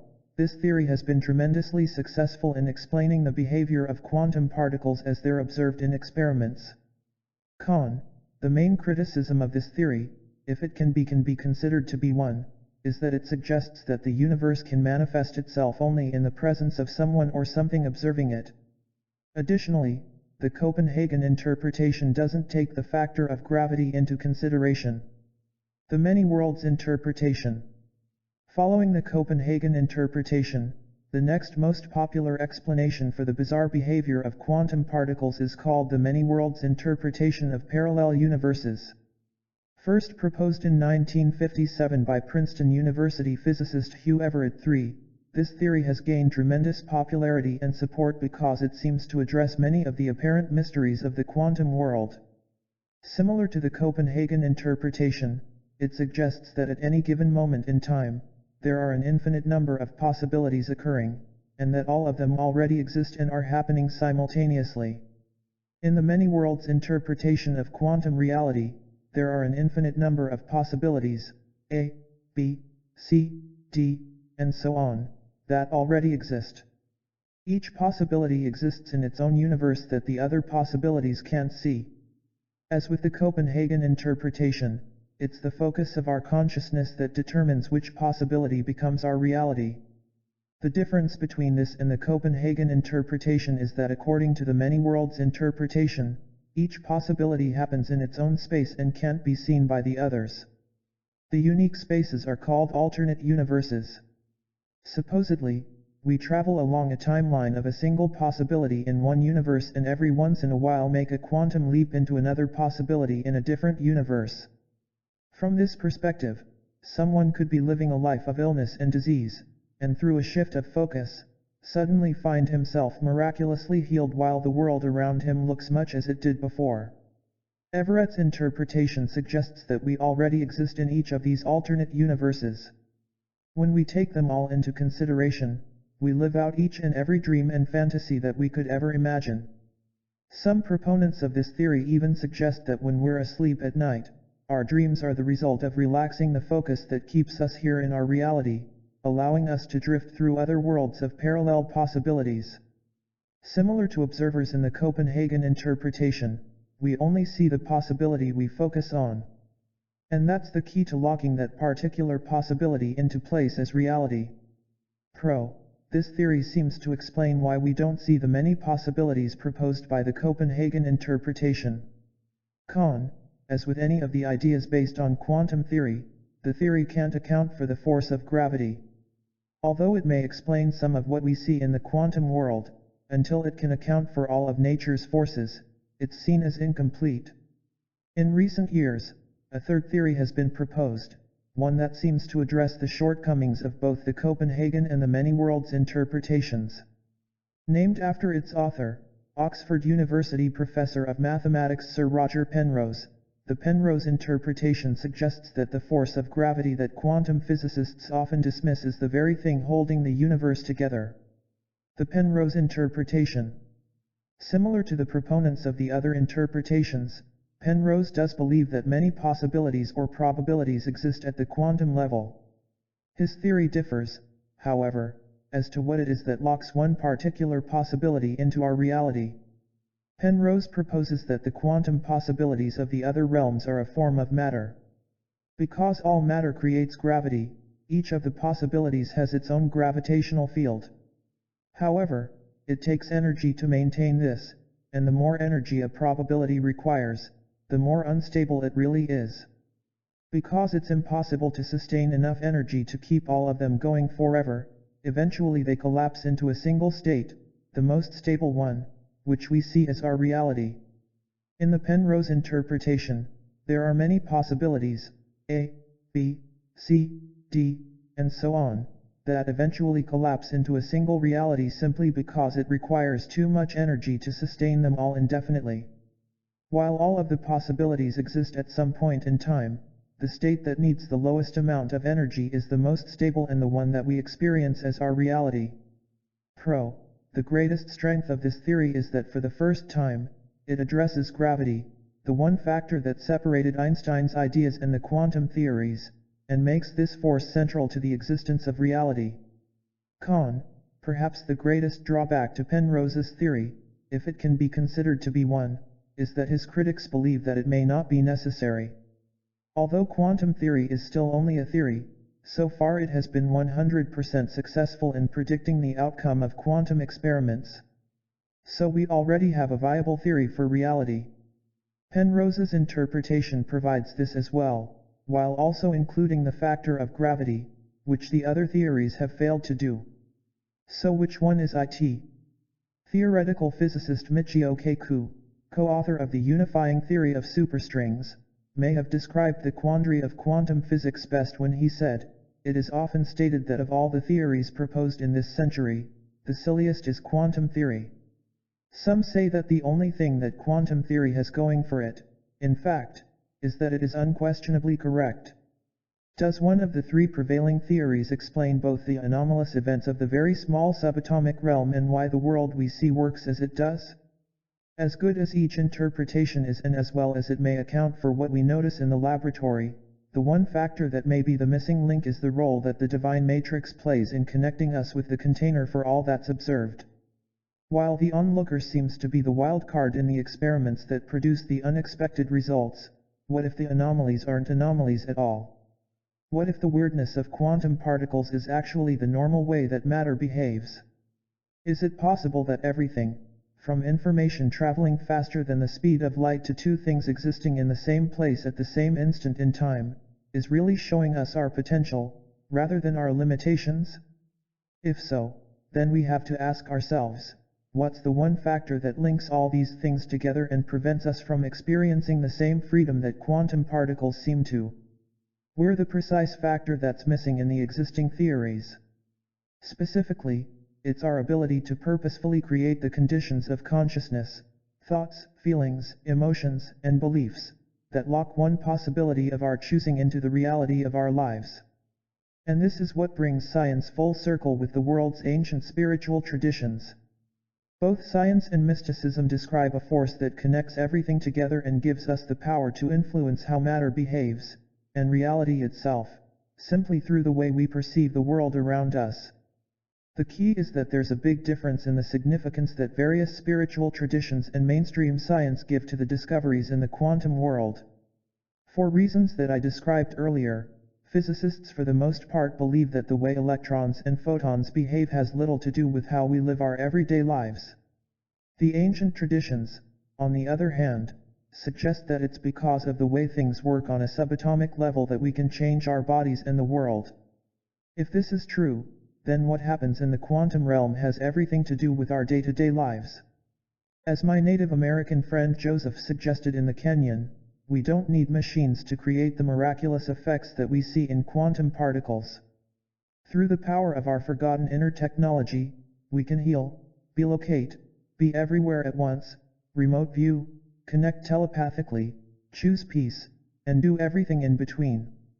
It's all about our power to focus consciousness, which is the great secret of some of our most ancient and cherished traditions. Reality Making 101. In the teachings of Mahayana Buddhism, it's believed that reality can exist only where our mind creates a focus. In fact, the wisdom suggests that both the world of pure form and that of the formless result from a mode of consciousness called subjective imagination. While any experience certainly seems real enough to us, it's only when we direct our attention while we're having a feeling about the object of our focus that a possible reality becomes that real experience. Except for a slight variation in the language, this ancient tradition sounds a lot like 20th century quantum theory. If all of the dos and don'ts of quantum possibilities are true and emotion is the key to choosing reality, then the question is, how do we feel as if something has happened when the person next to us stares us squarely in the face and says that it hasn't? For example, are we lying to ourselves if we say that a loved one is already healed while we're standing over that person in the intensive care unit of St. Someone's hospital? The irony of this last question is that its very nature eludes any single answer. In a universe of many possible realities, there are numerous potential answers. Somewhere among all those alternate realities there exists a scenario where our loved one's healing has already happened. Someplace there's a reality where the disease never even occurred. For reasons that we may never know or understand, however, this isn't the outcome that's been awakened, it's not the reality that's lying on the gurney in front of us. The answer to our question boils down to what we believe about the world and our power to choose. The question then becomes, which possibility do we pick? Which reality does our loved one or the doctor decide on? To answer this, we must first acknowledge that we have the power to make such a choice. Just as Neville's story of the man and his near-fatal illness demonstrated, the present reality isn't set in stone. Rather, it appears to be soft and malleable. It can even change when it looks as if there's no reason for it to do so. In Neville's account, the young man's doctors had made a diagnosis, picked a reality, with an expected outcome. Not knowing that he had a choice, the man initially believed them and bought into their version of reality. It was only when he was offered another possibility and he accepted it that his body responded to his new belief, and did so quickly. I share another powerful example of such a possibility in Chapter 4. Einstein made a famous statement that we can't solve a problem while we're in the same level of thinking that created it. Similarly, we can't change a reality if we remain in the same consciousness that made it. To lock in one of the many possibilities described by the Copenhagen, many worlds, and Penrose theories of reality, we must pinpoint it. And we do so through the way we observe it, that is, how we feel about it in our lives. Once we recognize that we have a choice in terms of what we see as our reality, the next questions that are commonly asked are, how do we do it? How are we to view someone as healed if the body of that person appears diseased? The answer begins with our willingness to look beyond the illusion of what the world is showing us. In the example of our loved one's illnesses, we're invited to see beyond the sickness that they've experienced, thinking about them as already healed and feeling what it's like to be with them in this new reality. To choose a different possibility, however, we must do more than just think about the new way of being or wish that the recovery of our loved one had already happened. This is perhaps the greatest caution in this way of seeing the world and the one that can present the greatest pitfall. In our fear of losing the people, places, and things that we hold most dear, there's a temptation to deal with the magnitude of the situation by denying the reality that stares us in the face, simply saying that we don't believe it. But unless we also take the actions that replace that frightening reality with one of healing, our non-acceptance is bound to produce little more than frustration and disappointment. I've personally experienced the loss of friends who fell into this trap and are no longer in this world today. Although they're the only ones who'll ever know what really happened in their hearts and minds before passing, I had the opportunity to witness some of the struggles they went through with their beliefs. If I'm such a powerful being, they reasoned, then why do I still have this condition? I've changed my beliefs, why haven't I healed? The topic is deep, personal, and sensitive. And the answer can often bring up strong feelings in discussions about what is, how the universe seems to work, and where God fits in. The bottom line is this: there's a fine and delicate balance between simply choosing a new possibility and actually following through with the thoughts, feelings, and beliefs that awaken that outcome as a new reality. Key 8. To simply say that we choose a new reality is not enough. To choose a quantum possibility, we must become that way of being. As Neville suggests, we must abandon ourselves to the new possibility and in our love for that state, live in the new state and no more in the old state. 11 And that's precisely what the ancient instructions found in some of our most cherished traditions invite us to do. The technique for this human-to-divine interface is often called prayer. Speaking quantum, feeling is the key. Earlier in this chapter we identified the various interpretations of why quantum weirdness seems to happen in the way that it does. The theories are particularly concerned with why the act of our simply observing matter seems to change it. While each explanation varied as to why the particular effect is happening, they all seem to suggest the same common denominator: us and our role as observers in the world. When we observe something, that is, when we consciously focus our attention on one place in time, it appears that we're locking one of the many quantum possibilities into place in that instant. Whether it's coming from a parallel reality or from the soup of flickering quantum probabilities, the theories suggest that what we see as reality, with a capital R, is what it is because of our presence. While this appears to be revolutionary news to modern science, it's been accepted as the way things are in ancient traditions and indigenous cultures for centuries. In the words of times past, scribes, mystics, healers, and scholars did their very best to preserve this great secret of our relationship to the universe and pass it on to us. Sometimes we find it in the places where we would least expect to encounter such powerful wisdom. From the temple walls and tombs in the deserts of Egypt to the Gnostic wisdom of the ancient Nag Hammadi library to the traditional medicine practiced today throughout the American Southwest, the language that breathes life into the possibilities of our imagination, dreams, and prayers remains with us. Perhaps the clearest example of this language is described in the words of a man who lived in a monastery nearly 15,000 feet above sea level, high on the Tibetan plateau. In the spring of 1998, I had the opportunity to facilitate a combined research trip and pilgrimage into the highlands of central Tibet for 22 days.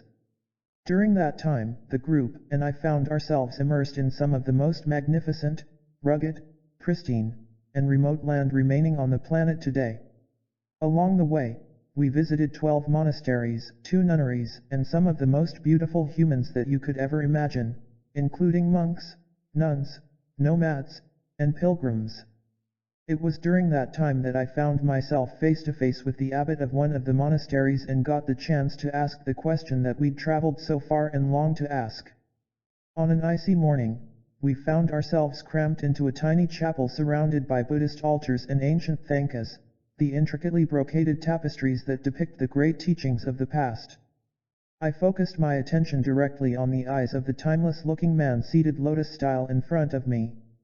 Through our translator, I asked him the same question that I'd asked every monk and nun we'd met throughout our pilgrimage. When we see your prayers, I began, what are you doing? When we watch you intone and chant for 14 and 16 hours a day, when we see the bells, bowls, gongs, chimes, mudras, and mantras on the outside, what's happening to you on the inside? A powerful sensation rippled through my body as the translator shared the abbot's answer. You've never seen our prayers, he said, because a prayer cannot be seen. Adjusting the heavy wool robes beneath his feet, the abbot continued, what you've seen is what we do to create the feeling in our bodies. Feeling is the prayer. How beautiful, I thought. And how simple. Just as the late 20th century experiments had shown, it's human feeling and emotion that affect the stuff our reality is made of. It's our inner language that changes the atoms, electrons, and photons of the outer world. However, this is less about the actual words we utter and more about the feeling that they create within us. It's the language of emotion that speaks to the quantum forces of the universe. Feeling is what the divine matrix recognizes. Key 9. Feeling is the language that speaks to the divine matrix.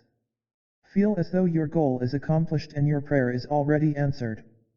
The abbot was telling us the same thing as the great scientists of the 20th century. Not only was he passing on the same ideas that the experimenters had documented, he was taking it one step further.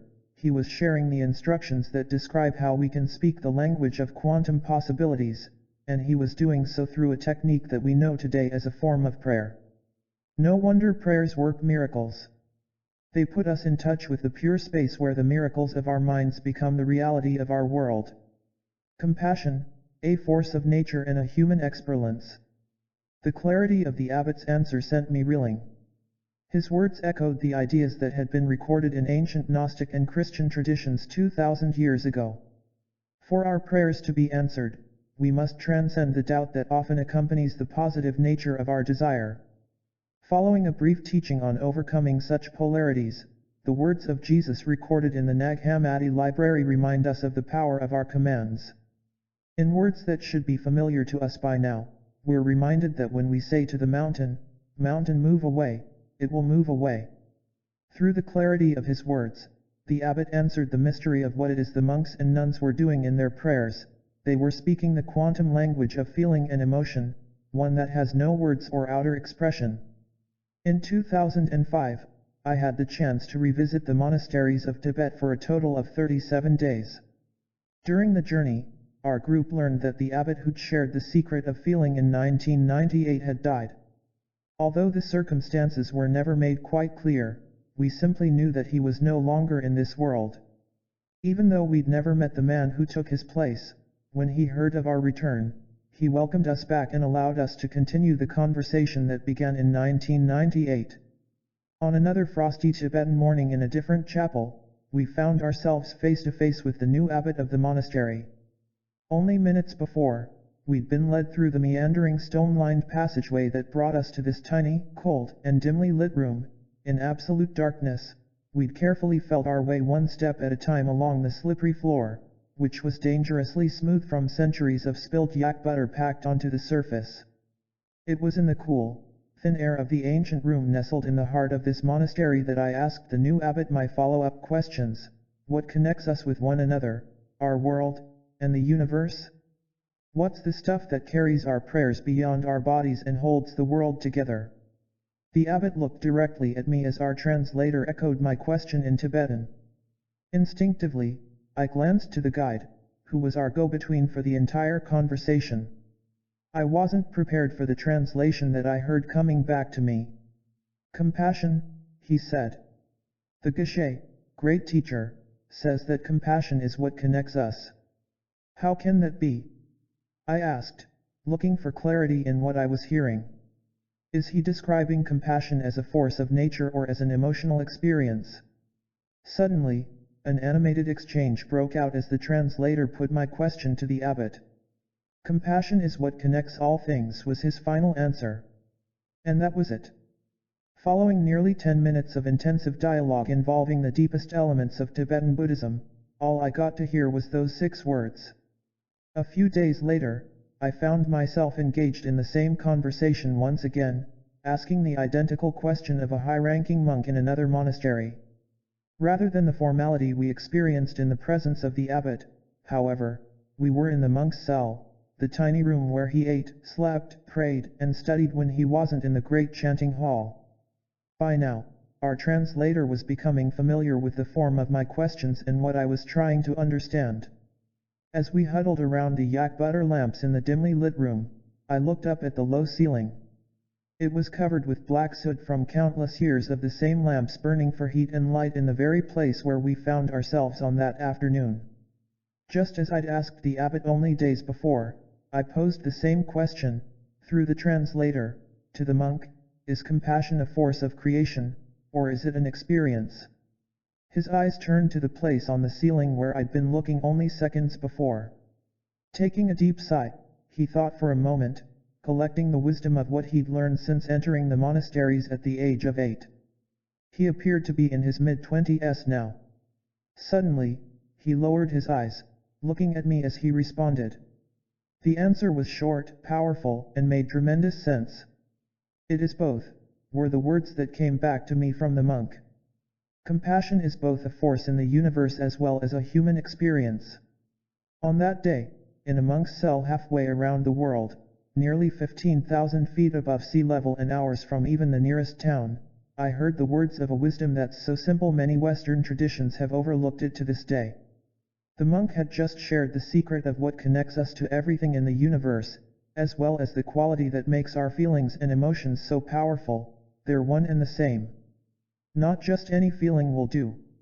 Recent translations of ancient prayers recorded in Aramaic, the language of the Essenes, the scribes of the Dead Sea Scrolls, seem to support precisely what the monk was sharing as the secrets of reality making.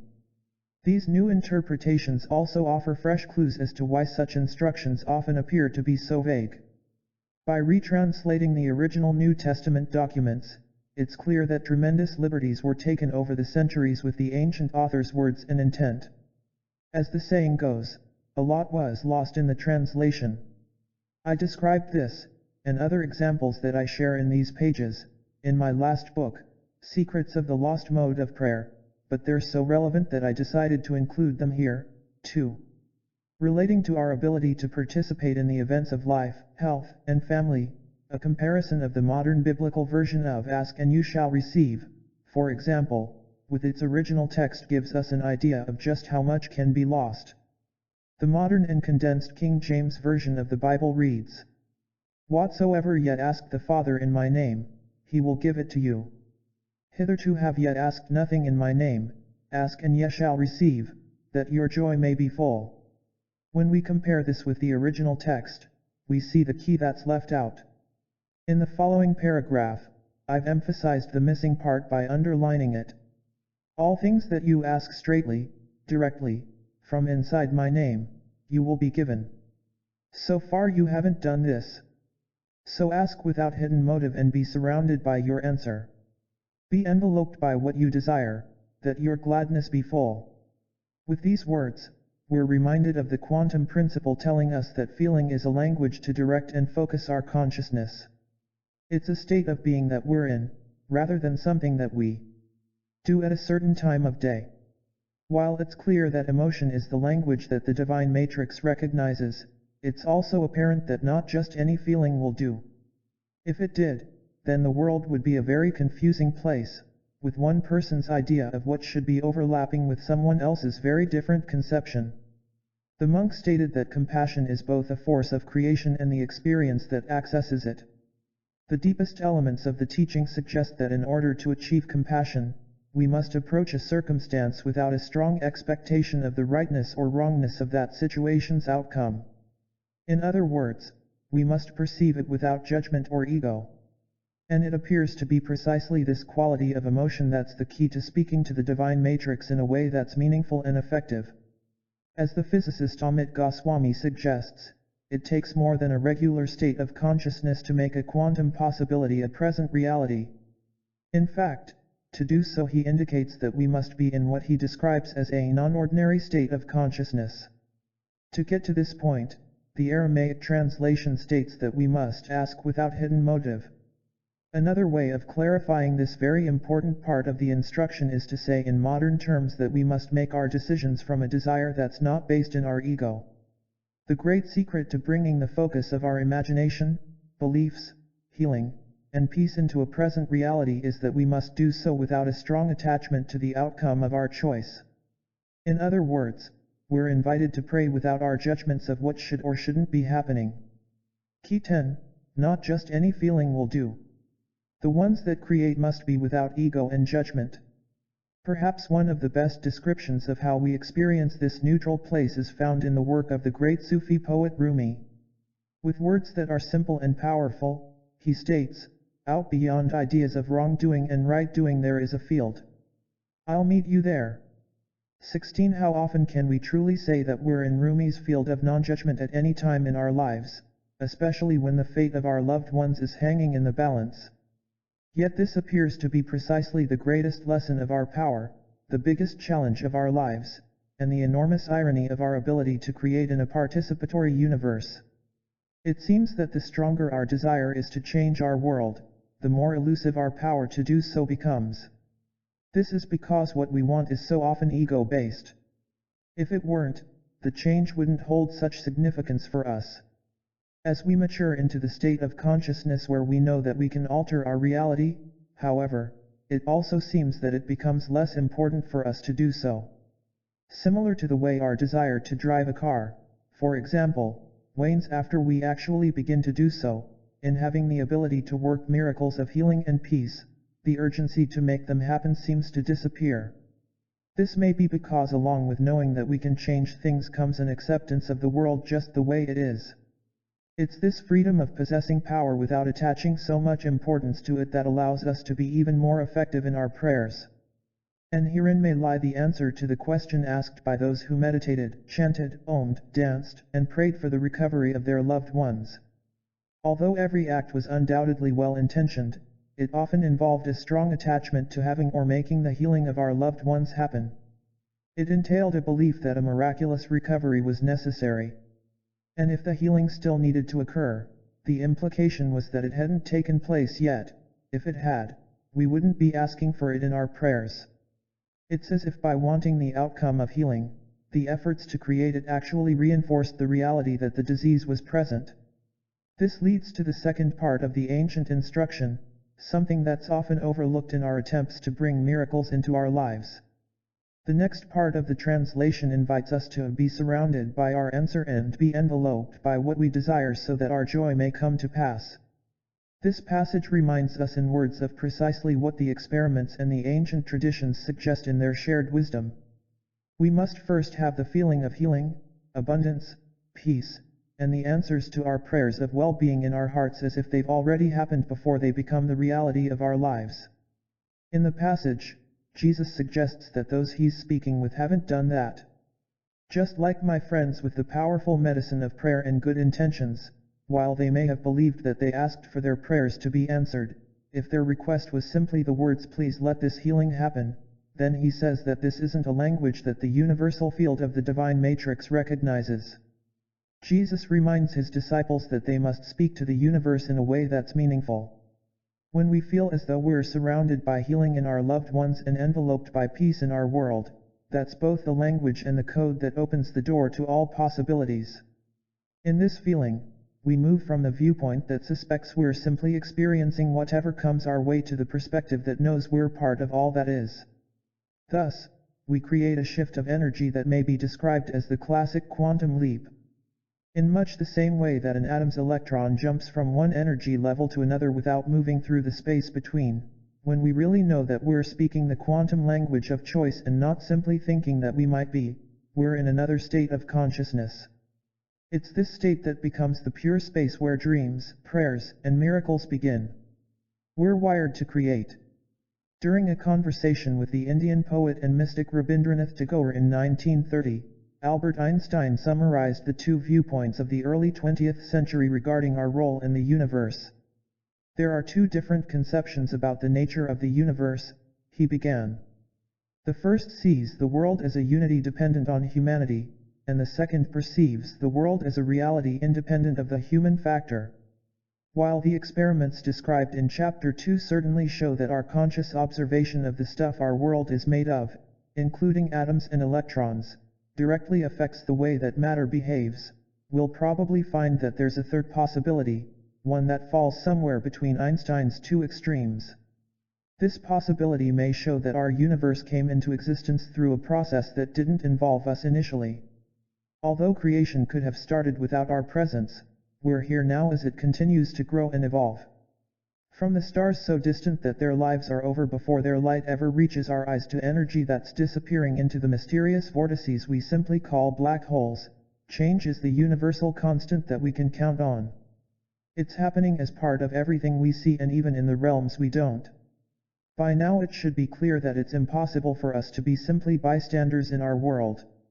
As conscious observers, we're part of all that we see. Additionally, although scientists have yet to agree upon which theory explains the way we change our reality, they all suggest that the universe is altered in our presence. It's as if being conscious is an act of creation unto itself. As physicist John Wheeler stated, we live in a participatory universe, not one where we manipulate or force our will or are able to completely control the world around us. In our capacity as part of the universe today, we have the ability to modify and change little pieces of it through the way we live our lives. In the realm of quantum possibilities, we appear to be made to participate in our creation. We're wired to create. Because we appear to be universally joined on the quantum level, ultimately our connectedness promises that the seemingly little shifts in our lives can have a huge influence on our world and even the universe beyond. Our quantum link with the cosmos runs so deep that scientists have created a new vocabulary to describe what such connections really mean. The butterfly effect mentioned in Chapter 1, for example, describes how small changes can have really big effects. Formally known as sensitive dependence on initial conditions, the bottom line of this phenomenon suggests that a single small change in one part of the world can be the trigger for a huge alteration in another place and time. It's most often stated as the analogy: if a butterfly flaps its wings in Tokyo, then a month later it may cause a hurricane in Brazil. An often used example of this effect is the result of a turn down the wrong street by Archduke Ferdinand's driver in 1914. This mistake brought the leader of Austria face to face with his assassin, and history shows that Ferdinand's death was the catalyst that led to World War I. It all began with the chance occurrence of a simple error that we've all made at one time or another. That wrong turn, however, had global consequences. In Chapter 2, we explored 3 experiments that told the story of our relationship to the world around us. They showed us that DNA changes the stuff our world is made of and that emotion alters the DNA itself. The military experiments and those conducted by Cleve Baxter demonstrated that this effect isn't limited by time or distance. The net result suggests that you and I direct a force within us that works in a realm that's free from the limits of physics as we know them. The studies imply that we aren't bound by the scientific laws as we understand them today. This may be precisely the power that the mystic Saint Francis alluded to more than 600 years ago when he said, "There are beautiful and wild forces within us." If there's a power within us to alter the essence of the universe in ways that can heal and create peace, then it makes tremendous sense that there would be a language that allows us to do so consciously and at will. And there is, interestingly, it's precisely the language of emotion, imagination, and prayer that was lost to the West through the Christian Church's biblical edits of the 4th century. When the miracle stops working, the effects of the mind-body connection and certain kinds of prayer are well documented in the open literature. From studies in major universities and field tests in war-torn countries, it's clear that the way we feel within our bodies affects not only us, but the world beyond. This relationship between our inner and outer experiences appears to be the reason some forms of prayer empower us as they do. While the precise mechanism that explains why prayers work may not be fully understood, they do, and the evidence is there. However, there's also a lingering mystery. In the studies, the positive impact of the prayers seems to last only for the period of time that they're occurring. When they stop, their effects also seem to end. For example, during experiments in prayers for peace, the studies clearly show that there were statistically significant declines in the key indicators that the researchers were observing. The incidence of traffic accidents, hospital emergency room visits, and even violent crimes against people went down. In the presence of peace, all that could happen was peace.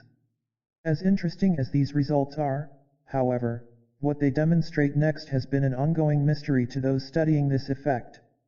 When the experiments stopped, the violence returned, in some instances reaching levels even greater than before the experiments began. What happened? Why did the effects of the meditations and prayers appear to end? The answer to these questions may be the key to understanding the quality of awareness that creates. What happened was that the trainees stopped what they were doing, they ceased their meditations and prayers. And this is the answer to our mystery. If we believe that choosing our reality is something that we do only for the moment, then it makes perfect sense that when we stop feeling as if our new reality exists, the effect of our decision is over as well. Our reality making may be a short-lived choice if we assume that feelings of healing, peace, and abundance are experiences that only last for minutes at a time. Between the modern experiments and the instructions in ancient texts, we know that reality making is more than what we do, it's what we are. Key 11, we must become in our lives the things that we choose to experience as our world. If feeling is the way we choose and we're feeling all the time, then we're also constantly choosing. We can feel our gratitude for the peace in our world with conviction because it always exists somewhere. We can feel appreciation for the well-being of our loved ones as well as ourselves because we're healed and renewed to some degree every day. This may be precisely what the Aramaic versions of the Gospels were trying to convey to the people of the future through the language that they left for us nearly 2,000 years ago.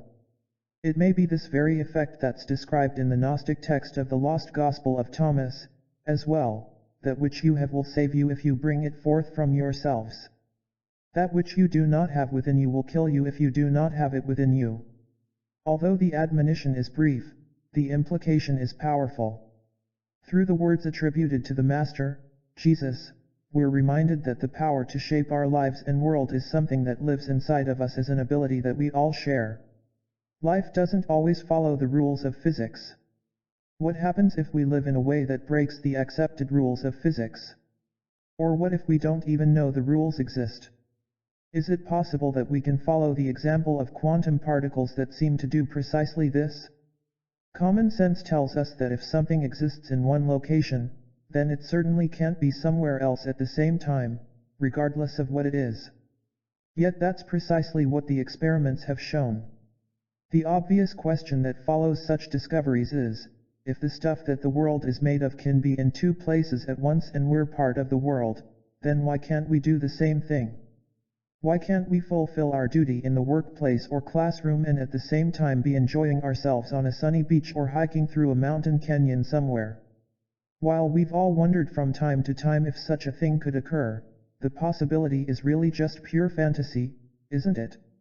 When we hear of something unusual happening on many occasions involving different individuals, there's normally some truth to the reports.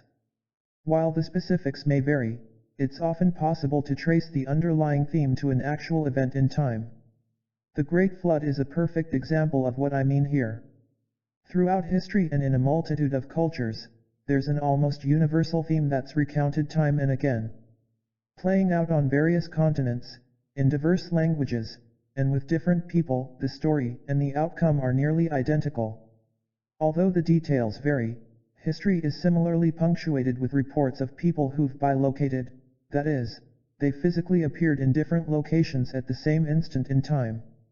Often these feats are attributed to yogis, mystics, or individuals who have in some way mastered a dormant ability, not always, however. The common thread that seems to link these reports is that those who do the bilocating are generally masters of the power of human emotions such as love and compassion. Frequently, the reports are associated with the holy works of saints and are well documented by missionaries, native peoples, and others who are believed to be reliable witnesses to the miracles. Among the best documented of the many instances of bilocation attributed to Saint Francis of Paula, for example, was a case that happened in 1507. As the holy man was fulfilling his duties at the church altar, people who had come to see him found that he looked as if he was in a deep state of prayer, and they decided not to disturb him. When they left, however, they were more than surprised to find him outside of the church they'd just entered. And he wasn't simply standing there alone, he was talking with locals and those passing by on the street. Quickly, they ran back into the chapel, only to find that he'd never left, he was still there, lost in prayer. Somehow, through a mysterious state of consciousness associated with a deep meditative state, Saint Francis of Paula had appeared to the same people in two locations during the same period of time. Between 1620 and 1631, Maria de Agreda, a nun who lived for 46 years in a convent in Agreda, Spain, reported more than 500 journeys across the ocean, away to a distant land. As far as those who knew her and lived with her were concerned, she never once left the convent. For Maria, however, she would fly to the faraway place she spoke of during what she called her experiences of ecstasy. Such a phenomenon could be chalked up today to a 300-year-old report of remote viewing, the ability to witness and perceive events from a distance by directing consciousness to a precise location, except for one curious distinction. Maria de Agreda not only visited the lands that she described, but she taught the indigenous people she encountered there about the life of Jesus. Although she spoke only her native Spanish, the Indians could understand her as she shared the teachings of the great master with them. The documentation of her sightings came when the Archbishop of Mexico, Don Francisco Manzo y Zuniga, heard about her experience. When he sent missionaries to investigate, they were amazed to find that the local Indians of the area were already well educated in the life of Jesus, so well, in fact, that they immediately baptized the entire tribe on the spot. Nearly a decade later, Maria de Agreda's mystical journeys were finally validated. While she was under a church-ordered oath of obedience, she described the intimate details of a land that she'd never physically visited. Her description was so complete that she included the subtleties of climate and changing seasons, as well as nuances of the culture and the beliefs of the people whom she'd taught.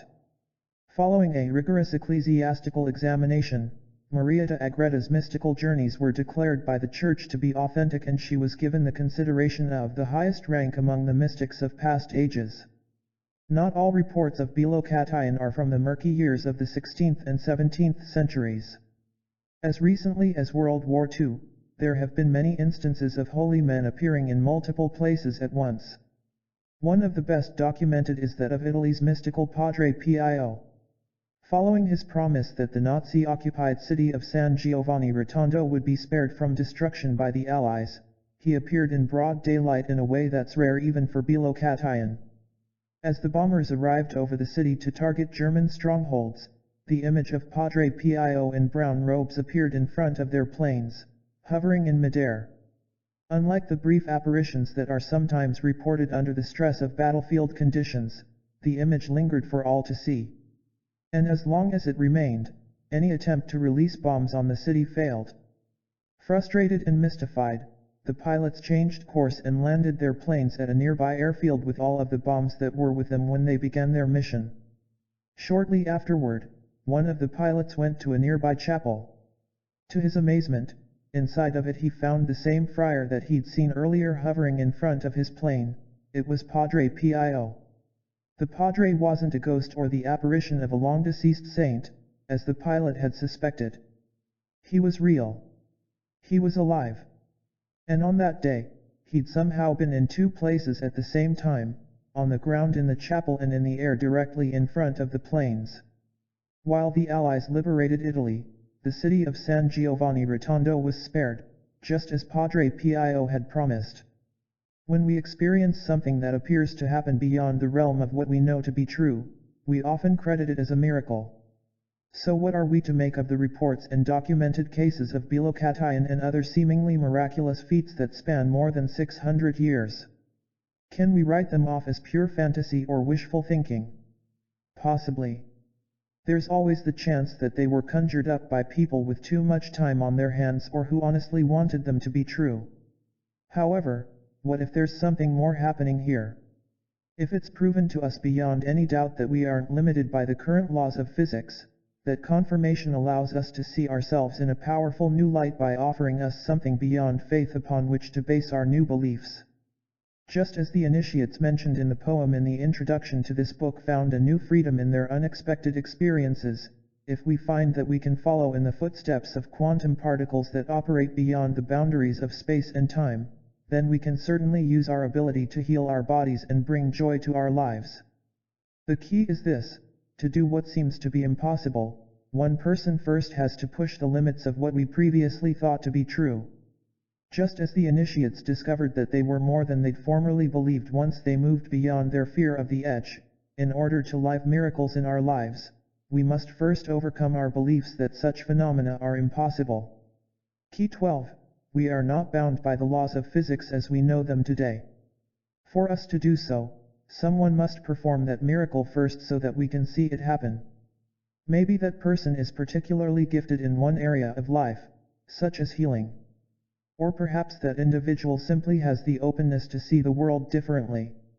Regardless of how it happens, once one person does that special something, whether it's Jesus or your next door neighbor, then the same miracle becomes available to everyone else. A beautiful example of this principle is illustrated by the inability of the native peoples of North America to see the ships of the early Europeans that were anchored just off their shores. The concept of a massive wooden boat with huge masts and sails was so foreign to them that they had no point of reference for what they were seeing. In the same way that our vision is capable of detecting the individual frames of a movie, the natives' eyes could certainly make out the silhouette of the ships on the horizon. And just as our brains try to make sense of what we see by merging the frames together into the continuous experience of the movie, the natives tried to do the same thing. The problem was that no one had ever done it before.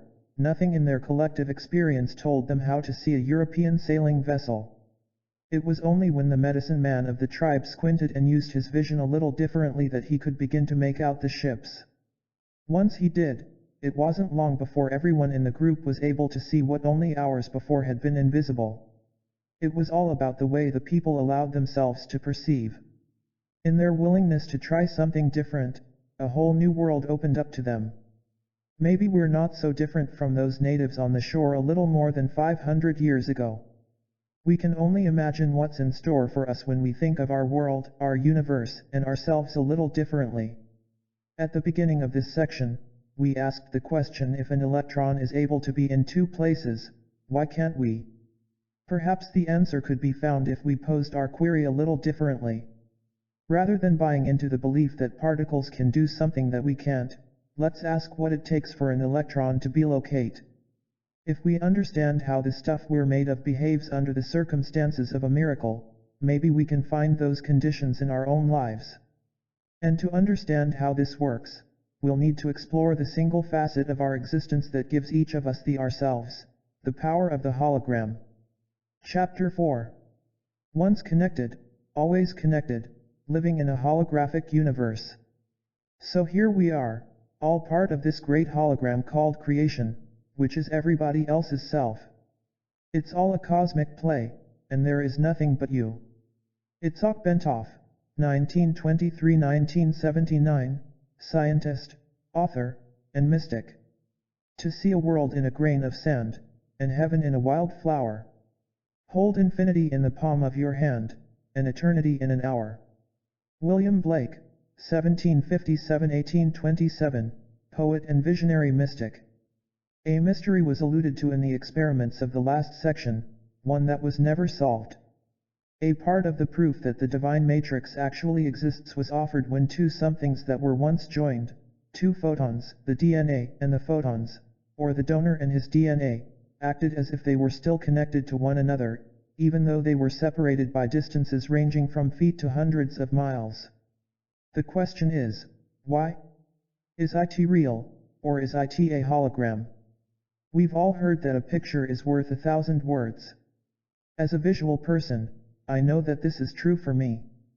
For example, seeing one demonstration of how to start the engine of my truck is much more meaningful to me than reading all the pages of a manual describing why the pistons move and the spark plugs spark when I turn the key.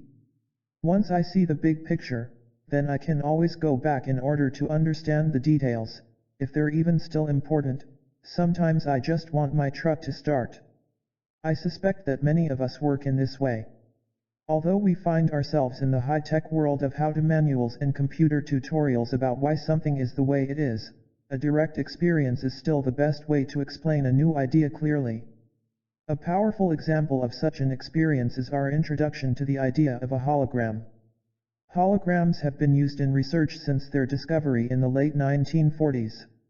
Since that time, however, precisely what one is and how it works had little meaning to the average non-technical person, until the original Star Wars motion picture was released in 1977. In a pivotal scene early in the film, we see the representative of an entire planet, Princess Leia, pleading for help to save her people. She encodes her message in the form of a digital hologram stored in the memory of R2-D2, the android who captured the hearts and imaginations of audiences throughout the world. While Princess Leia remains in one part of the universe, R2-D2 carries her holographic image to another world in a galaxy far, far away. The message remains secret until a young warrior, Luke Skywalker, coaxes it from him. In a stunning display of state-of-the-art motion picture graphics, R2-D2 delivers the princess's request by projecting a miniature image of her into the room, as if she were there in person. Suddenly, her lifelike image appears in midair to make the plea.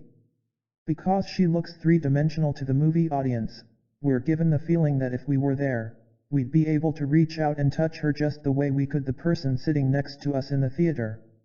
If we did so, however, our hands would pass through empty air. She's just a hologram. For many people in the 70s, this scene was their first experience of a holographic projection and how real it can appear. It also gave us a surprising glimpse of what our phone calls may look like at some point in the not-so-distant future. Even today, decades later, the mere mention of the word hologram still brings to mind the image of Princess Leia. For all intents and purposes, a hologram is generally thought of as a picture, a three-dimensional image, that looks lifelike when it's projected in a particular way or is seen in a certain kind of light. While the film rendition is one example of what the hologram may produce, there's much more to it than simply a photograph. The holographic principle may be one of the simplest yet least understood phenomena of nature. At the same time, it could hold the greatest potential for making change on even the largest possible scales within a time frame that's dizzying to the mind. To apply this power in our personal lives, however, we must understand precisely what a hologram is and how it works. So, first things first, just what is a hologram? Understanding the hologram. If you were to ask scientists to explain a hologram, they would probably begin by describing it as a special kind of photograph where the image on the surface suddenly appears three-dimensional when it's exposed to direct light. The process that creates these images involves a way of using laser light so that the picture becomes distributed over the entire surface of the film. It's this property of distributedness that makes the holographic film so unique. In this way, every part of the surface contains the entire image just as it was originally seen, only on a smaller scale. In other words, each fragment is a hologram. If the original picture were divided into any number of pieces, each one, no matter how small, would still show a full view of the entire original image. Figure 9. When something is holographic, it exists wholly within every fragment of itself, no matter how many pieces it's divided into. This illustration helps convey the idea that no matter how finely we divide the universe, from the 4 parts shown above to a galaxy, a human, or an atom, each segment mirrors the whole universe, only on a smaller scale. Just as the direct experience of starting a car's engine is the most effective way to show how it operates, probably the best method of illustrating how a hologram works is also through an example. Back in the 1980s, a series of bookmarks appeared on the market, which are now collector's items, using holographic technology. Each one was made of a shiny strip of silver paper that looked like glossy aluminum foil at first glance. When the paper was held directly under a bright light and tilted back and forth, however, something happened that set these bookmarks apart from more traditional ones. Suddenly, the images in the foil looked as though they'd come to life and were hovering in the air just above the paper itself. As the bookmark was tilted one way, then another, the image remained present, three-dimensional, and lifelike. I remember a number of different versions of these: the face of Jesus, the body of Mother Mary, a dolphin jumping over a pyramid, and a rosebud in full bloom. If you have one of these bookmarks, you can do an experiment to demonstrate for yourself just how a hologram works. A word of caution here: the drawback is that your bookmark will be destroyed in the process. With this in mind, use a sharp pair of scissors to cut your beautiful, shiny bookmark into hundreds of pieces of any shape. Then, take the smallest of the fragments and cut it again into an even tinier piece. If the bookmark is truly a hologram, you'll be able to look at your tiny speck of a bookmark under a magnifying glass and still see the entire image, only on a smaller scale. The reason why is that it exists everywhere throughout the bookmark. Key 13. In a holographic something, every piece of the something mirrors the whole something. Solving the mystery of the twin photons. So, with a clearer understanding of what a hologram is and how it's created, let's revisit the University of Geneva experiment from Chapter 1. To recap, a distance of 14 miles separated twin photons. When one of them was forced to choose between two pathways at the end of its journey, the second photon always made exactly the same choice, as if it knew what its twin was doing. The same experiment has been repeated on different occasions, and each time the results are identical. The two particles act as if they're still connected, even though they're miles apart. Conventional wisdom suggests that for this kind of connection to happen, the photons are somehow sending signals to one another. This is where a problem comes in for physicists. For a message to travel between them, it would have to be moving faster than the speed of light. But according to Einstein's theory of relativity, nothing can travel that quickly.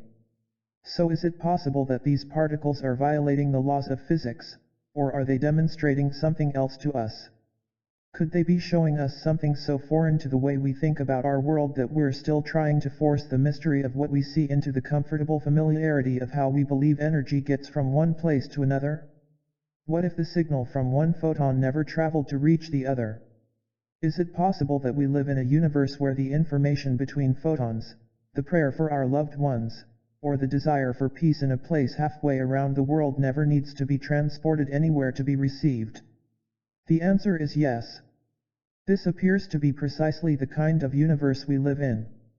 Russell Targ, co-founder of the Cognitive Sciences program at the Stanford Research Institute in Menlo Park, California, eloquently and beautifully describes this connection. We live in a non-local world where things physically separated from one another can, nonetheless, be in instantaneous communication. Targ clarifies what such a connection means, stating, "It's not that I close my eyes and send a message to a person 1,000 miles away, but rather in some sense there is no separation between my consciousness and his consciousness." 3. The reason why the signals didn't have to travel between photons is because they were already there.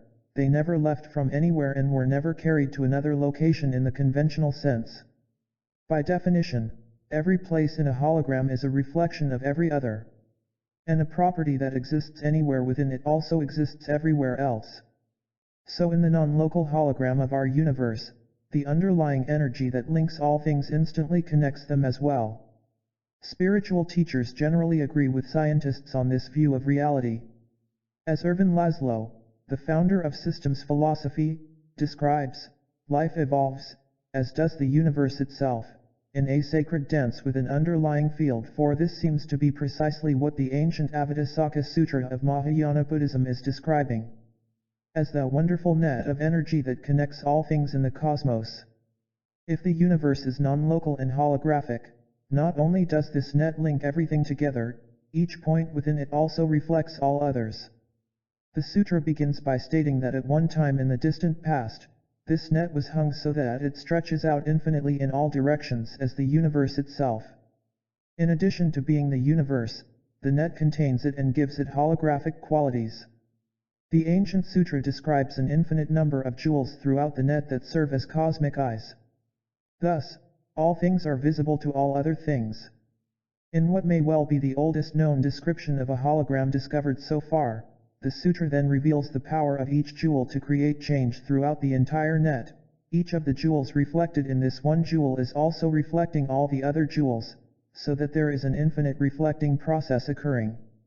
According to the translation of the sutra I've referenced, this net symbolizes a cosmos in which there is an infinitely repeated interrelationship among all the members of the cosmos. 6. What a beautiful description of the subtle yet powerful principle that nature uses to survive, grow, and evolve. In a holographic universe, where each piece already has the whole world mirrored on a smaller scale, all things are already everywhere. The holographic principle promises that everything we need to survive and grow is always with us, everywhere, all the time, from the simplicity of a single blade of grass to the complexity of our bodies. As we understand the power of our infinitely connected hologram, it becomes clear that nothing is hidden and there are no secrets. These things are byproducts of our sense of separateness. While it may look as though we're disconnected from one another and the rest of the world, that detachment doesn't exist on the plane where the hologram originates, within the divine matrix. On this level of unity, there really can be no such things as here and there. Now we can answer the why of the mysteries in our experiments from the first part of this book. When the US Army performed the experiments on the donor and his cells, the DNA acted as if it were still connected to the person having the emotions. Even when the donor and his DNA were separated by distances of up to 350 miles, the results were the same, and the mystery remained, because our conventional explanations for why DNA would respond to its owner's emotions are invalid. Most people would assume that some energy was being shared in this experiment. When we think of energy, we typically imagine it being generated in one place and then somehow transmitted or conveyed to another. Just as the image on our TV set or our favorite music on the radio is the result of energy being broadcast from point A to point B, we would expect some kind of force to travel from the donor to his DNA. For a transfer to happen, however, it takes time to get from one location to the next. While this interval might not be much, maybe just a nanosecond, some amount of time must pass for a conventional energy to move from one point to another. The key in the experiment, however, was that an atomic clock, accurate to 1 second in 1 million years, showed that no such time elapsed. The effect was simultaneous because no exchange was necessary. On the quantum level, the donor and the DNA were both part of the same pattern, and the information from either one was already present with the other. They were already connected. The energy from the donor's emotions never traveled anywhere, because it was already everywhere. Any change that we wish to see in our world, from healing and safety for our loved ones to peace in the Middle East or any of the 60+ nations now engaged in armed conflict, doesn't have to be sent from our hearts and minds to the places where it's needed. It's not necessary to send anything anywhere. Once our prayers are inside of us, they're already everywhere. Key 14. The universally connected hologram of consciousness promises that the instant we create our good wishes and prayers, they are already received at their destination. The implications of this principle are vast and deep. To really know what it means in our lives, however, we need to examine the last piece of how the hologram works, the power to create change within it. If everything is really connected and already everywhere all the time, then what happens when we change something in one part of the hologram? Once again, the answer may surprise you. A change anywhere means a change everywhere. In the movie Contact, there are scenes that flash back to the childhood of the lead character and show the influence that her father had in her life before his sudden death. Offering his support for the ambitious way she approached her goals, he often commented that the great things in his daughter's future would be accomplished in small steps.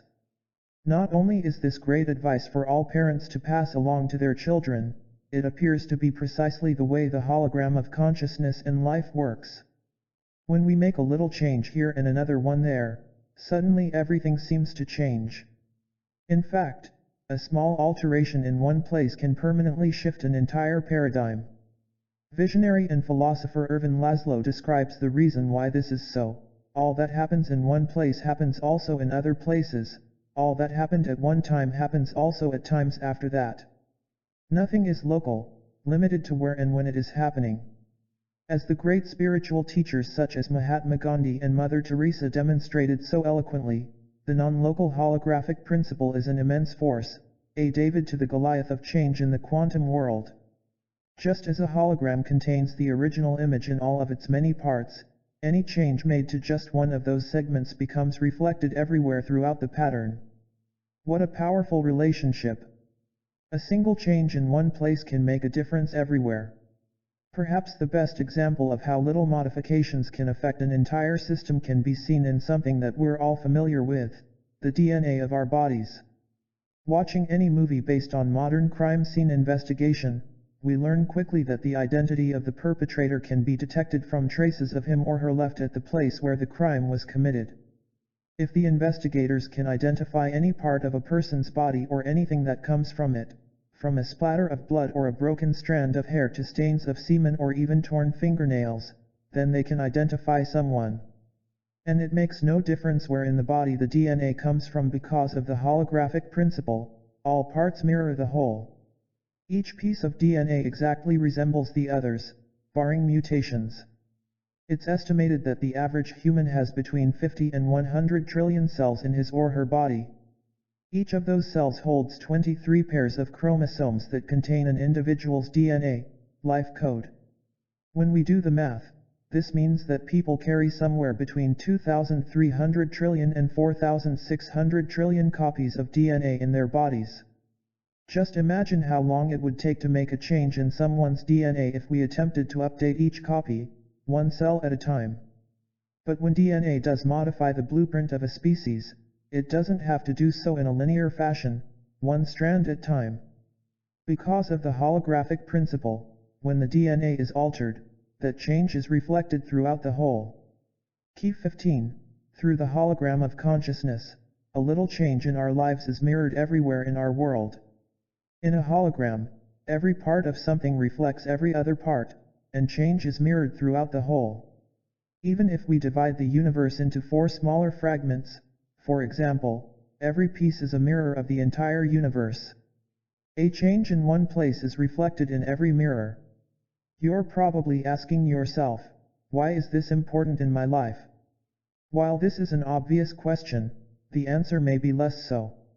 The subtle power of the hologram is that it offers us the leverage to make a tremendous change on a large scale by altering a pattern in only one place. Understanding the holographic principle is important because it appears to describe precisely the way we work. From the DNA of our bodies to the atomic structure of the world around us to how memory and consciousness work, we appear to be holograms of a greater existence that we're only beginning to understand. Holographic brains in a holographic universe. I remember watching a documentary in the 1970s on the human brain in which surgeons were preparing to relieve pressure deep within the tissue of a man's brain caused by the trauma of an accident. While he was wide awake and conscious, portions of his exposed brain were stimulated with electrical probes to see what part of the body those segments were related to. When an electrode was touched to one place, for example, the patient would see a burst of color, and that location would be noted as a visual center. Aside from the bizarre experience of seeing a living brain exposed to the bright lights of the operating room, what made this particular film so interesting was the way the man's brain was working. When certain sites were electrically stimulated and produced his experience of seeing color, for example, those places didn't seem to correspond to the ones that are traditionally associated with vision. It was as if portions of his brain had somehow learned to see in a way that we would normally expect to find in another part of the brain. The revolutionary work of neuroscientist Carl Pribram has also found that cerebral functions are more global than was once postulated. Prior to Pribram's work, it was believed that our brains work like amazing biological computers that store particular kinds of information in precise places. In this mechanical model of memory, there was a one-to-one correspondence between certain types of memory and the locations where they were stored. The problem was that localized memory wasn't what was found in laboratory experiments. In much the same way that the documentary showed places in the man's brain that knew the function of other areas, experiments demonstrated that animals retained memories and continued their lives even though the parts of their brains that were believed to hold these functions were removed. In other words, it appeared that there wasn't a direct correspondence between the memories and a physical place in the brain. It was obvious that the mechanical view of brains and memory wasn't the answer. Something else strange and wonderful must be happening. In the early 1970s, Pribram pioneered a powerful new model to explain the evidence from the experiments. He began to think of the brain and memories within it as working like holograms. One of the keys that confirmed Pribram was on the right track was the laboratory validation of the way we mentally process information. He drew upon earlier research to test his hypothesis. In the 1940s, scientist Dennis Gabor used a complex set of equations known as Fourier transforms, named after their discoverer, Joseph Fourier, to create the first holograms, work for which he was awarded a Nobel Prize in 1971. Pribram guessed that if the brain does in fact work like a hologram, distributing information throughout its soft circuits, then it should process information the same way Fourier's equations do. Knowing that the brain cells create electrical waves, Pribram was able to test the patterns from the circuits using the Fourier transforms. Sure enough, his theory was accurate. The experiments proved that our brains process information in a way that's equivalent to the equations of a hologram. Pribram clarified his model of the brain through a simple metaphor of holograms within holograms. In an interview, he stated, "The holograms within the visual system are patch holograms. These are smaller portions of a larger image. The total image is composed much as it is in an insect eye that has hundreds of little lenses instead of one single big lens. You get the total pattern all woven together as a unified piece by the time you experience it." Interestingly, while Pribram and David Bohm, whose ideas were discussed in the introduction, began their work independently, both were using the same explanation to describe the results of their experiments. They were each applying the holographic model to make sense of life. Bohm, as a quantum physicist, was looking at the universe as a hologram. Pribram, as a neuroscientist, was studying the brain as a holographic processor, with our minds performing holographic processes. When the two theories are combined, what results is nothing less than a paradigm-shattering possibility. That possibility suggests that we are part of a much greater system of many realities, within other realities. In this system, our world could be considered a shadow or a projection of events that are happening in a deeper, underlying reality. What we see as our universe is really us, our individual and collective minds, transforming the possibilities of the deeper realms into physical reality. This radically new way of viewing ourselves and the universe gives nothing less than direct access to every possibility that we could ever wish, or pray for, dream, or imagine. In his studies, Pribram offers a reason for precisely such possibilities. Through the holographic model of the brain interacting with the universe, he says that the functioning of our brain allows for experiences that transcend time and space. Within the context of this holographic model, all things become possible. The key to experiencing the power of these potential outcomes is that we must think of ourselves in this new way. And when we do, something wonderful begins to happen. We're changed. It's impossible for us to sort of see ourselves as empowered beings in a universe of possibilities. We either do or we don't. And that's precisely the focus of this book. We can think of ourselves differently only when we have a reason to do so. The concept of the divine matrix as a universally connected hologram promises us that we're limited only by our beliefs. As the ancient spiritual traditions suggest, the invisible walls of our deepest beliefs can become our greatest prison. Yet they also remind us that it's our beliefs that can become our greatest source of freedom. As different as the world's wisdom traditions may be from one another, they all bring us to the same conclusion: the opportunity to be imprisoned or free is ours, and we're the only ones who can make the choice. The power of a mustard seed. The pioneering work of Carl Pribram and the studies by other researchers who have followed show that our brains function as holographic information processors. If this is true for us as individuals, then it makes sense that our collective mind and consciousness may work this way as well. Today more than 6 billion humans, and minds, inhabit the planet. Within the container of the divine matrix, each individual's mind is part of a larger single awareness. Regardless of how different they may appear from one another, every mind contains the pattern of the whole consciousness. And through that link, we each have direct access to the entire pattern. In other words, we all have the power to change the hologram of our world. While for some people this is an unconventional way to think about who we are, for others it's perfectly aligned with their beliefs and experiences. Scientific studies support these principles and have found that when people within a group share a common experience of consciousness, the effects can be detected beyond the group itself and even outside the building where the individuals are meeting. Clearly, inner experiences are being carried through some subtle conduit in a way that's not restricted by the so-called laws of physics or limited to the immediate surroundings. One example of this phenomenon is evident in the effect that transcendental meditation, trademark, can have upon large populations.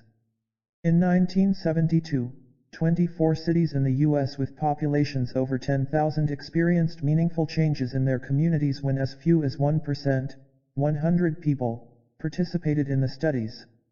Those involved used specific meditation techniques to create the inner experiences of peace that were mirrored in the world around them.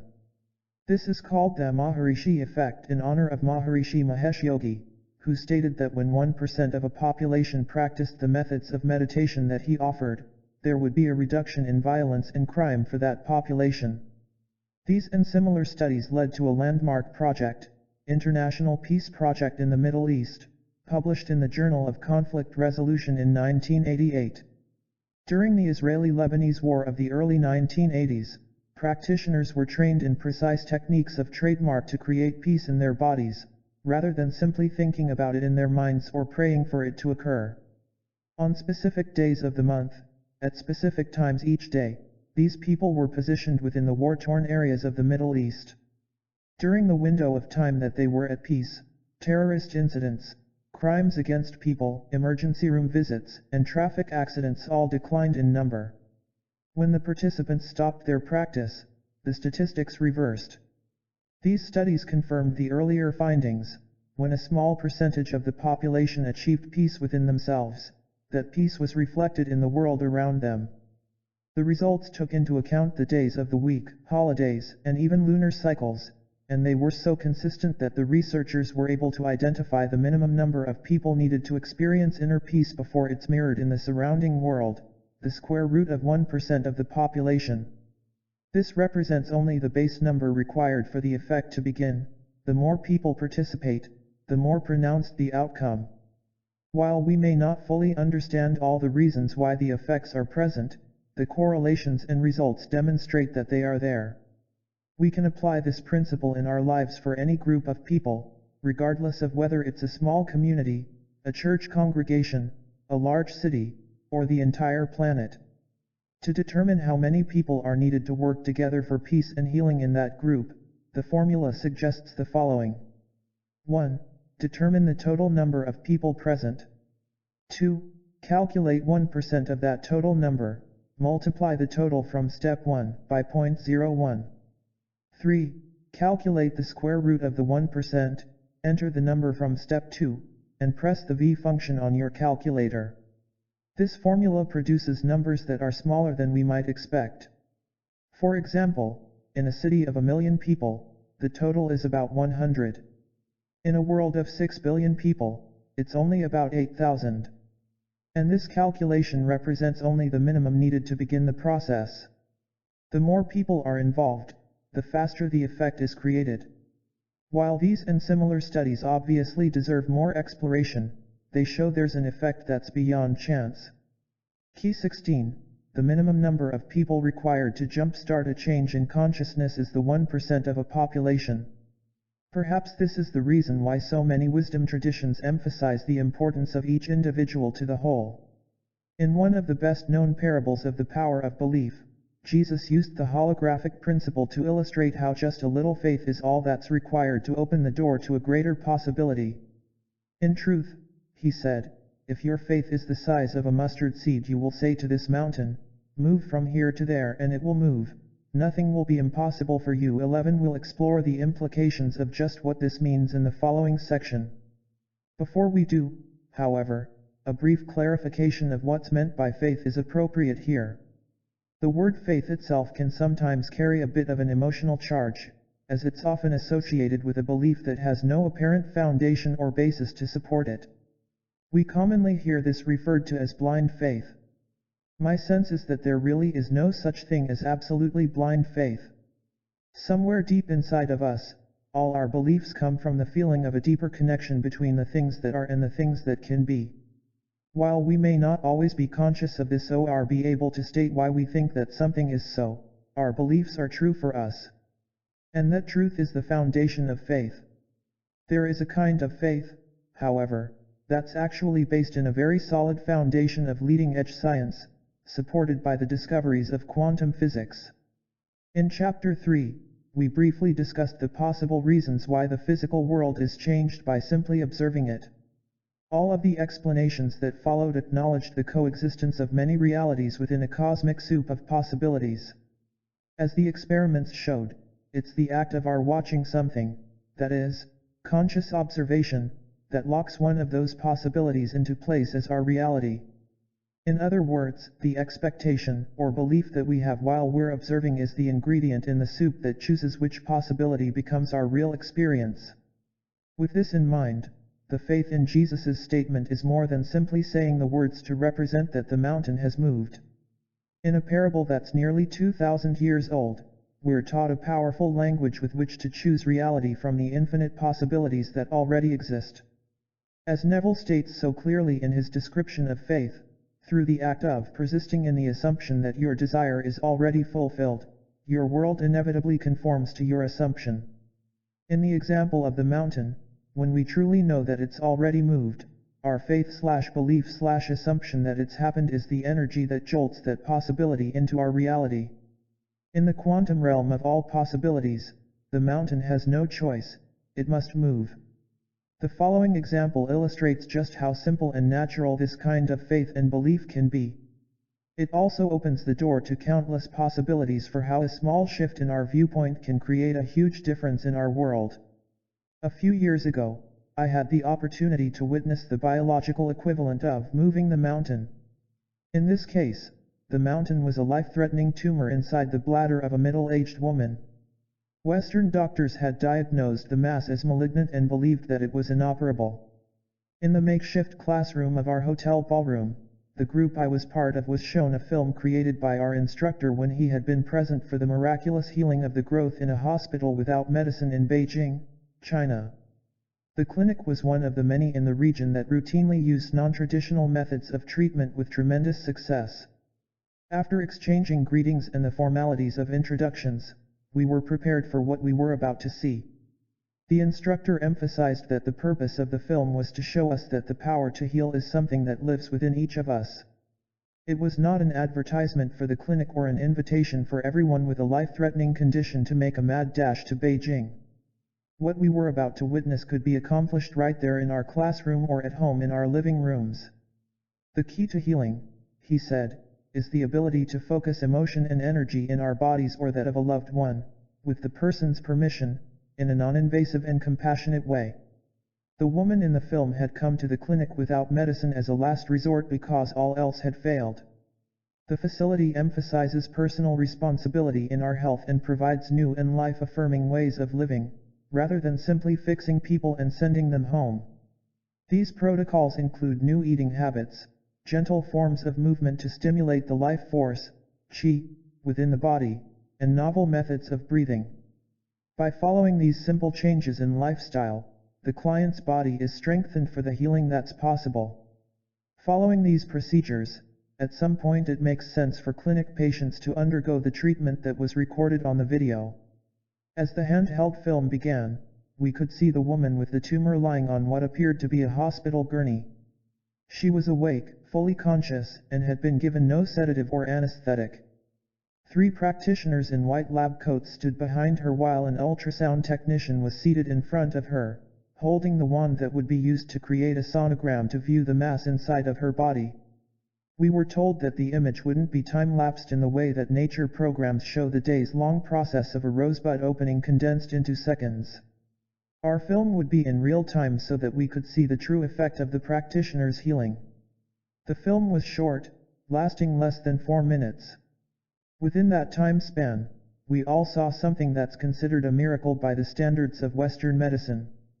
Yet within the holographic context of the divine matrix, it's something that makes perfect sense. The practitioners had agreed upon a word that would reinforce for them a special quality of feeling inside their bodies. Reminding us of Neville's instruction to make your future dream a present fact, by assuming the feeling of your wish fulfilled, the practitioner's emotion was simply one of the woman already healed. Although they knew that the tumor had existed in the moments leading up to the process, they also acknowledged that its presence was only one possibility out of the many that exist. On that day, they enacted the code that calls for another possibility. And they did so in the language that the matrix recognizes and responds to, that of human emotion directing energy, see chapter 3. Watching the practitioners, we heard them repeat the words of a mantra of sorts, which loosely translates into the English words already done, already done. At first it seemed that nothing was happening. Suddenly, the tumor began to quiver in and out of view, as if it were teetering between realities. The room was absolutely silent as we watched the screen in awe. Within seconds, it faded and then completely vanished from the screen. It was gone. Everything else was there, just as it had been seconds before, everything, that is, except the tumor that had threatened the woman's life. The room looked the same. The practitioners and the technician were present, and nothing spooky seemed to have happened anywhere else, just the condition that had previously endangered the woman's life had disappeared. I remember thinking of the ancient admonition that with a little faith, mountains could be moved. I also recall pondering that before that moment, I'd always believed that the moving of mountains was a metaphor. Now I knew that it was a literal fact. Using the formula of the square root of 1%, the population of the clinic had proven that consciousness can directly affect our reality. There were a total of 6 people in the room while the healing happened, 3 practitioners, the technician, the camera operator, and the woman with the condition. Applying the formula, the square root of 1% of that room's population was only 0.244 of a person. With the requirement of less than one person's belief in the absolute knowing that the healing had already happened, the physical reality of the woman's body changed. Although the number in this case was small, the formula still held true. As noted before, that total is the minimum needed to jumpstart a new reality. In all probability, 100% of the people in the room experienced the feeling of her healing, and it took 2 minutes and 40 seconds for her body to mirror their reality.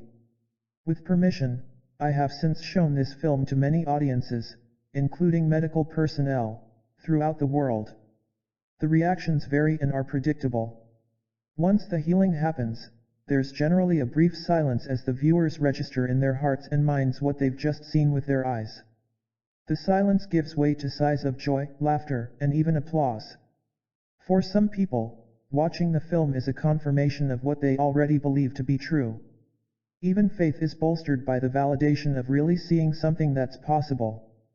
For others who are more skeptical, the question is typically, if this is real, why don't we know about this? My answer is, now you do. How long does the healing effect last, is the next query. The studies have shown a 95% success rate after 5 years for clients who continue the life-affirming changes in nutrition, breath, and movement learned in the clinic. After a gasp coming from somewhere between the desire to believe and frustration that so many people couldn't be helped by modern techniques, I usually hear something along the lines of, "This is too simple, it just can't be that easy." My response is, why would we expect anything less? In the holographic world of the divine matrix, all things are possible, and we choose our possibilities. Believing that we are here and the possibilities are out there, however, sometimes gives us the feeling that they're inaccessible. The same rules that describe how the divine matrix works also tell us that in the deeper reality, what we typically think of as somewhere else is really already here, and vice versa. It's all about the way we see ourselves in the field of possibilities. Knowing that everything from the most horrible suffering to the most joyous ecstasy, and all possibilities in between, already exist, we find that it makes perfect sense that we have the power to collapse the intervening space and bring those possibilities into our lives. And we do, through the silent language of imagination, dreams, and belief. Chapter 5. When here is there and then is now, jumping time and space in the matrix. Time is not at all what it seems. It does not flow in only one direction, and the future exists simultaneously with the past. Albert Einstein, 1879–1955, physicist. Time is what prevents everything from happening at once. John Wheeler, physicist. Time is too slow for those who wait, too swift for those who fear, too long for those who grieve, too short for those who rejoice, but for those who love, time is not. With these words, poet Henry van Dyke reminds us of our ironic relationship with time. Time is perhaps the most elusive of all human experiences. We can't capture or photograph it. Contrary to what daylight saving would seem to imply, it's impossible to gather it in one place only to use it later in another. When we do attempt to describe the meaning of time in our lives, we're left using words that gauge it in a relative sense. We say that something happened then in the past, it's happening now in the present, or it will happen at some point in the future. The only way we can describe time is through the things that happen within it. As mysterious as time is, it's been the focus of human attention for thousands of years. For countless centuries, we've worked to devise and refine systems of keeping track of time as cycles and as cycles within cycles for very good reason.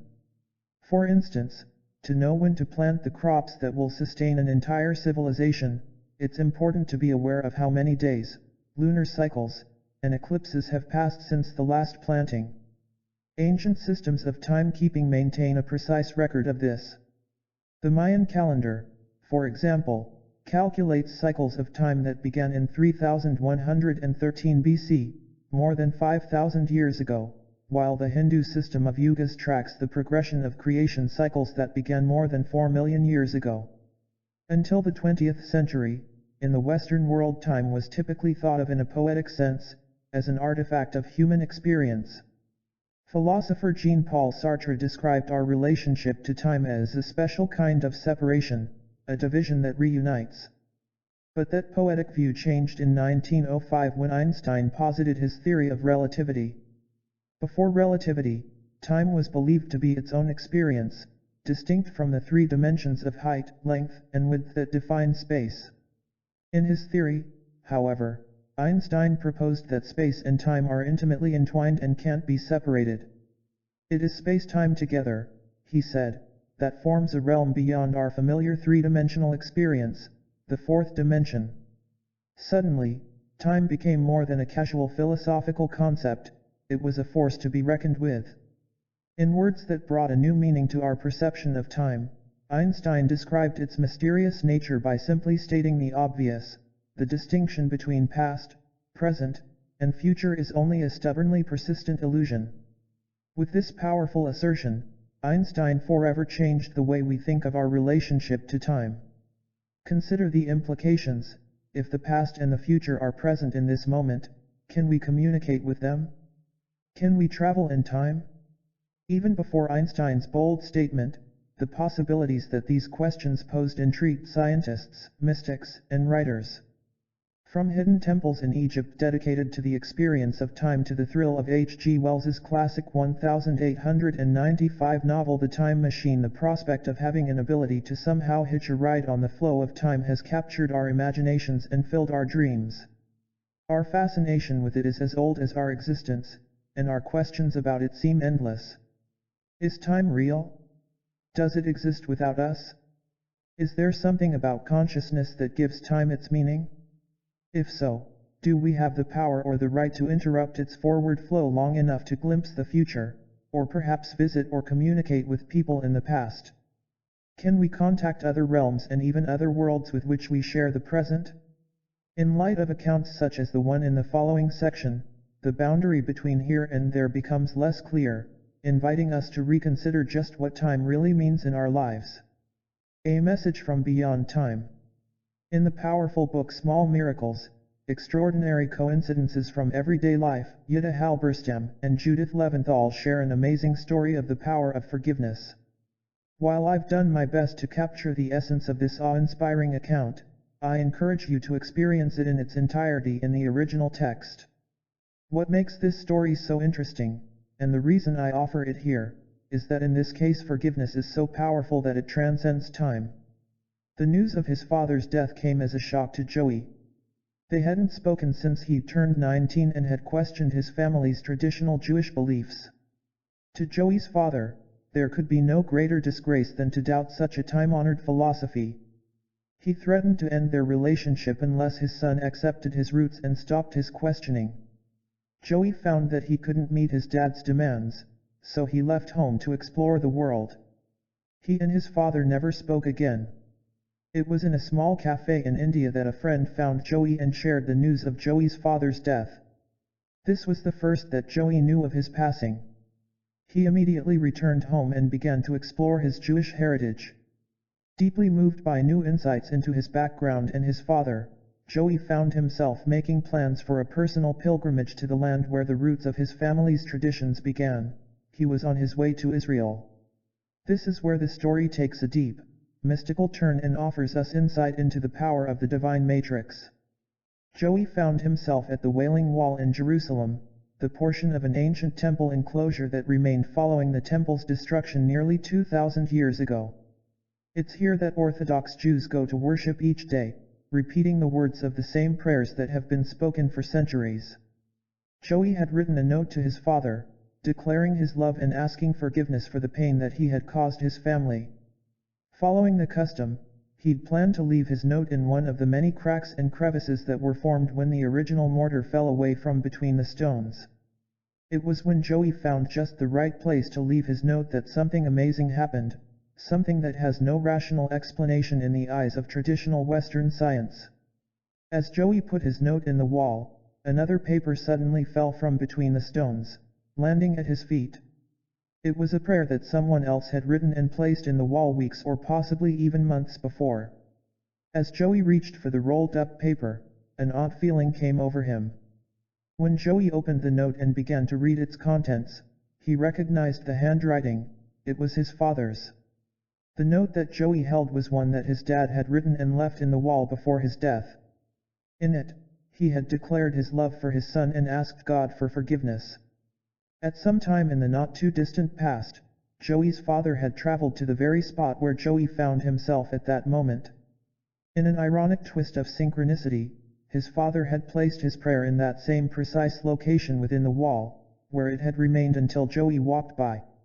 What a powerful story! How could such an extraordinary thing have happened? Obviously, there must be some kind of communication happening between realities and worlds. Joey lives in the realm of the present that we call our world. Although his father was no longer alive, Judaism believes that he still exists in another realm, the Ha-Shamayim, or heaven, which lies beyond our world. Both realms are thought to coexist in the present and to be in communication with one another.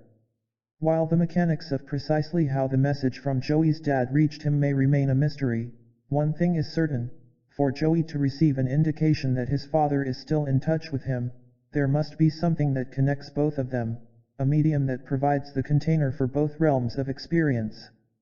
The divine matrix is that medium. It fits the description of the place the ancients called heaven, the home of the soul that's the container for the past, present, and future. Through the bridge of the divine matrix, something beautiful and precious transpired between Joey and his father. Transcending time, space, and, in this story, even life and death, a communication occurred that brought healing and closure between a father and his son. We must look even deeper into our relationship with the space that creates here and there and the time that allows for then and now to understand how this happened and why. When here is there. If our universe and everything in it are truly held within the container of the divine matrix, as the experiments suggest, then we may soon find ourselves redefining our ideas of space as well as time. We could even discover that the distances that seem to cut us off from one another and our loved ones only separate our bodies. As we saw in the story of Joey and his father, something within us isn't bound by distance or limited by the traditional laws of physics. While these possibilities may sound like the stuff of science fiction, they're also the subjects of serious scientific investigation, so serious, in fact, that during the last years of the Cold War, both the US and the former Soviet Union devoted tremendous amounts of money and research to understanding precisely how real the matrix that connects everything actually is. Specifically, the superpowers wanted to know if it's possible to navigate great distances through the matrix by using the inner sight of the mind, the psychic abilities of a certain kind of telepathy known as remote viewing. The results might sound surprisingly similar to some popular movies of recent years and may very well be the precise basis of their plots. The experiments also make the already blurred line between fact and fiction fuzzier than ever.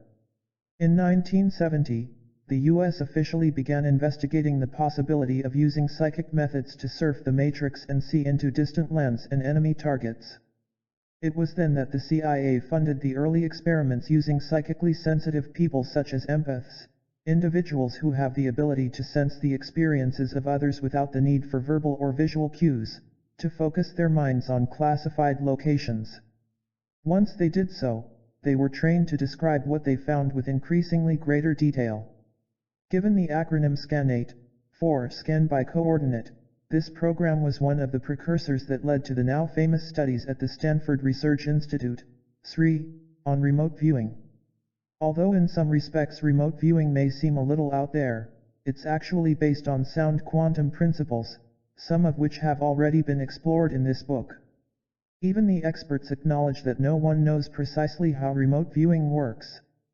In general, its success is attributed to the idea from quantum physics that while things may look solid and separate to us, they exist and are connected to everything else as a universal field of energy. For example, while we may hold a beautiful seashell in our hand, from a quantum perspective, there's an energetic part of the shell that's everywhere. Because our shell exists beyond the local place where we hold it in our hand, it is said to be non-local. A growing number of scientists accept the experimental evidence that the universe, planet, and even our bodies are non-local. We are everywhere already and always. As Russell Targ stated in Chapter 4, even though we may be physically separated from one another, we can still be in instantaneous communication, and that's what remote viewing is all about. In effect, viewers in the SCAN8 program were taught how to have a waking, or lucid, dream. In their altered state, they gave their consciousness the freedom to focus on precise locations. These sites could be in another room of the same building or on the other side of the world.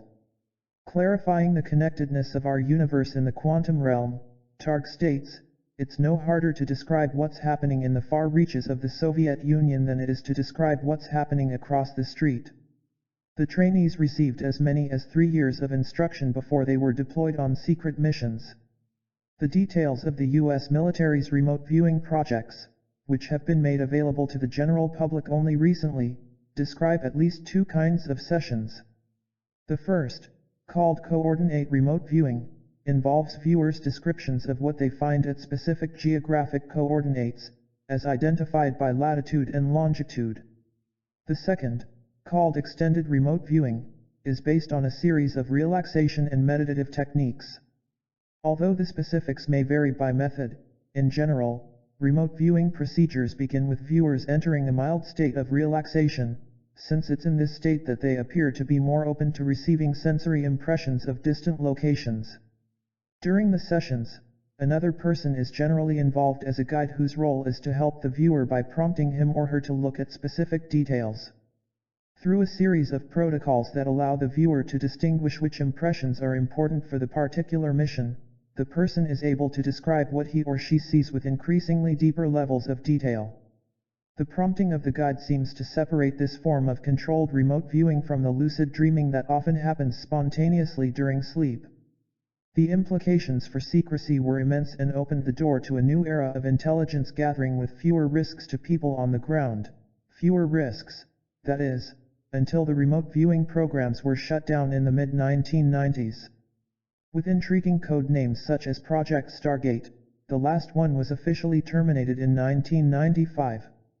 Although the process was considered by some to be a fringe science and even discounted altogether by military skeptics, a number of remote viewing sessions were validated through successes that couldn't be attributed to coincidence.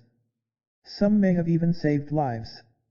During the First Gulf War in 1991, remote viewers were asked to search for enemy missile locations hidden in the deserts of western Iraq. The project successfully pinpointed specific missile sites and eliminated other areas from consideration. The advantages of such a psychic search are obvious. By narrowing down the possible locations where the weapons could be, everything from time to fuel and money was saved. The greatest benefit, however, was to the lives of the troops themselves. The remote search for deadly missiles reduced the risk to soldiers who traditionally would have had to perform such a mission on the ground. The reason why I mention these projects and techniques here is because they successfully demonstrate 2 things that are key in our understanding of the divine matrix. First, they are yet another indication that the matrix exists. For a part of us to travel to distant locations and see the details of things that are very real without ever leaving the chair we're sitting in, there must be something for our awareness to travel through. My main point here is that a viewer has access to the destination, regardless of where it is. Second, the very nature of the energy that makes remote viewing possible shows the holographic connectedness that appears to be a part of our identity. In the presence of evidence of the divine matrix, the old ideas of who we are and how we function in space-time begin to break down. The language that mirrors reality. While Western science is only beginning to understand what our relationship to time and space mean within the context of connectedness, our indigenous ancestors were already well aware of these relationships.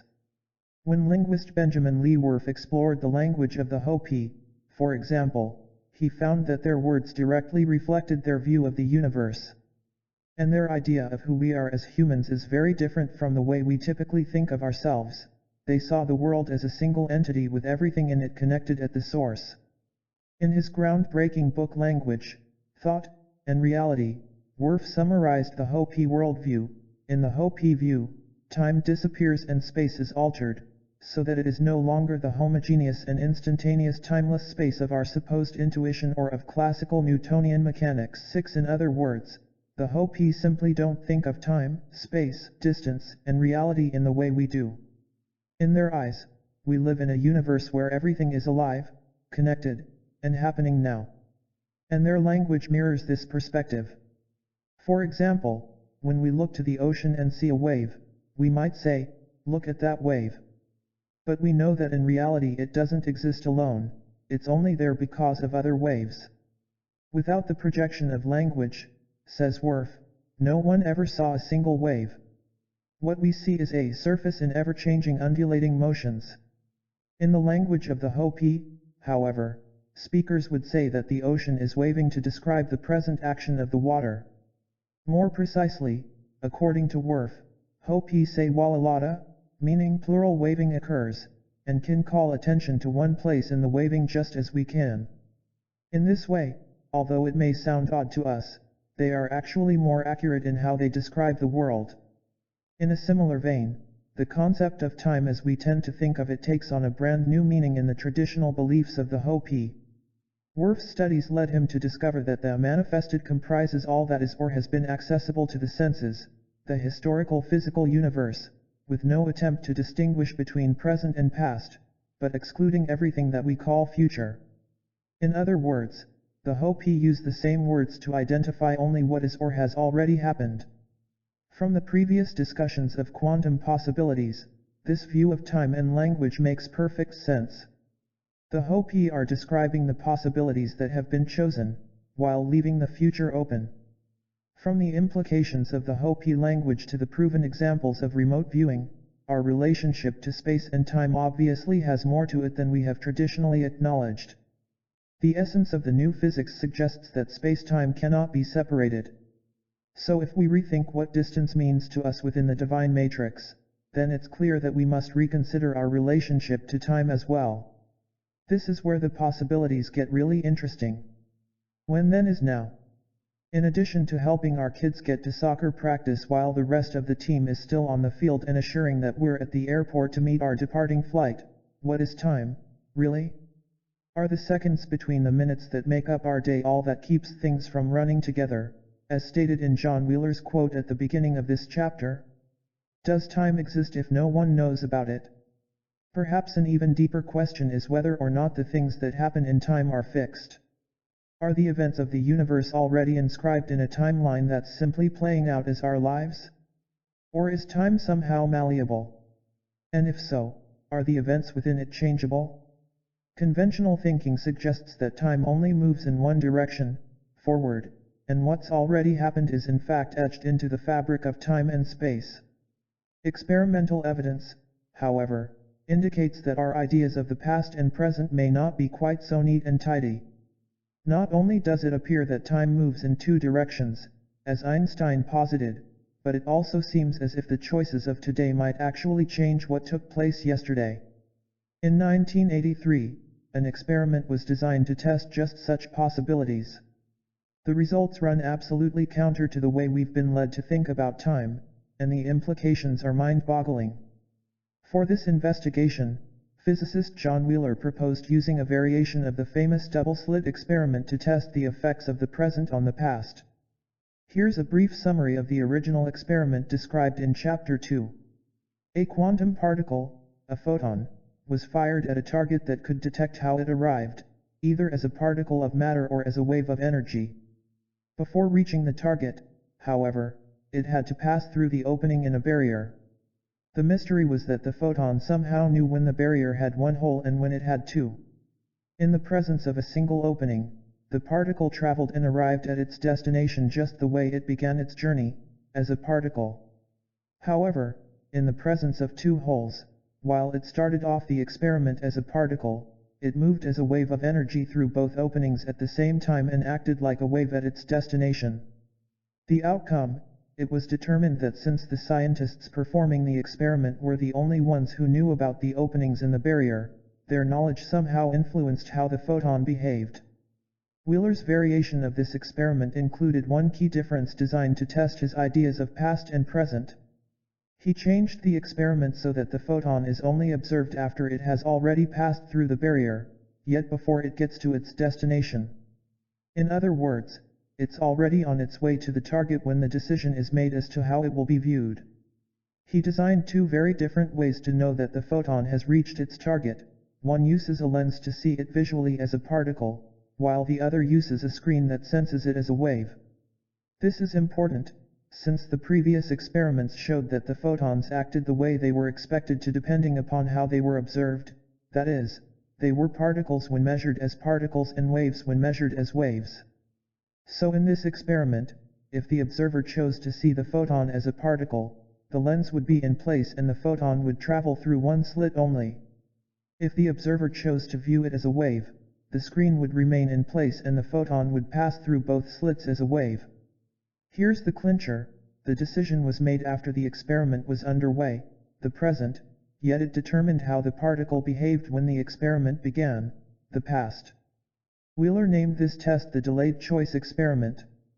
Based on this kind of investigation, it seems as though time as we know it in our world, the level of the physical, has no effect on the quantum realm, the level of energy. If a later choice determines how something happens in the past, Wheeler proposes that he then may choose to know a property after the event should have already taken place. The implications of what he's saying open the door to a powerful possibility for our relationship with time. Wheeler is suggesting that the choices we make today may, in fact, directly affect things that have already happened in the past. And if that's the case, it could change everything. So, is it true? Do the decisions that we make right now influence, or even determine, what's already occurred? While we've all heard from the great sages that we have the power to transcend our deepest hurts, does that ability extend to rewriting the past events that led to them? When we even ask such a question, it's difficult not to think of how messy things became when the lead character in the movie Back to the Future, Marty McFly, portrayed by Michael J. Fox, had the opportunity to do so. Imagine the possibilities, however, if we could learn from the suffering of the last century's great wars, for instance, or the painful divorce that we've just completed and make choices today that would prevent these things from happening. If we could, it would be the equivalent of a great quantum eraser allowing us to change the course of events that have brought us to our pain. It is precisely this question that led to yet another variation of the double-slit experiment. Interestingly, this one is actually called the quantum eraser experiment. While its name sounds complicated, it's simple to explain and nothing less than paradigm-shattering in its implications, so I'll cut to the chase. The bottom line of what this experiment demonstrates is that the behavior of the particles when the experiment begins appears to be determined entirely by things that don't even happen until the experiment is finished. In other words, the present has the power to change what's already occurred in the past. And this is the so-called quantum eraser effect. Things that happen after the fact can change, erase, the way the particles behave at an earlier point in time. The question here is obvious: does this effect apply only to quantum particles, or does it pertain to us as well?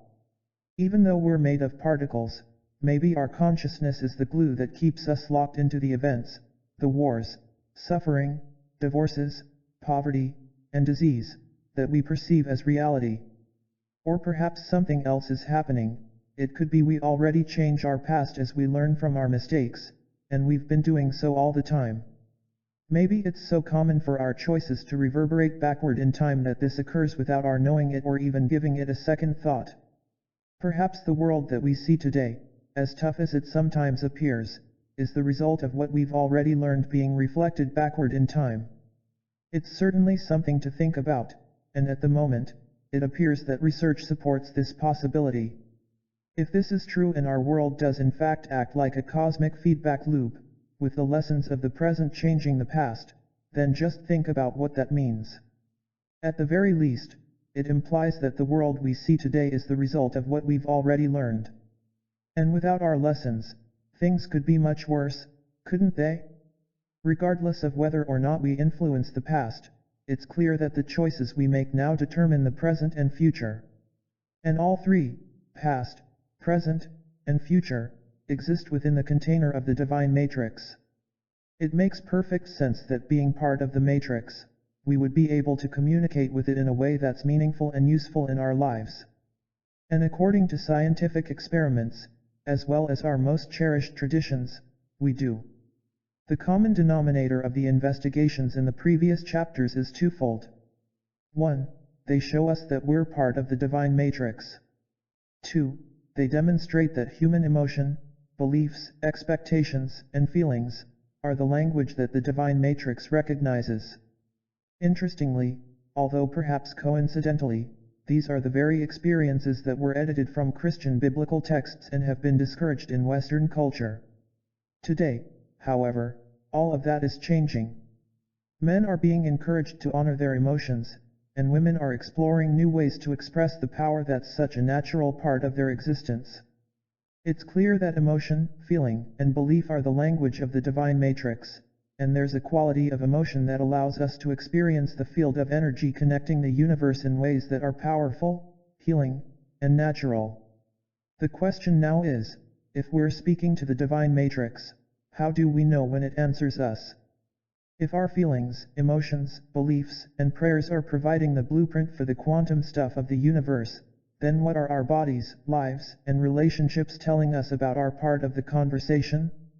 To answer this, we must recognize the second half of our dialogue with the universe. So, how do we read the messages from the divine matrix? Messages from the divine matrix: living, loving, and healing in quantum awareness. Chapter 6. The universe is talking to us. Messages from the matrix.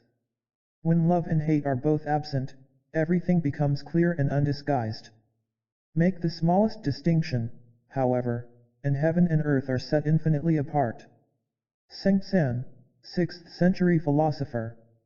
We are the mirror as well as the face in it. Rumi, 13th century poet. While we speak to the divine matrix through the language of feeling and belief, previous chapters also describe how the matrix answers us through the events of our lives.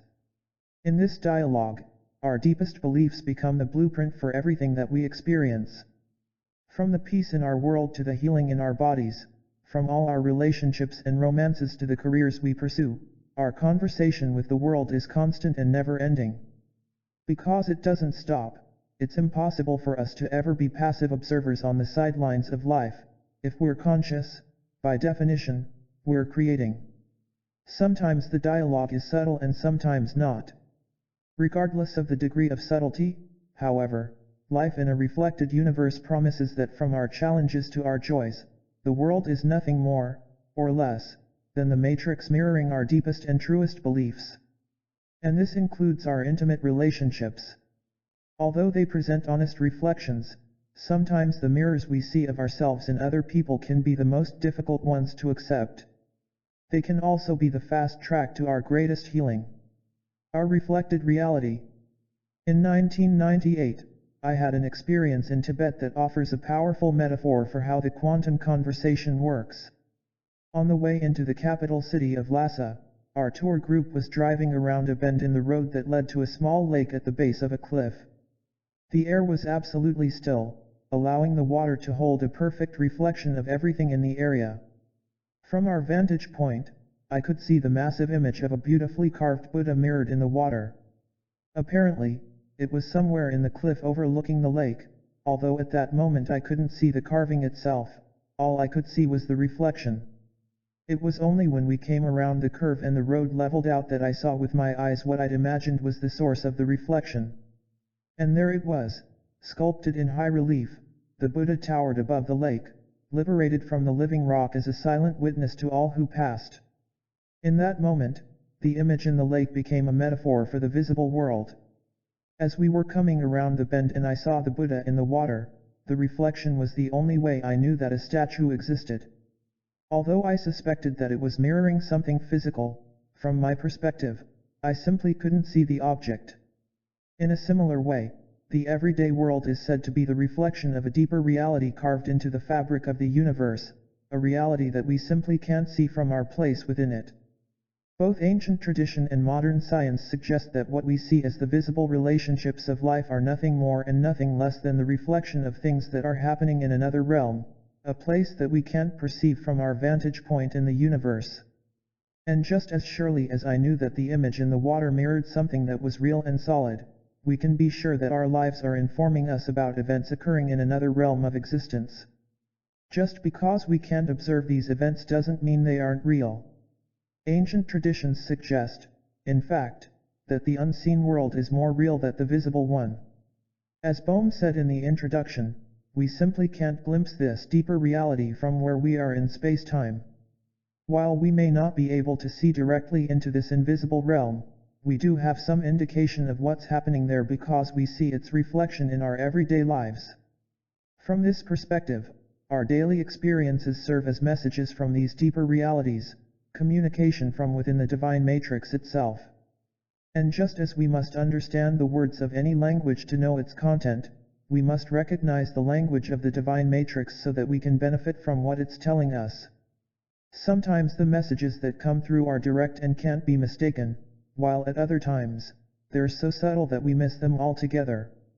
Often, however, we may think that we're being shown one thing when, in fact, the messages are telling us something very different.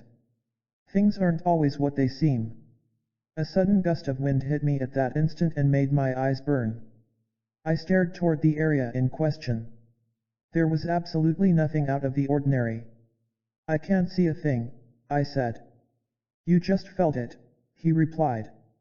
"What?" "The wind." "Not just the wind," he said sternly. "It may seem to be wind to you, because wind is all you know." In this dialogue, the Yaqui Indian sorcerer Don Juan teaches his student Carlos Castaneda about the subtle realities of the invisible world.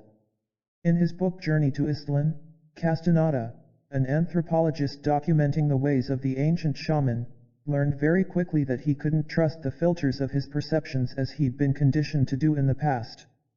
The world, he found out, is alive on levels that are both seen and unseen. For instance, Castaneda had always been taught that when the bushes move beside you and you feel cool air brushing against your cheek, it's the wind that's moving. In the example above, Castaneda's teacher reminds him that it only seems like the wind because that's what he knows. In reality, it could be the wind, or the feeling of a breeze against his face and flowing through his hair may be the energy of a spirit making itself known. Castaneda rapidly discovered that such an experience would never be just the wind again. Through our filters of perception, we do our best to fit our romances, friendships, finances, and health into the framework that past experiences have established. Although these boundaries may work, how well do they really serve us? How many times have we responded to life in a way that we learned from someone else, rather than based on what our own experiences have taught us?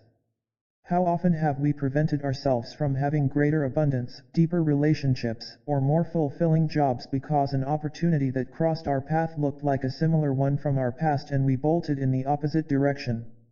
We're tuned to our world. Within the context of the divine matrix, we're part of each blade of grass, as well as every rock in every stream and river. We're part of each drop of rain and even the cool air that brushes against our faces when we walk out of our homes first thing in the morning. If our link to everything in our world runs so deep, then it makes sense that we should see evidence of that connection in our lives every single day. Maybe we do in fact see precisely such evidence, and maybe we see it every day, only in ways that we may not always recognize or even notice.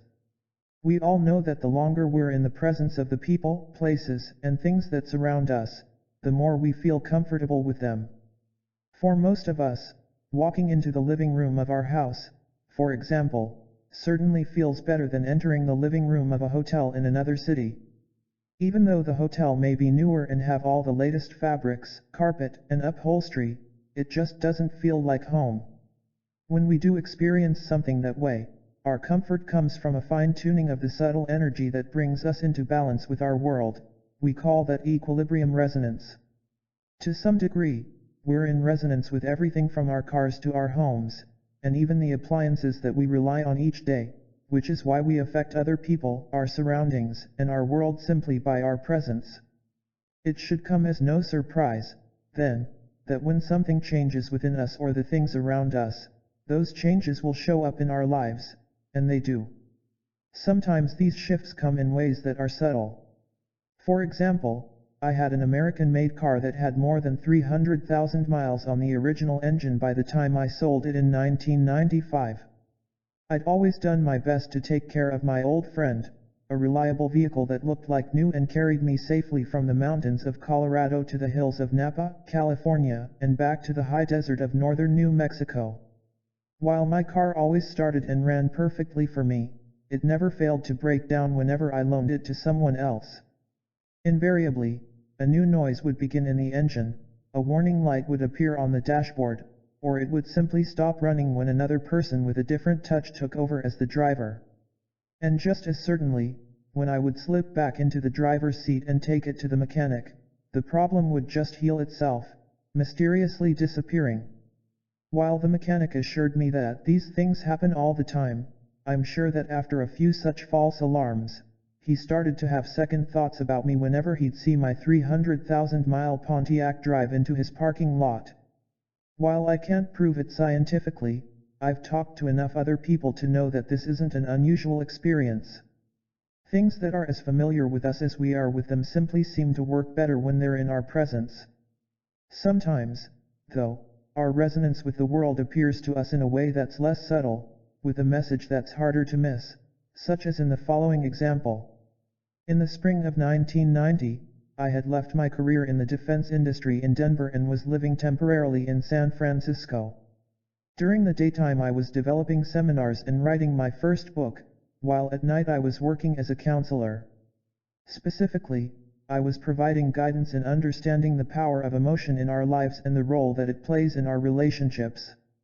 One of my first clients described a relationship that was a beautiful example of just how deep, and how literal, our resonance with the world can be. She described the long-term relationship with the man in her life as the never-ending date. For more than 10 years, they'd been together in a relationship that appeared hopelessly stuck. Their conversations about marriage always seemed to end in bitter disagreements, yet they didn't do well apart from one another and wanted to share their lives together. One evening, my client described an experience of resonance that was so clear and powerful that it leaves little doubt that such a connection with our world exists. "Tell me about your life this past week," I said to her. "How are things at home?" "Oh, you wouldn't believe the things that have happened," she began. "What a bizarre week. First, while my boyfriend and I were watching TV on the couch, we heard a loud crash in the bathroom. When we went to see what had happened, you'll never guess what we saw." "I couldn't begin to guess or even imagine," I said, "but now you've gotten me really interested. What happened?" "Well, the hot water pipe under the sink had exploded and blown the door of the vanity off its hinges and into the wall in front of the sink," she answered. "Wow!" I exclaimed. "I've never heard of anything like that in my life." "That's not all," she continued. "There's more. When we went to the garage to get the car, there was hot water all over the floor, the water heater had blown up and water was everywhere. Then, when we backed the car out of the garage into the driveway, the radiator hose on the car exploded, and there was hot antifreeze all over the driveway. I listened to what this woman was saying and immediately recognized the pattern. What was going on at home that day? I asked. How would you describe your relationship? That's easy, she blurted out. It had been like a pressure cooker in that house. Suddenly, she became quiet and just looked at me. You don't think that the tension in our relationship has anything to do with what happened, do you? In my world, I replied, it has everything to do with what happened. We're tuned to our world, and the world shows us physically the energy of what we experience emotionally. Sometimes it's subtle, but in your case, it was literal. Your house literally mirrored the strain that you just described between you and your boyfriend. And it did so through the very essence that has been used for thousands of years to represent emotion, the medium of water. What a powerful, beautiful, and clear message you've received from the field. Now, what will you do with it? Key 17. The divine matrix serves as the mirror in our world of the relationships that we create in our beliefs. Whether or not we recognize our resonant connection with the reality around us, it exists through the divine matrix. If we have the wisdom to understand the messages that come to us through our surroundings, our relationship with the world can be a powerful teacher. Sometimes it even saves our lives. When the message is a warning.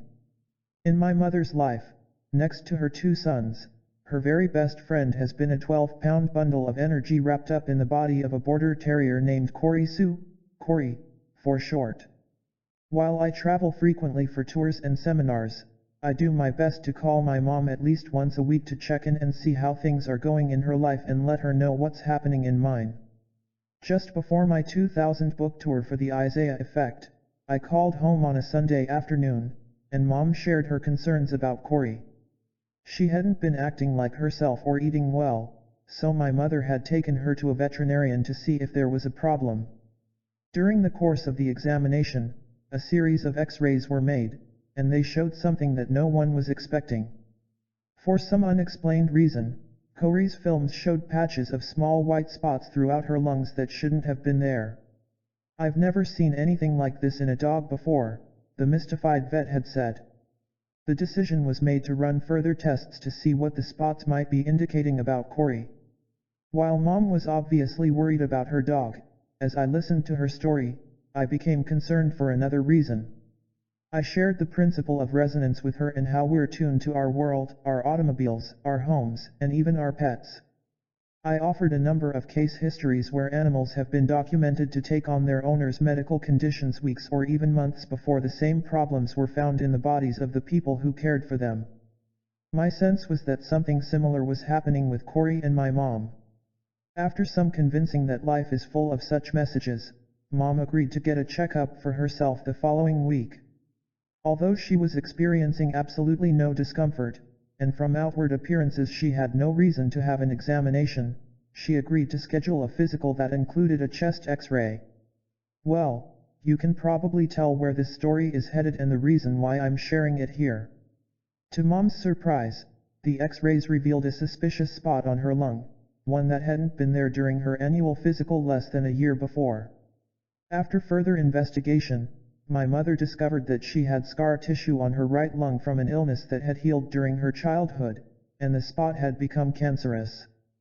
3 weeks later, she underwent surgery and the lower third of her right lung was completely removed. As I spoke with the doctor in the recovery room afterward, he reiterated how lucky Mom was that the mass had been detected early on, especially since there were no telltale symptoms to alert her to any problems. Prior to the surgery, she'd felt great and was going through life with Corey, her sons, and her beautiful gardens with absolutely no clue that anything might be wrong. This is an example of how we can apply the mirrors in our lives. Because Mom and I had learned to read the messages that life was showing us in the moment and we trusted the language enough to apply it in a practical way, this story has a happy ending. Mom recovered from her surgery. As of this writing, she's doing great and has been cancer-free for 6 years. Interestingly enough, the spots in Corey's lungs that had originally alerted us to investigate Mom's condition completely disappeared after the surgery as well. She and Mom had another 6 years together in good health, with all of the joy that they found in each other and their daily routines. Note, Corey Sue left this world during the editing of this book due to complications of her advanced age. When she died, halfway to her 15th birthday, she was nearly 100 in dog years for her breed.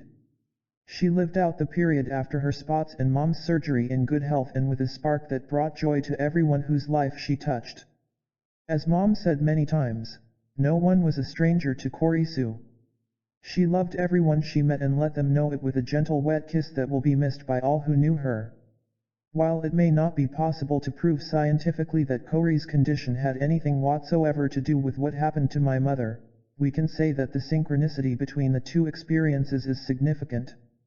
And because this isn't an isolated incident, we have to say that when we see such synchronicities, there is a correlation. While we may not fully understand the connection today, the truth is that we could study it for another 50 years and still not comprehend it completely. What we can do is apply what we know in our lives. When we do, the events of every day become a rich language that offers insights into our most intimate secrets. Once again, in a world where life itself mirrors our deepest beliefs, there can be few things that are truly secret. Ultimately, it probably matters less how the unexpected curves in the road of life come our way, and more, whether or not we recognize the language that warns us of them. Our greatest fears. Because the divine matrix constantly reflects our beliefs, feelings, and emotions through the events of our lives, the everyday world provides insights about the deepest realms of our hidden selves. In our personal mirrors, we're shown our truest convictions, loves, and fears. The world is a powerful, and often literal, mirror, one that isn't always easy to face. With complete honesty, life gives us a direct window into the ultimate reality of our beliefs, and sometimes our reflections come to us in ways that we would never expect.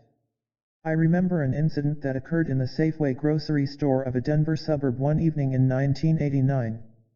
I'd stopped on the way home from work as I often did to pick up a few things for dinner. As I wandered along the canned food section, I glanced up from my grocery list just long enough to notice that I was alone in the aisle, except for a young mother with a small girl seated in her shopping cart. They were obviously in a hurry and looked as if they were about as happy to be grocery shopping at the end of their long day as I was. As my attention returned to comparing the names on my list to those of the cans on the shelves, I was suddenly startled by the sound of a child's scream. This was not just any old shriek, the volume and intensity would have rivaled Ella Fitzgerald's Is It Live or Is It Memorex commercials. The young girl was alone in the grocery cart, and she was terrified, absolutely terrified. Within a few seconds, the mother stepped into sight to calm her daughter down. Immediately, the child stopped screaming, and life returned to normal for everyone. While we've all seen this before, something seemed different to me that night. For some reason, rather than simply ignoring such a common incident, I really took a look at what was happening. My eyes instinctively searched the aisle. All I saw was that the mother had momentarily stepped away from her cart, leaving her 2 to 3-year-old daughter by herself for a moment. That was all. The girl was simply alone. Why was she so frightened? Her mother had just walked away for an instant out of sight around the corner of another aisle. Why would a young child, surrounded by a world of colorful cans and pretty labels and with no one around to discourage any exploration, be so frightened by such a situation? Why wouldn't she simply say to herself something along the lines of, "Hey, here I am alone with these beautiful red and white cans of Camel's soup. I think I'll just explore each row, one can at a time, and have a great time doing it." Why would the prospect of being alone, even if only for a moment, touch something so deep in her at that early age that her instinct would be to scream at the top of her lungs? On another evening, I'd scheduled a counseling session with a woman in her mid-30s I'd worked with many times before. Our appointment began as usual. As the young woman relaxed into the wicker chair in front of me, I asked her to describe what had happened during the course of the week since we'd last talked. She began telling me about her relationship with her husband of nearly 18 years. For much of the marriage they'd fought, sometimes violently. She'd been on the receiving end of what seemed like daily criticism of everything from the way she dressed to how she ran the house and cooked the meals. Even in bed she said that she felt as though she was never good enough. While the treatment she described was nothing new in their relationship, during the past week the situation had escalated. Her husband had become angry when she confronted him with questions about his overtime and late nights at the office. She was miserable with the man she'd loved and trusted for so long. Now her misery was being compounded with the very real threat of physical harm resulting from her husband's out-of-control emotions. After knocking her to the ground in the heat of their most recent fight, her husband had left the house to go live with a friend. He provided no phone number, address, or indication of when or if he'd come back. He was just gone. The man who'd made this woman's life so miserable for so long and had threatened her safety with powerful outbursts of emotion and abuse was gone at last. As she described his departure, I waited for some sign of relief. In its place, however, something astonishing started to happen. The woman began to sob uncontrollably with the realization that he was out of her life. When I asked her to describe how she was feeling, what I heard wasn't the resolution or relief that I'd expected. Instead, she said that she was experiencing the pain of loneliness and longing. She began to describe feeling crushed and absolutely devastated in the absence of her husband. Now, with the opportunity to live free of criticism, insults, and abuse, she was distressed. Why? The answer to why in the two situations I just described is the same. As different as each one is from the other, a common thread runs through both of these situations. There's a very good chance that the terror that the young girl experienced in the supermarket aisle and the devastation felt by the woman whose abusive spouse walked out had little to do with the people who left them in those moments. The girl's mother and the woman's husband both served as catalysts for a subtle yet powerful pattern that runs so deep within each of us that it's nearly unrecognizable. Often it's completely forgotten. That pattern is fear. And fear has many masks in our culture. Although it plays a key role in the way we build everything from our friendships and careers to our romances and the health of our bodies, fear surfaces almost on a daily basis as a pattern in our lives that we don't recognize. But interestingly, this pattern may not even be ours. When we find ourselves touched by an experience that brings powerful negative emotions to the surface of our lives, we can rest assured that no matter what we think has caused fear to arise, there's a good possibility that something different is being played out, something so deep and primal that it's easy to overlook, that is, until it crosses our paths in a way that can't be mistaken. Our universal fears. If you're reading this book, the chances are good that you've already examined the many relationships in your life. In your explorations, you've no doubt gained valuable insights into which people have triggered certain emotions and why. In fact, you probably know yourself so well that if I asked you questions about your life and your past, you could give me just the right answers to arrive at just the right conclusions for any therapeutic quiz that might be offered. And it's in those perfect and acceptable answers that you may miss the single deepest pattern that's permeated your life from the day you were born. It's for this very reason that I invite seminar participants to complete a pre-printed form asking them to identify the greatest patterns of their childhood caretakers that they would consider negative. I ask for the negative patterns because I've rarely seen people trapped in the positive patterns of joy in their lives. Almost universally, the situations that cause people to feel stuck have roots in what are considered negative feelings. These are the emotions that we have about our own experiences and what they mean to us in our lives. And while we can't alter what has happened, we can understand why we feel as we do and change what our life history means to us. After completing the exercise, I asked the audience members to randomly shout out the characteristics that they've noted as negative qualities in both their male and female caretakers. In many people, these are their birth father and mother, while for others, they're their foster parents. To some, their older brothers, sisters, other relatives, or family friends. Regardless of who it is, the question relates to the people who cared for them in their formative years, that is, until about the age of puberty. Any shyness in the room disappears as people begin to yell out the negative qualities from their charts as quickly as I can write them on a whiteboard. Immediately, something interesting begins to happen. As one person shares the word that describes his or her memory, someone else offers the same feeling and often even that exact word. A sampling of the terms from any program shows nearly identical adjectives, including, "There's a lightness that begins to fill the room, and people start to laugh at what they're seeing." If we didn't know better, we'd think that we all came from the same family. The similarity of the words is more than coincidence. How can so many people from such diverse backgrounds have such similar experiences? The answer to this mystery is the pattern that runs deeply in the fabric of our collective consciousness, which may be described as our core, or universal, fears. Universal patterns of fear may be so subtle in their expression yet so painful to recall that we skillfully create the masks that make them bearable. Similar to the way a difficult family memory is always there yet seldom discussed, we have unconsciously agreed to disguise the hurt of our collective past in ways that are socially acceptable. We're so successful in concealing our greatest fears that for all intents and purposes, the original reasons for our hurts are forgotten, and all that remains is their expression, that is, to act them out. Just as the woman losing her husband or the young girl in the supermarket probably weren't aware of why they felt and reacted as they did, neither are we. Due to the ways we mask our fear, we never have to talk about the deepest hurts of our lives. Yet they remain with us, lingering and unresolved, until something happens and we can no longer simply look in another direction. When we allow ourselves to go a little deeper into these powerful, unmasked moments of life, what we discover is that as different as all our fears appear to be, they resolve into one of only three basic patterns, or a combination of them: the fear of separation and abandonment, the fear of low self-worth, and the fear of surrender and trust. Let's explore each one. Our first universal fear, separation and abandonment. Almost universally there is a feeling that runs through each of us that we're alone.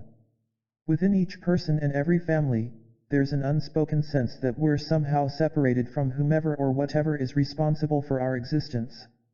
We feel that somewhere in the mists of our ancient memory we were brought here and then abandoned without any explanation or reason.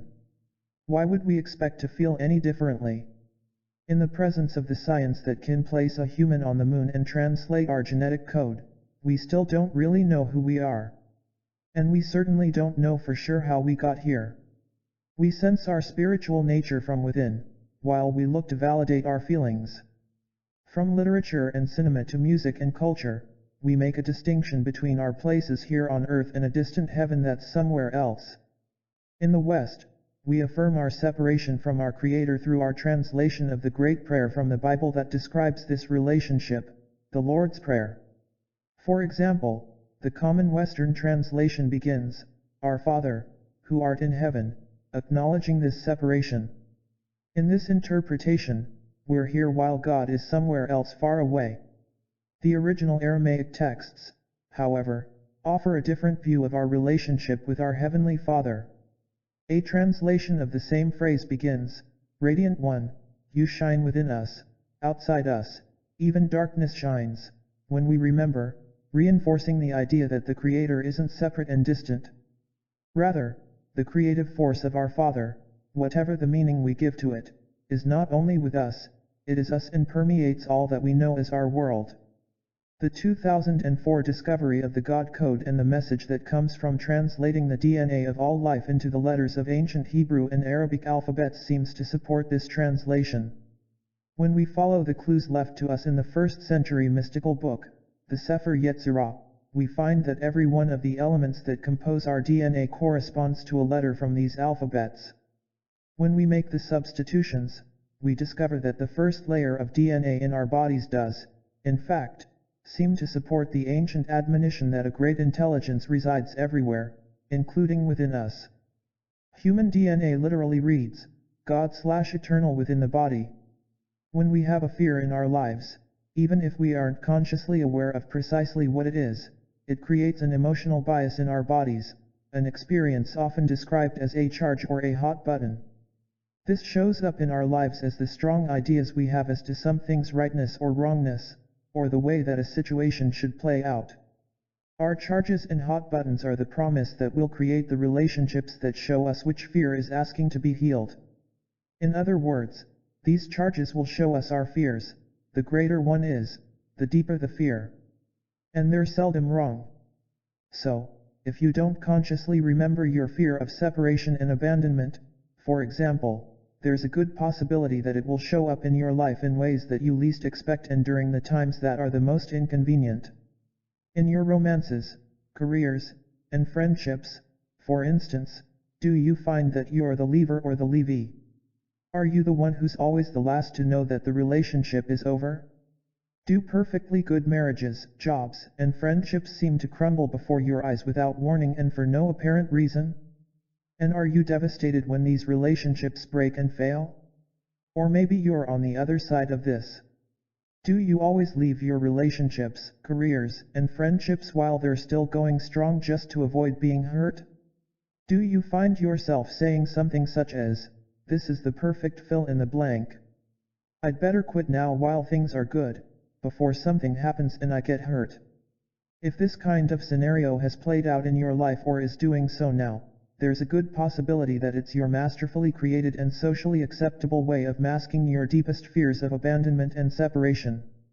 By repeating these patterns in relationship after relationship, you may reduce the pain of your fear to a manageable level. It might even get you through your entire life. The trade-off, however, is that the suffering turns into a diversion. It becomes your way of looking away from the universal fear that you were separated from the wholeness of your Creator, abandoned and eventually forgotten. How can you ever find the love, trust, and closeness that you long for if you are always leaving or being left behind just when you get close? Our second universal fear, low self-worth. Almost universally there is a feeling that runs through each person in every culture and society of our world that we are somehow just not good enough. We feel that we don't deserve recognition for our contributions to our families, communities, and workplaces. We feel that we aren't worthy of being honored and respected as human beings. Sometimes we even surprise ourselves with the feeling that we aren't good enough to be alive. While this sense of low self-worth may not always be conscious, it's there continuously and provides the underlying foundation for the way we approach life and our relationships with other people. As masters of emotional survival, we often find ourselves playing out the real-life scenarios that equate to the imaginary values we place on ourselves. For example, every one of us has dreams, hopes, and aspirations of accomplishing greater things in our lives, and more often than not we rationalize all the reasons why we'll never have them. As we've seen in earlier chapters, emotion is a language unto itself, the very language that the divine matrix responds to. When we feel as though we can't achieve our biggest dreams, the matrix simply gives back to us what we've given it to work with: delays, challenges, and obstacles. Although we may wish for greater things, the doubt that comes from deep within us ultimately comes from our feelings of low worth. We wonder, am I good enough to have such joy in my life? And why would we expect to feel any differently? In the Western Judeo-Christian tradition, we've been told by those we trust and respect that we're somehow lesser beings. We aren't as good as the angels of the heavens or the saints that we learn from. This same tradition has convinced many people that just by being in this world, we need to be redeemed from life itself for reasons that we're told are beyond our understanding. Through the 2,000-year-old story of Jesus, we're compared to the edited, condensed, and preferred memory of a man's life that we can never live up to. Sometimes the comparisons are serious admonitions, suggesting that we may be condemned to a very tough afterlife if we don't live a certain way. Sometimes they're a little lighter, simply reminding us of our inadequacy by asking sarcastic questions such as, "Who do you think you are, Jesus Christ?" Or "How are you going to get there, walk on water?" How many times have you heard these or similar remarks, implying that even though you may try your best to live a good life, you'll never be as good or worthy as a master of the past?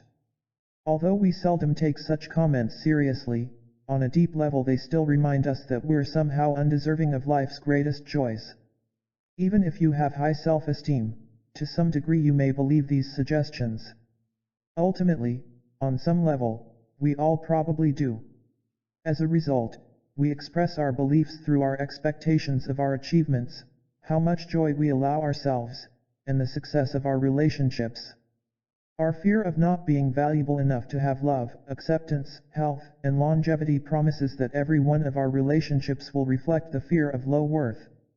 And it happens in ways that we would never expect in a million years.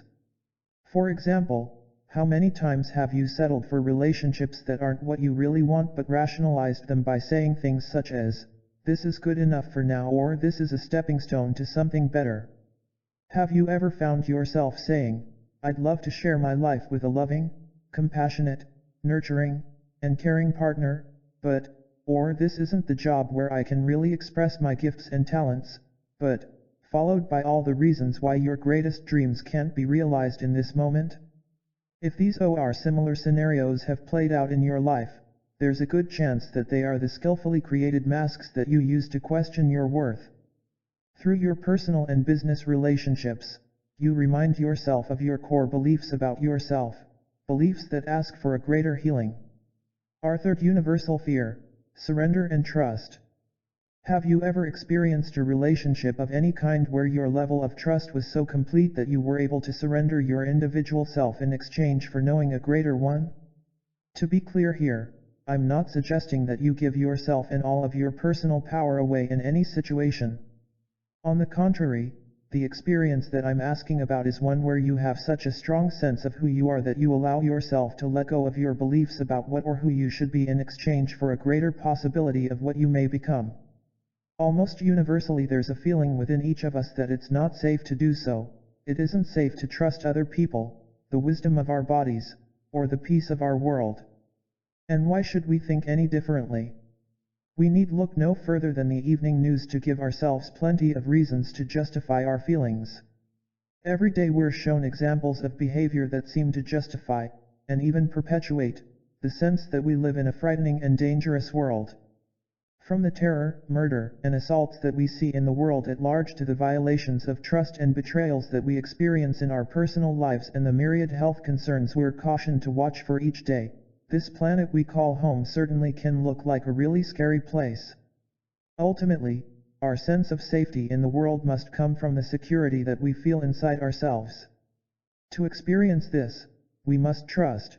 We need to ask ourselves if we have faith in the intelligence of the universe that's inherent in all situations and all life. If our answer to this question is no, then we must ask ourselves why. Who or what experience taught us that our world isn't safe and it's not okay to trust? Do you believe in the process of life, for example? When you find that the universe has thrown an unexpected curveball at you, a loved one, or a pet, do you immediately go to a place of blame so that you can feel protected? When your children walk out the door to go to school in the morning, do you worry that something might happen and they won't be safe, or do you know that they're secure until you feel the joy of welcoming them home when the bus drops them off at 3:30 in the afternoon? Although all of the frightening things that we see happening around us are certainly part of a reality, the key to overriding our fears is that they don't necessarily need be part of our reality. While this may seem like a naive New Age philosophy, it's actually a very ancient belief that's now supported by leading-edge science. We know that the divine matrix exists, reflecting in our lives whatever we think, feel, emote, and believe in our hearts and minds. We're aware that a subtle shift in the way we see ourselves is all that's needed for that change to be mirrored in our health, careers, and relationships. And this is where the preposterous nature of this vicious cycle of fear becomes apparent. Key 18. The root of our negative experiences may be reduced to one of three universal fears, or a combination of them: abandonment, low self-worth, or lack of trust. If we want something to change, we have to break the cycle and give the matrix something different to reflect. Sounds simple, doesn't it? It may be deceptively simple, since changing the way we see ourselves is probably the most difficult practice that we'll ever be faced with in our lives. Because of our inner beliefs, we experience in our outer world the grand battle that's playing out within the hearts and minds of every person alive, the struggle that defines who we believe we are. In the presence of all the reasons not to trust, we're asked to find a way out of the prison that our fear locks us into. Each day, the experiences of life ask us to show ourselves how much we can trust, not simply to blindly trust for no reason, but to really feel the safety and security that are ours in the world. Chapter 7. Reading the mirrors of relationship, messages from ourselves. Life is a mirror and will reflect back to the thinker what he thinks into it. Ernest Holmes, 1887–1960, founder of Science of Mind. The kingdom is inside of you, and it is outside of you. There is nothing hidden which will not become manifest. Jesus' words, recorded by Didymus Judas Thomas, from the Nag Hammadi Library.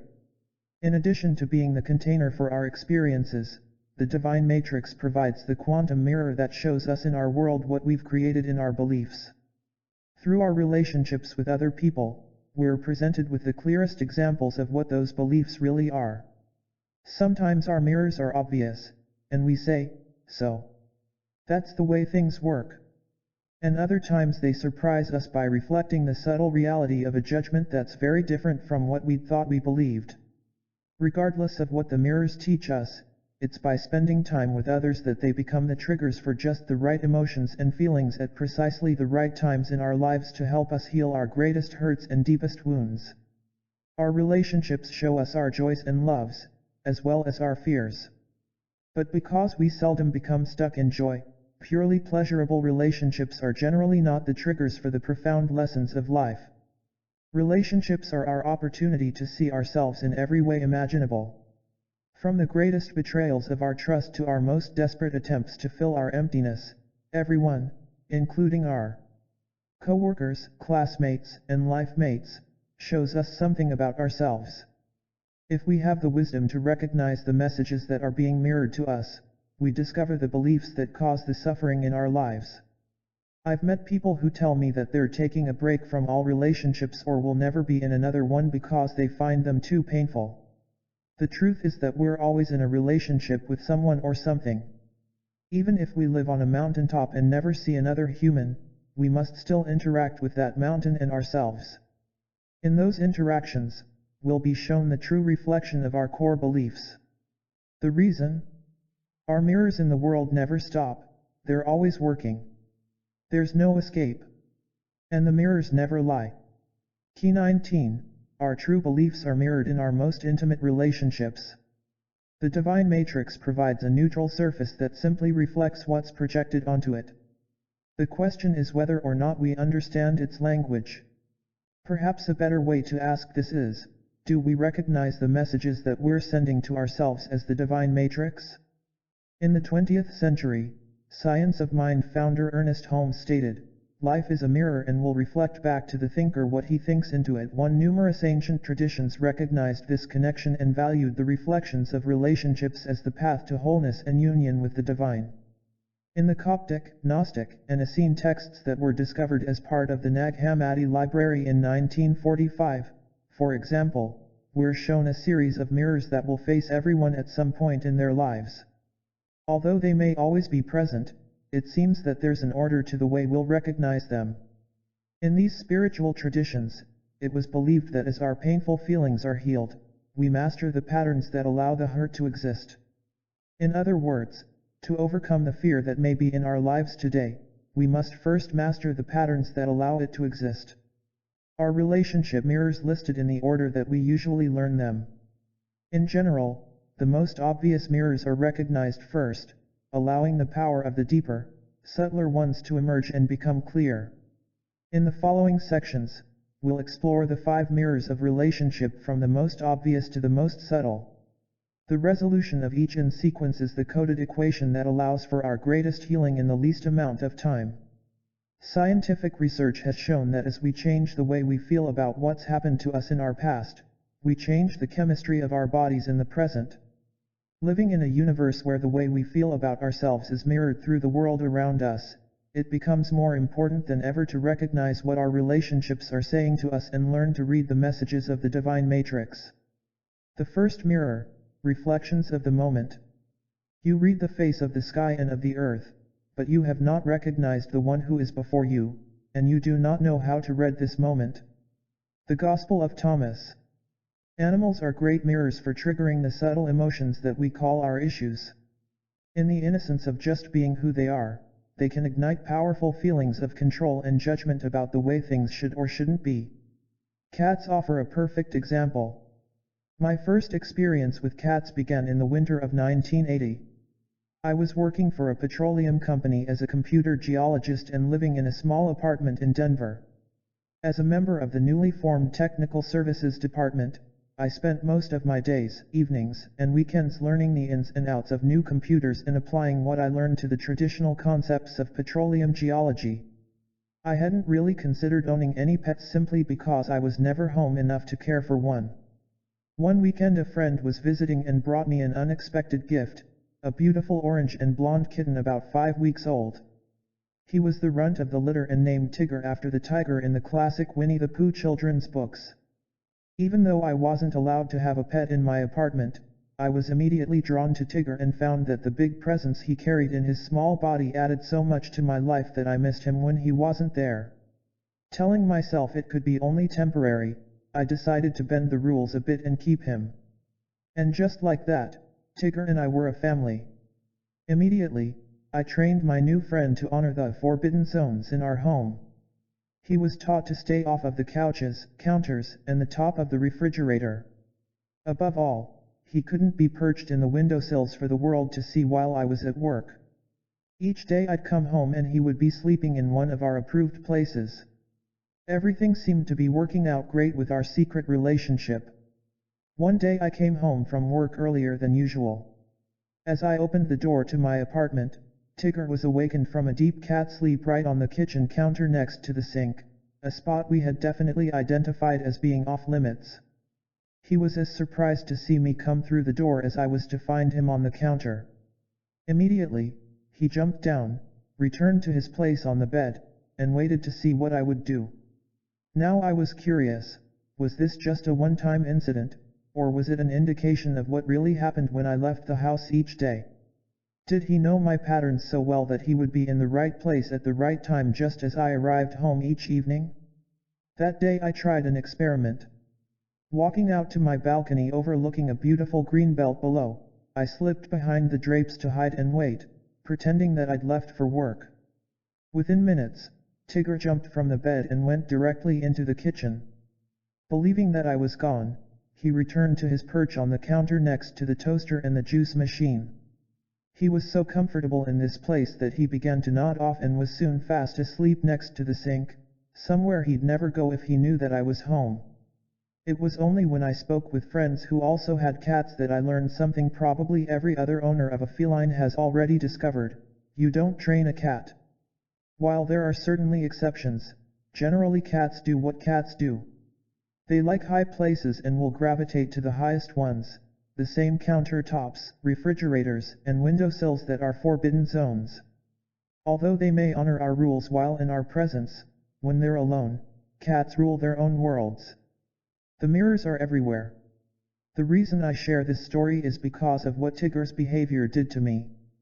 In his simply being who he was, I found myself frustrated almost to the point of anger. He would look me directly in the eyes, and I knew that he was aware of precisely where his boundaries were. Still, he acted against his training and did what he chose to do, when he chose to do it. Perhaps not coincidentally, during the time of my challenges with Tigger, I noticed parallels with frustrations in my job. In fact, it seemed as if the people I was supervising were doing to me exactly what Tigger was: they were disregarding my instructions for our projects. Following a particularly rough afternoon, one of my coworkers came up to me and asked why I simply didn't just let her do her job. I had given her an assignment, and she felt that I was micromanaging her performance every step of the way.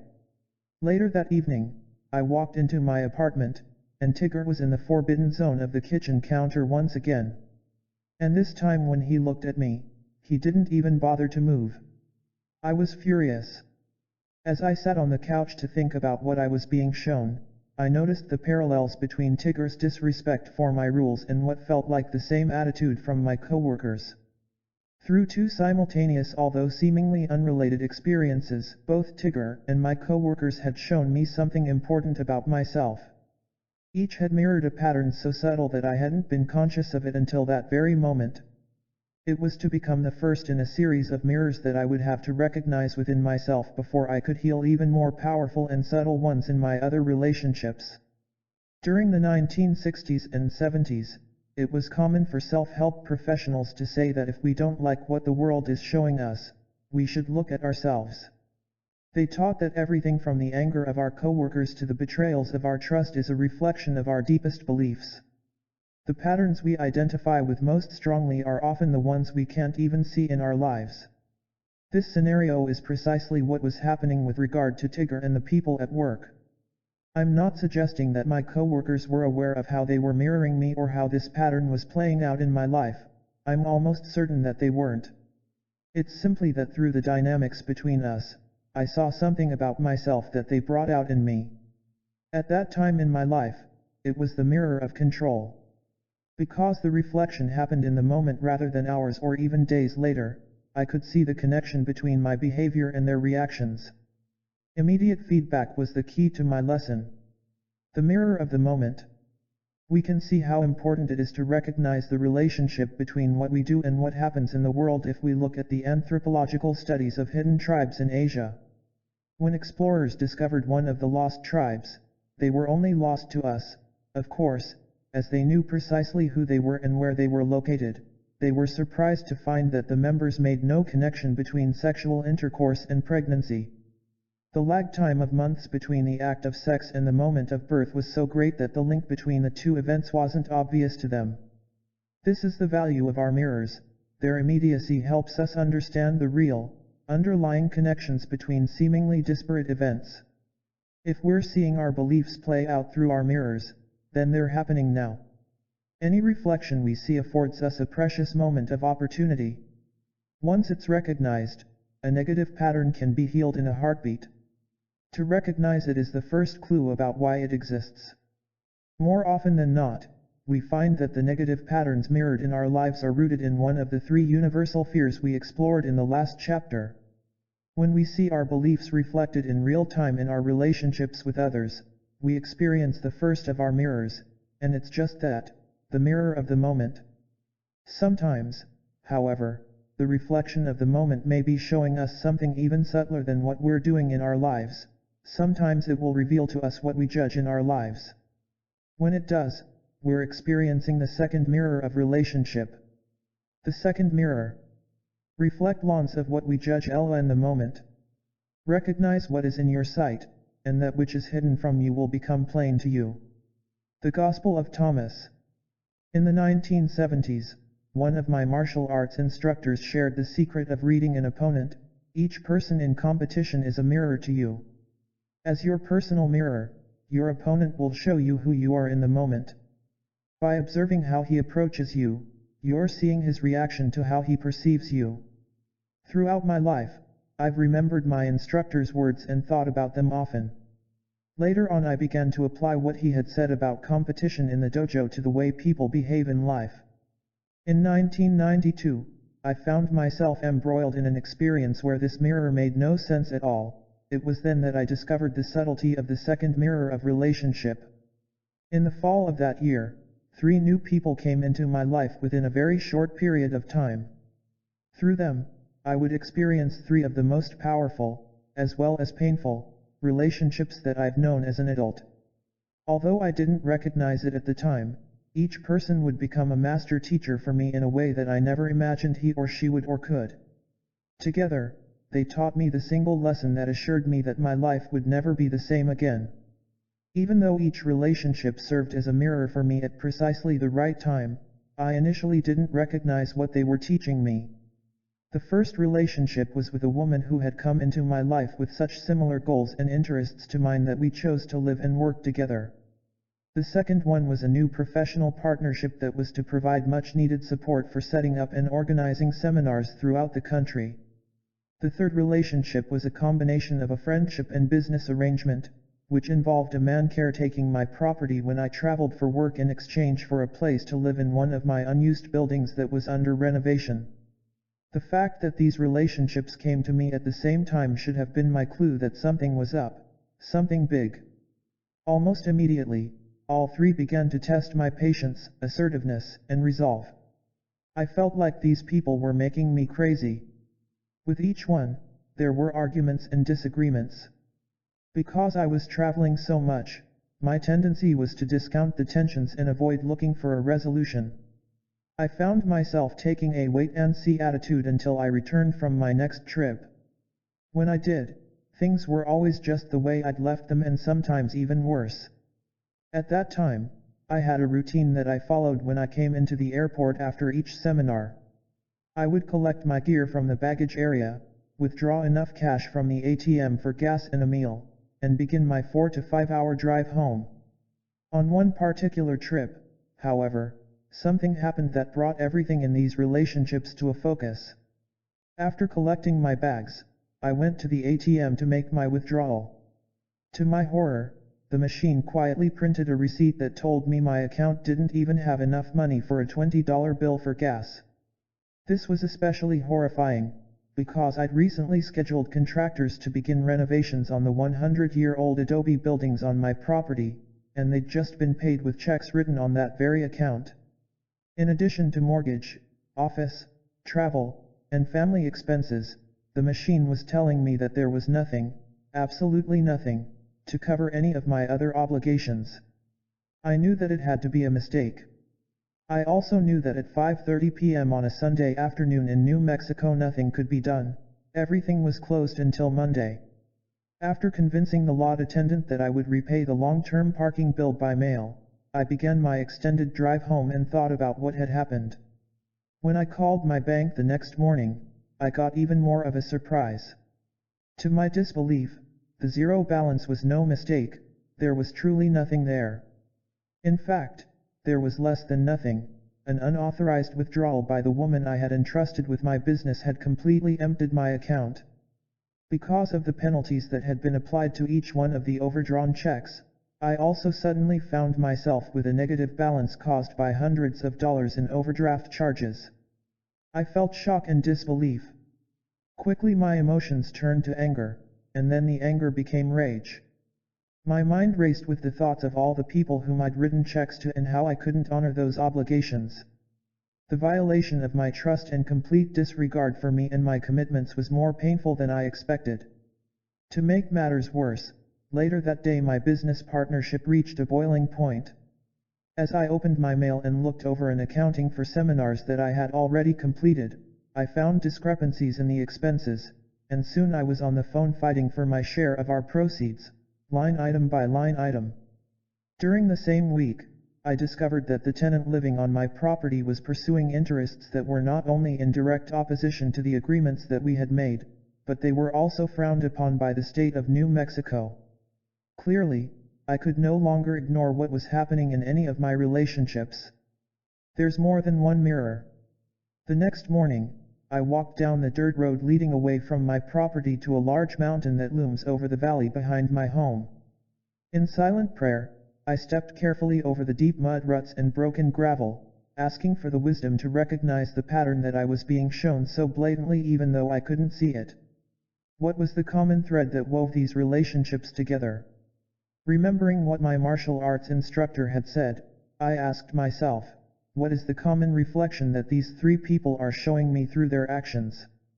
Immediately, words began to race through my mind, some so quickly that they disappeared, while others stood out clearly. Within seconds, 4 words emerged above all others: honesty, integrity, truth, and trust. I asked myself more questions. If these people are mirroring what I am in the moment, are they showing me that I'm dishonest? Have I somehow violated integrity, trust, and truth in my work? As I asked the questions in my mind, a feeling welled up from deep within my body. Inside of me, a voice, my voice, was screaming, no. Of course I'm honest. Of course I have integrity. Of course I'm truthful and trustworthy. These things are the very basis of the work that I share with other people. In the very next moment, another feeling came over me, fleeting at first, then clearer and stronger, until it was solidly present for me to see and know. In that moment, the mirror suddenly became crystal clear. The 3 people I had so skillfully drawn into my life weren't showing me what I was in the moment. Instead, each one of them was showing another, more subtle reflection that no one had told me about. Through our clashes of belief and lifestyle, rather than showing to me what I am, they were showing me the things that I judge. These individuals were showing me the qualities that triggered a big charge in me, the very qualities that I felt they'd violated. At that time in my life, I did have an enormous judgment on the way people held themselves accountable to the attributes of honesty and integrity. In all probability, my charge had been building since childhood. In a moment, my past experiences suddenly became clear.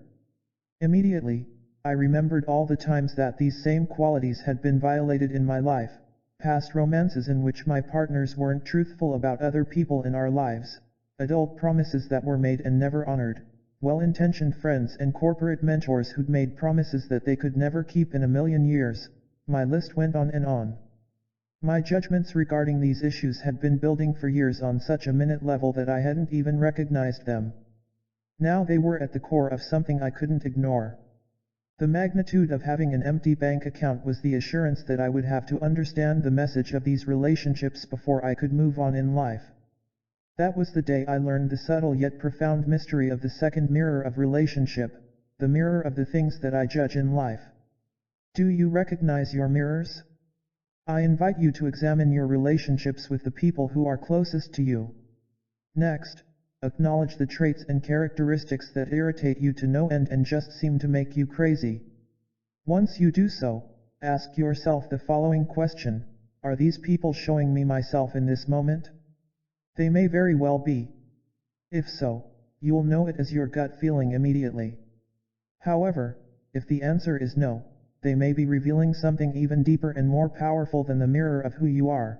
They might be showing you the reflection of the things that you judge in life.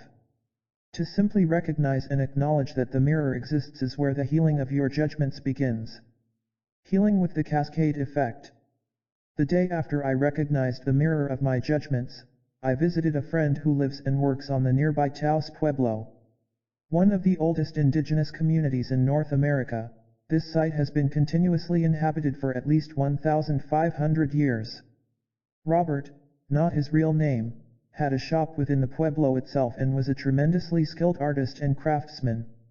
Displayed throughout his store were the sculptures, dream catchers, music, and jewelry that had been part of his tradition for centuries before there was ever an America.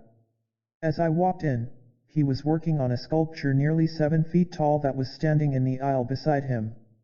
After saying our hellos, I asked about his family and how business had been, and we enjoyed a few minutes of catch-up talk. He returned my questions, asking me what was happening in my life. I shared the events of the past week, the 3 people, and the missing money. After listening to my account, he thought for a few moments and then told me a story. My great-grandfather, he began, hunted buffalo on the plains of northern New Mexico. I knew that he must have been talking about a long time ago, because as far as I knew, no buffalo had roamed that part of the state for years. Before his death, he gave me his most valuable possession, the head of the first buffalo that he ever hunted as a young boy. Robert went on to tell me how this buffalo head had become a treasure of his as well. After his great-grandfather died, it was one of the few tangible relics that connected him with the heritage of his past. One day a gallery owner had come to visit Robert from the nearby town. Seeing how beautiful the head was, she asked if she could use it as part of a display in her gallery, and he had agreed. After a few weeks had passed, Robert hadn't heard from his friend and went into town to see how she was doing. To his surprise, when he arrived at the gallery, nothing was there. The doors were locked, the windows were covered, and the shop was out of business. The gallery owner and his buffalo head were both gone. Robert looked up from his sculpting long enough for me to see that he had been hurt in the experience. "What did you do?" I asked. I expected to hear how he'd tracked down the gallery owner and retrieved his prized possession. As his eyes met mine, the wisdom of his answer was not lost in its simplicity. "I did nothing, because she lives with what she has done." I left the Taos Pueblo that day thinking about the story and what it meant for my life. Later that week, I began to explore the legal options for recovering at least some of the money that had disappeared from my account. I quickly learned that although I did have a good case, I was looking at a lengthy, drawn-out, and expensive process. Due to the nature of what had happened, I would be required to turn the case over to the authorities as a criminal, rather than a civil matter. From that point on, it would be entirely out of my hands, and if convicted, the woman responsible could face prison time. All of this added up to a prolonged emotional relationship with someone whom I no longer felt any connection with. As I thought about the options, I reflected once again on my conversation with my friend at the Pueblo and the lessons that had been learned. It didn't take long for me to reach a conclusion that immediately felt right. I chose to do nothing. Almost immediately, something unexpected began to happen. Each of the three people mirroring my judgments began to fall away from my life. I was no longer angry with them, and I no longer resented them. I began to feel an odd sense of nothingness with regard to each of these three people. There was no intentional effort on my part to drive them away. After I redefined what had happened between us for what the experiences were and not what my judgments had made them out to be, there was simply nothing left to keep those people in my life. Each one simply began to fade from my day-to-day activities. Suddenly, there were fewer phone calls and letters from them, along with fewer thoughts about them throughout the course of the day. My judgments had been the magnet that had held those relationships in place. While this new development was interesting, within a few days, something even more intriguing and even a little curious began to occur. I realized that there were other people who had been in my life for a long time who also began to fade away. Once again, there was no conscious effort on my part to end these relationships, they just didn't seem to make sense anymore. On the rare occasion that I did have a conversation with one of these individuals, it felt strained and artificial. Where there had been common ground before, now there was uneasiness. Almost as soon as I noticed the shift in these relationships, I became aware of what for me was a new phenomenon. Each of the relationships that were falling from my life had been based in the same pattern that had originally brought the three people into my life. That pattern was judgment. In addition to being the magnet that drew the relationships to me, my judgment had also been the glue that had held them together. In its absence, the glue dissolved. I noticed what appeared to be a cascading effect.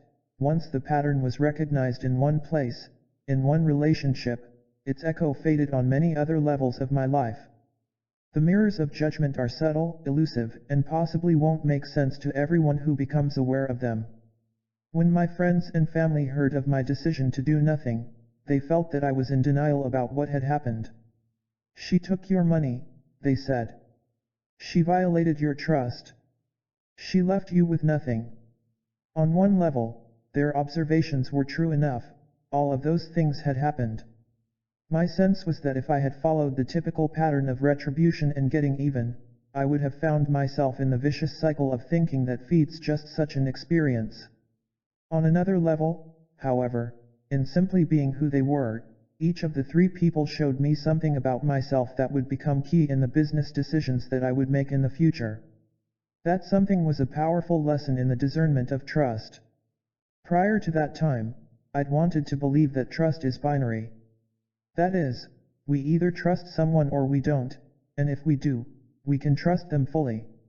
While I didn't like to think of the world in another way, I had learned from these three relationships that there are levels of trust that we're left to discern in one another. Often we trust others to a greater degree and with more responsibility than they can even trust themselves. And this is just what I'd experienced. The recognition of judgment reflected in a relationship is a powerful discovery that has reverberations that will touch every aspect of life. To the people who helped me with my lessons, I give thanks. And to those who showed me my humanness, I offer my deepest respect and gratitude for impeccably holding up the mirror before me. What a beautiful validation of the mystery of the second mirror of relationship. Note, in the previous story, I've alluded to reconciling the charge of judgment without fully describing precisely how that reconciliation may be accomplished. It is addressed fully in my 2006 Hay House release, Secrets of the Lost Mode of Prayer, as the third secret, blessing is the release. To summarize this powerful key to transforming our judgments, blessing is the ancient secret that releases us from life's suffering long enough to replace it with another feeling. When we bless the people or things that have hurt us, we're temporarily suspending the cycle of pain. Whether this suspension lasts for a nanosecond or an entire day makes no difference. Whatever the period of time, during the blessing a doorway opens for us to begin our healing and move on with life. The key is that for some interval, we're released from our hurt long enough to let something else into our hearts and minds, the power of beauty. The third mirror. Reflections of what we've lost, given away, or had taken from us. The kingdom of the Father is like a certain woman who was carrying a jar full of meal. While she was walking on the road, still some distance from home, the handle of the jar broke, and the meal emptied out behind her on the road. She did not realize it, she had noticed no accident. When she reached her house, she set the jar down and found it empty. The Gospel of Thomas.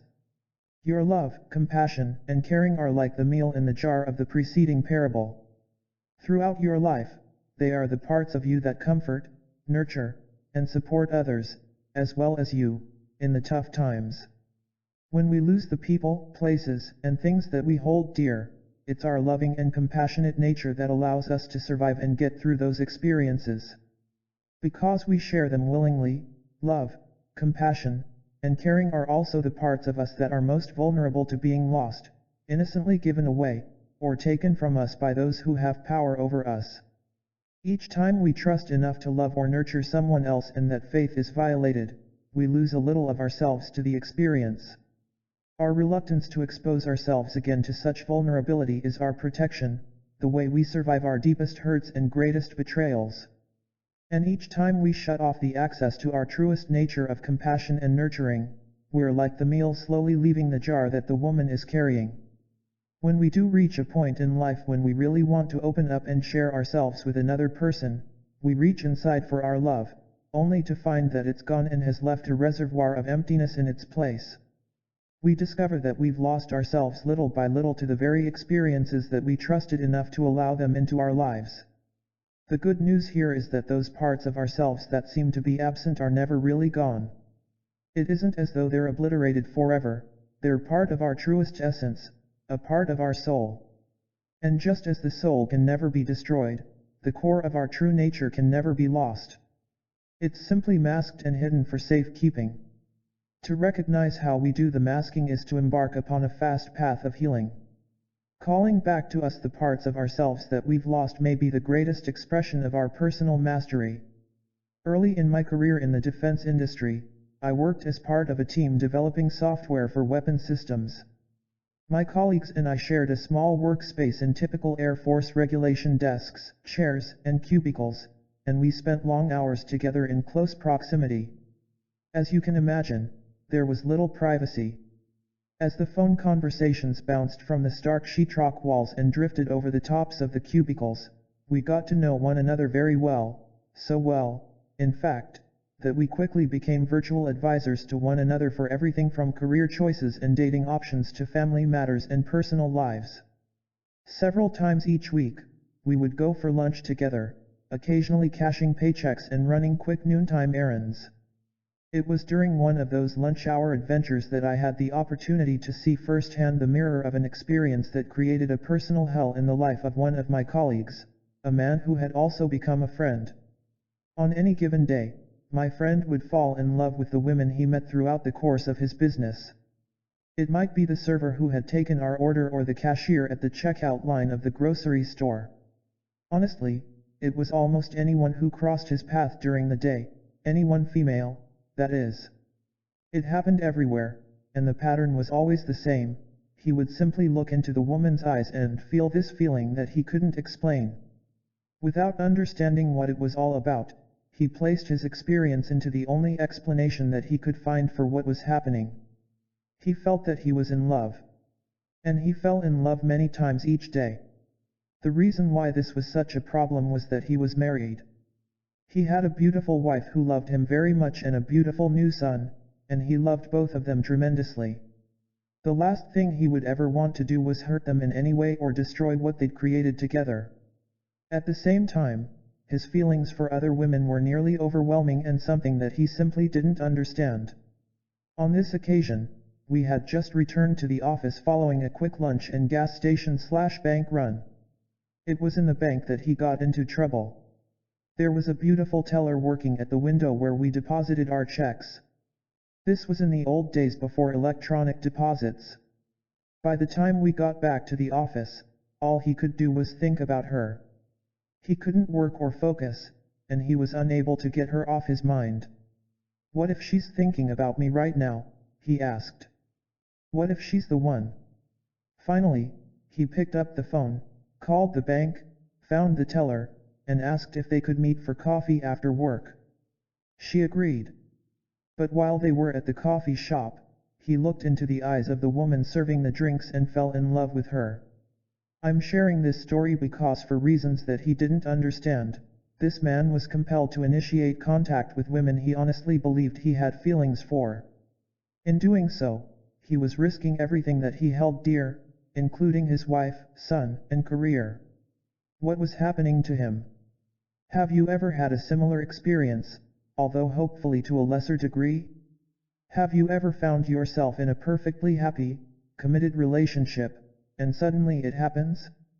Or maybe you're not in a relationship or even looking for one, when, without warning, there you are walking down a busy street or in a mall, grocery store, or airport, and you have the experience. Someone you've never seen before passes you, in that instant your eyes meet, and, zing, there's that feeling.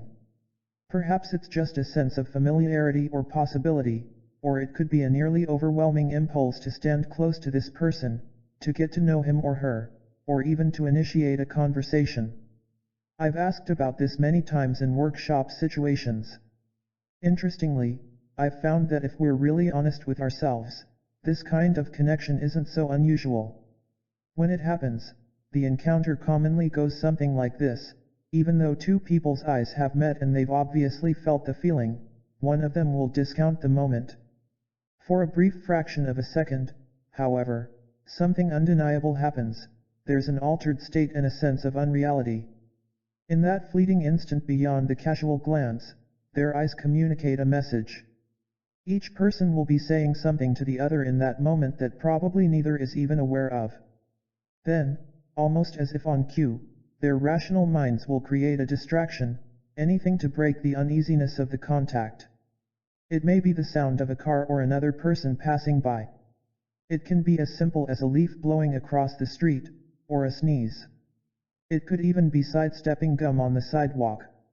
The point is that using anything for an excuse, one of the people will shift his or her attention, and the moment will be gone, just like that. When we have such an experience, what has just happened? Finding what we've lost in other people. When we find ourselves in these situations, we're faced with a powerful opportunity to know ourselves in a very special way, that is, if we recognize what the moment is all about. If we don't, then, as my engineer friend discovered, this kind of connection can become confusing and even frightening. The secret of such encounters is the essence of the mystery of the third mirror. To survive in our lives, we've all compromised huge parts of who we are. Each time we do so, we lose something inside in ways that are socially acceptable, yet nonetheless painful. Taking on adult roles and missing out on childhood following a family breakup, the loss of racial identity as cultures are forced together, and the survival of an early trauma through repressing emotions of hurt, anger, and rage are all examples of losing pieces of ourselves. Why would we do such a thing? Why would we betray our beliefs, love, trust, and compassion, knowing that they're the very essence of who we are? The answer is simple, it's survival. As a child, we may have discovered that it's easier to remain silent, rather than voicing an opinion at the risk of being ridiculed and invalidated by parents, brothers, sisters, and peers. As the object of abuse in a family, it's much safer to give in and forget, instead of resisting those who have power over us. As a society, we accept the killing of others during war, for example, and justify it as a special circumstance. We've all been conditioned to give ourselves away in the face of conflict, disease, and overwhelming emotion in ways that we're only now beginning to understand. In each instance, we have the opportunity to see a powerful possibility, rather than the judgment of what's right and wrong. For every piece of ourselves that we've given away to be where we are in life today, there's the emptiness that's left behind, waiting to be filled. We're constantly searching for whatever it is that fills our particular void. When we find someone who has the very things that we've given away, it feels good to be near him or her. The person's complementary essence fills our inner void and makes us feel whole again. This is the key to understanding what happened to my engineer friend and in the other examples previously discussed. When we find our missing pieces in others, we'll be powerfully and irresistibly drawn to them. We may even believe that we need them in our lives, until we remember that what we're so attracted to in them is something that we still have within us. It's simply sleeping. In the awareness that we still possess those characteristics and traits, we may unmask them and reincorporate them back into our lives. And when we do, we suddenly find that we're no longer powerfully, magnetically, and inexplicably drawn to the person who originally mirrored those traits for us. Recognizing our feelings toward others for what they are and not for what our conditioning has made them out to be is the key to the third mirror of relationship. That unexplainable feeling that we have when we're with someone else, that magnetism and fire that makes us feel so alive, is really us. It's the essence of those parts of us that we've lost and our recognition that we want them back in our lives. So, with this in mind, let's go back to the story of my engineer friend. Certainly, there's a good possibility that without knowing it consciously, my friend had seen in those women pieces of himself that he had lost, given away, or had taken from him throughout his life. There's a good chance that he ran across them in men as well, but couldn't allow himself to have the same feelings because of his conditioning. In his experience, the things that he lost were so prevalent that he found some trace of them in nearly everyone he met. Not understanding what his feelings were all about, however, he was compelled to follow them in the only way he knew. He honestly believed that each encounter was an opportunity for happiness, because he felt so good while he was with the women. He still loved his wife and son very much. When I asked him once if he would ever leave them, he looked shocked. He had no desire to end his marriage, yet he followed the force of what he felt into compromising situations until the loss of his family became a very real danger. How to discover what your feelings of attraction are telling you. Each of us has masterfully given away the portions of ourselves that we felt were necessary in the moment for our physical or emotional survival. When we do, it's easy to see ourselves as less than and get trapped within our beliefs about what remains. For some people, the trade-off occurs before we ever know it, and we don't realize what's happened. For others, it's a conscious choice. One afternoon while I was working in the same defense corporation with my engineer friend, an unexpected invitation landed on my desk. It was for an informal presentation that was to be made to White House and military officials for the newly funded weapon system named Strategic Defense Initiative, SDI, popularly referred to as Star Wars. During the reception that followed the event, I had the opportunity to listen in on a conversation between one of the high-ranking military officials and a CEO from our company. The question that the CEO asked related to the personal cost the other man had incurred to be in his position of power.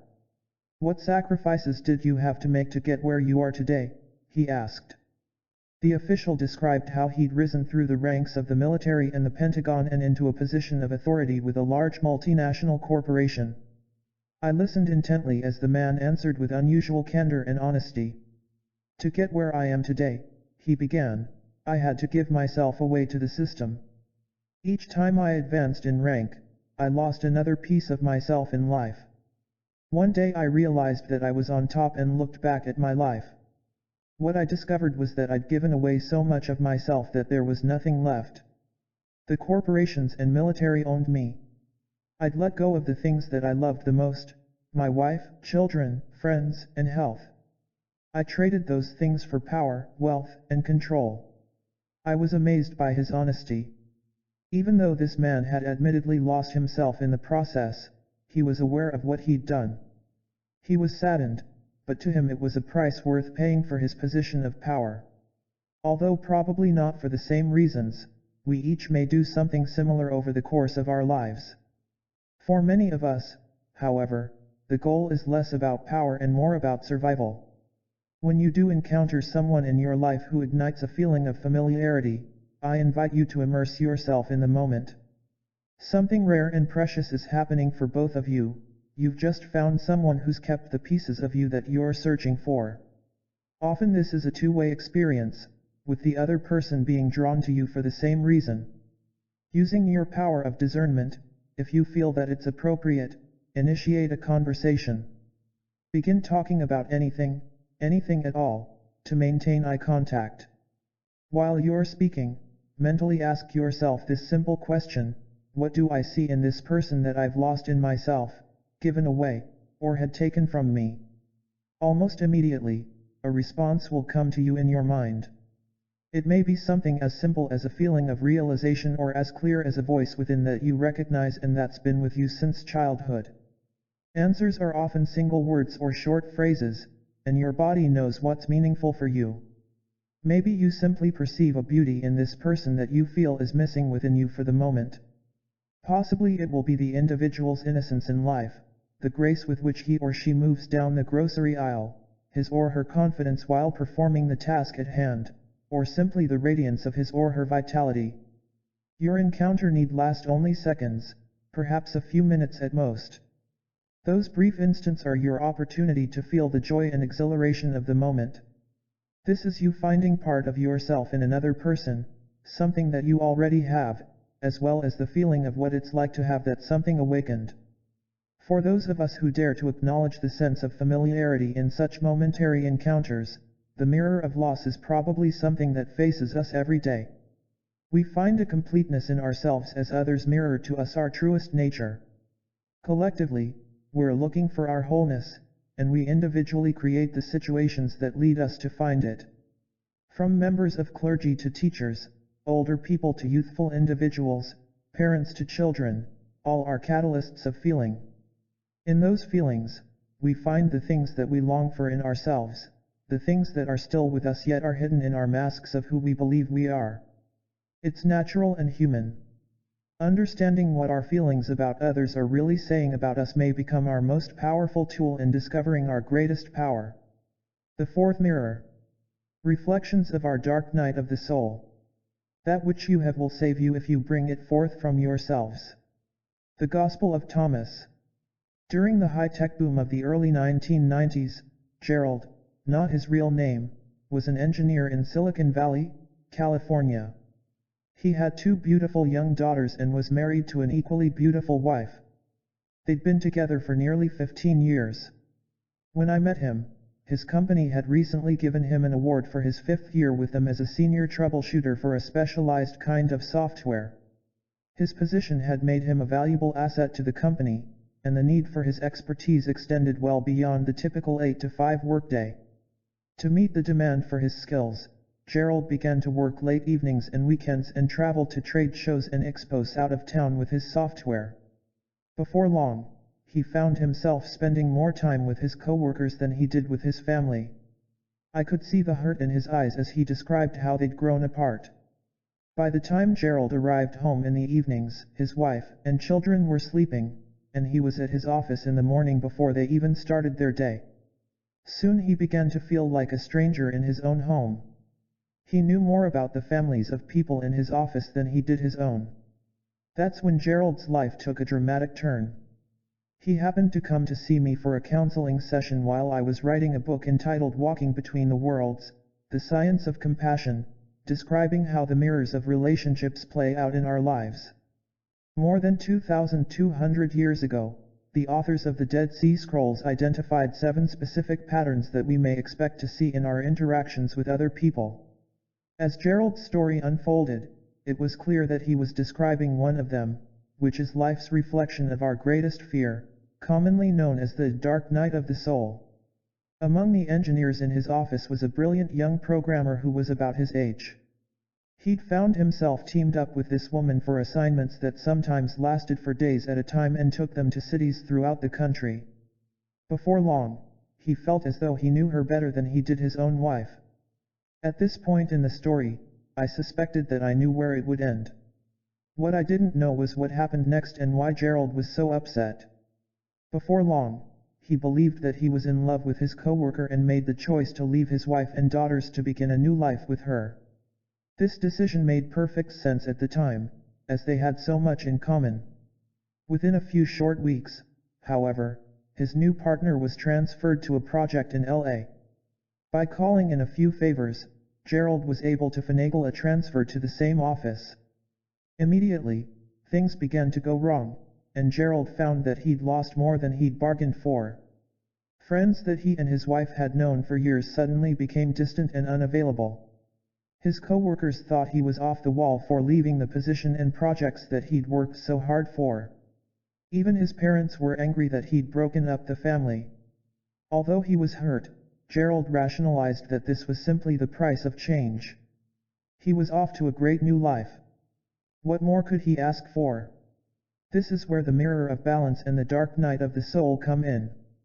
Just as everything appeared to be falling into place, Gerald discovered that everything was actually falling apart. Within weeks, his new love announced that their relationship wasn't what she'd expected. She ended it suddenly and asked him to leave. Just like that, he was on his own, alone and devastated. After all that I've done for her, how could she, he moaned. He'd left his wife, children, friends, and job. In short, he'd surrendered everything that he loved. Soon he began to perform poorly at his job. Following several warnings and a less than stellar performance review, his department eventually laid him off.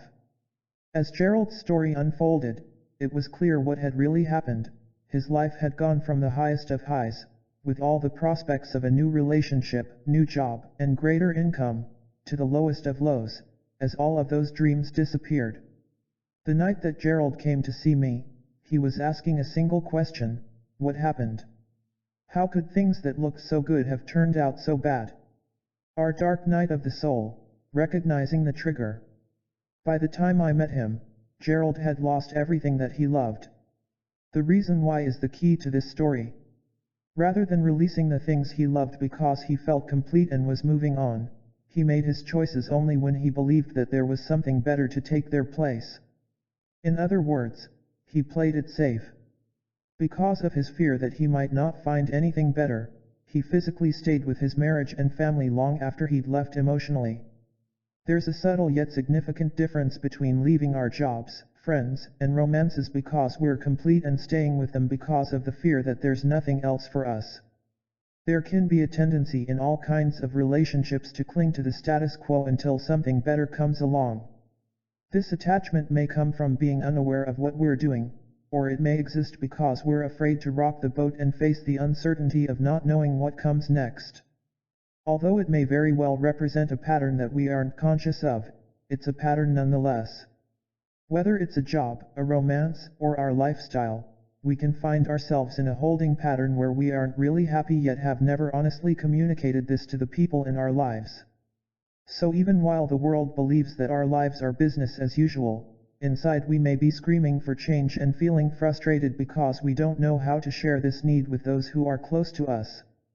This is a pattern that builds negativity. Our true feelings are disguised as tension, hostility, or sometimes just being absent from the relationship. Each day we go through the motions of our job or of sharing our life and home with another person, while we're emotionally distant and off in another world. Whether our problem is with a boss, a lover, or even ourselves, we rationalize, compromise, and wait.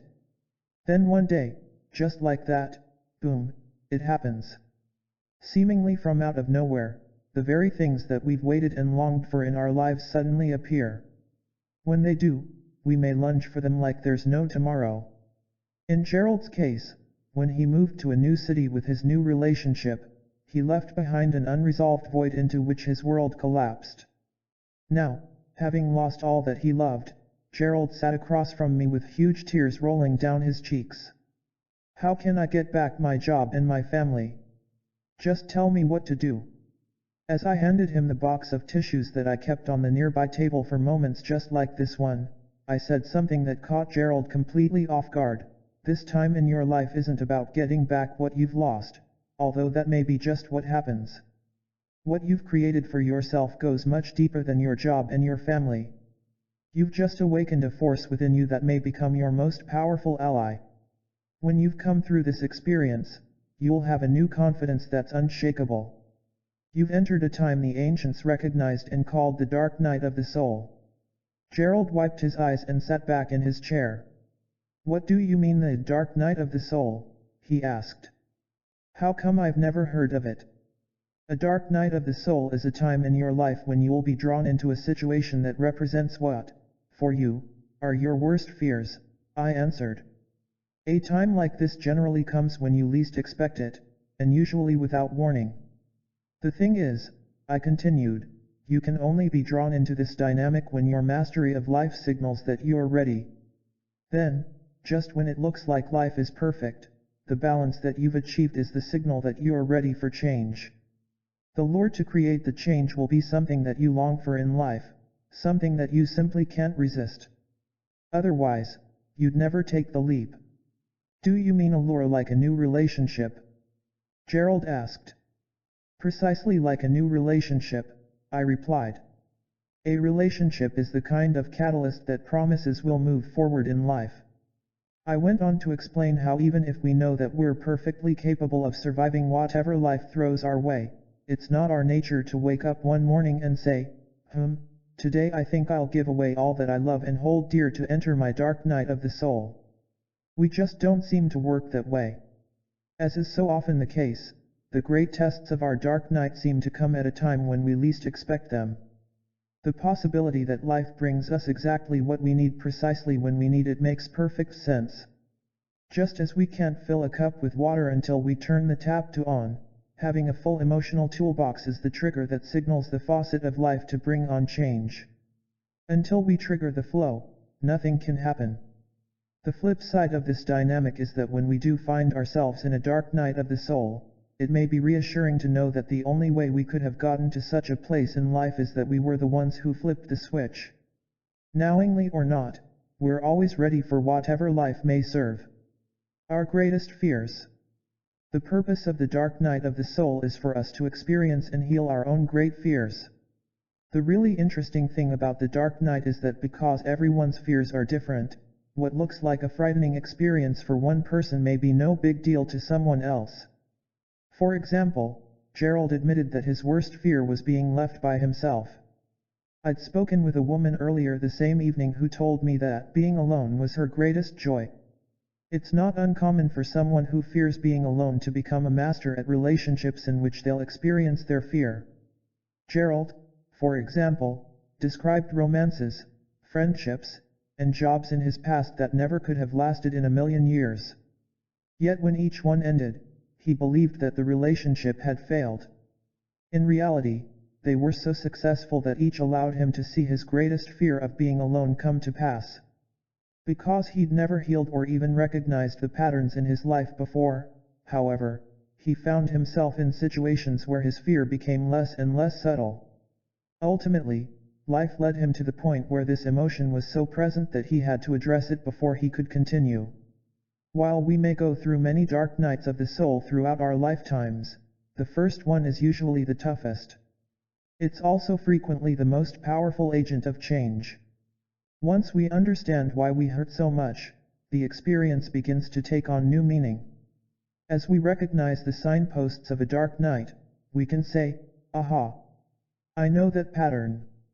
Yup, it's definitely a dark night of the soul, all right. Now, what is it that I'm being asked to master?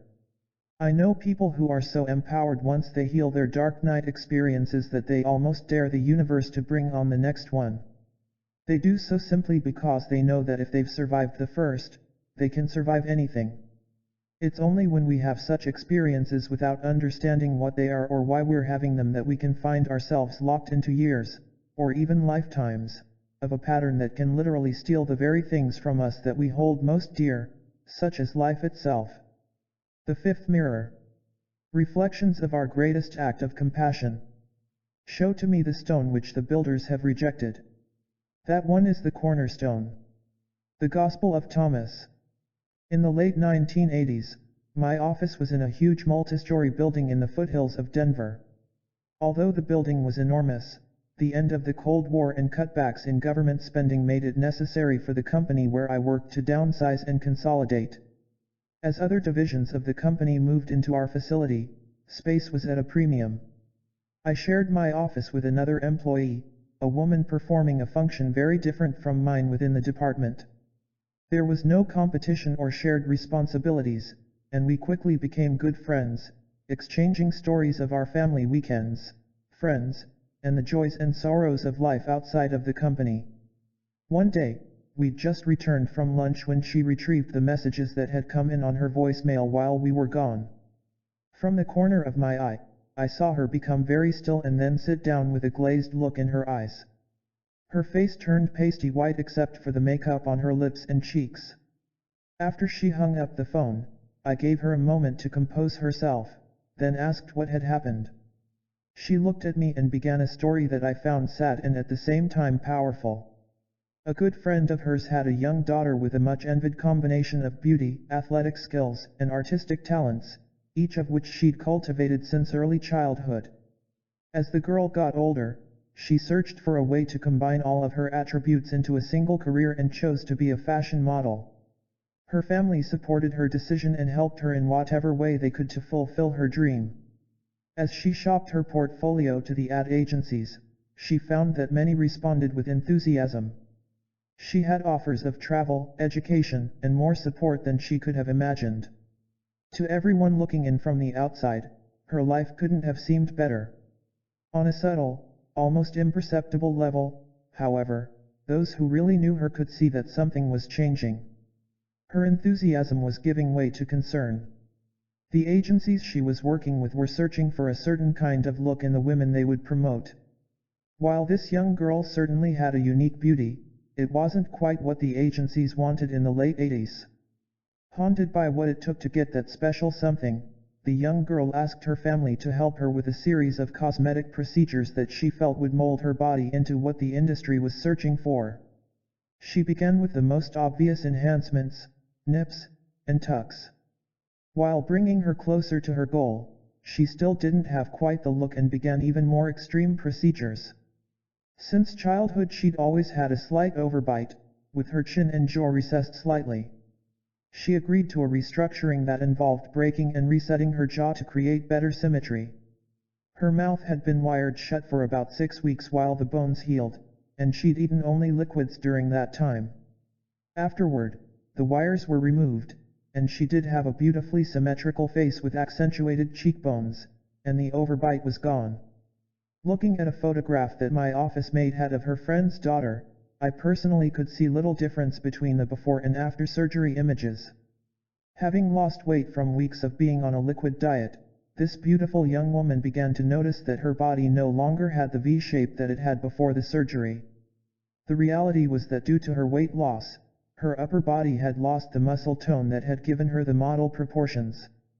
Her perception, however, was that there was a problem that could be surgically remedied, and she underwent a procedure to remove her lower floating ribs in order to acquire greater definition and proportion. The stress from all of her procedures put her body into a tailspin. She discovered that she could no longer control the addition or loss of a pound here and there. Her body was in a lose-weight mode and she was losing on a daily basis.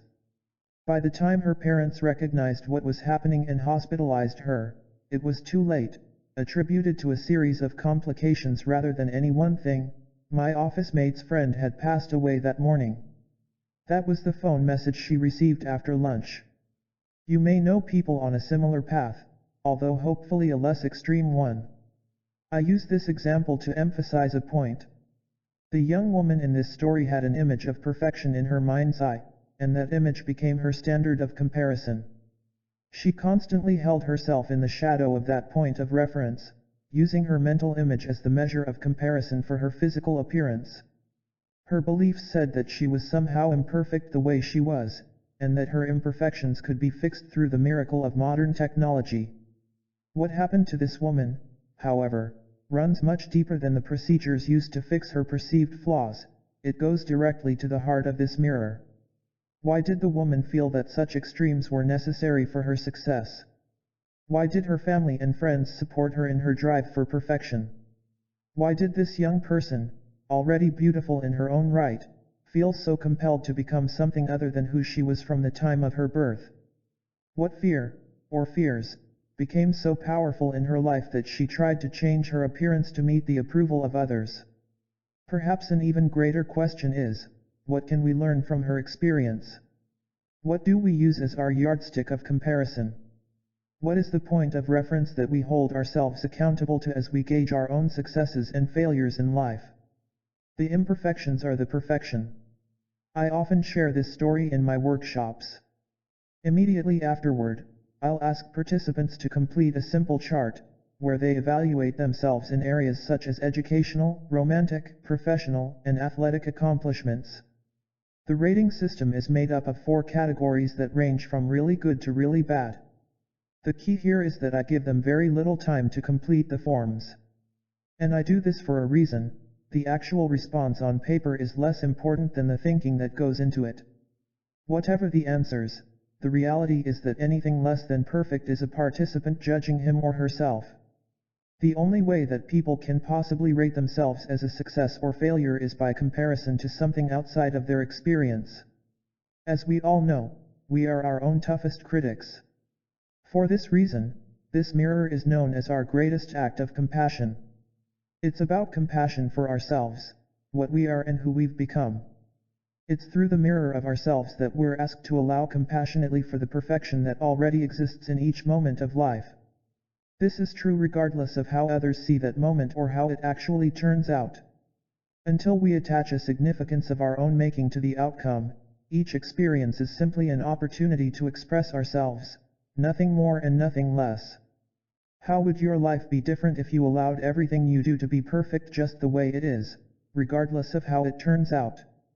If everything we do and create is done to the best of our ability, then until we compare it to something else, how can it be anything less than great?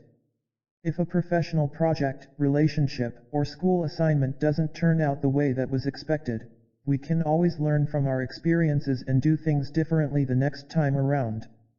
In the divine matrix, it's the way we feel about ourselves, our performance, appearance, and achievements, that's mirrored back to us as the reality of our world. With this in mind, the deepest healing of our lives may also become our greatest act of compassion. It's the kindness that we give ourselves. Beyond the mirrors. While there are certainly other mirrors that show us even subtler secrets of our truest nature, the ones that I've offered here are the 5 mirrors that allow our greatest healing in the relationships of life. In this process, we find our truest power as creators in the divine matrix. Each mirror is a stepping stone toward a greater level of personal mastery. Once you know about them, you can't unknow them. Once you see them play out in your life, you can't unsee them. Each time you recognize one of the mirrors in a particular place in your life, there's a good possibility that you'll find the same pattern playing out in other areas as well. The control issues that bring up so much emotion with your family at home, for example, may surface with much less intensity while bargaining for a used car with a stranger. The reason it's more moderate is because you probably don't have the same level of intimacy with the salesperson as you do with your family and friends. Although the patterns are less intense, they're still there. And this is the beauty of the holographic pattern of consciousness. The resolution that you find in your relationship with the car dealer, the grocery store checkout clerk, or the server who brought you a burnt dinner at your favorite restaurant will trickle into your relationships at home. It must, because that's the very nature of the hologram. Once a pattern changes in one place, every relationship that holds the same pattern will benefit. The changes sometimes come to us in the places we least expect. If they didn't, we would probably never get up in the morning and say, "Today I'll tackle the relationships that show me my greatest mirrors of my deepest judgments." We just don't seem to work that way.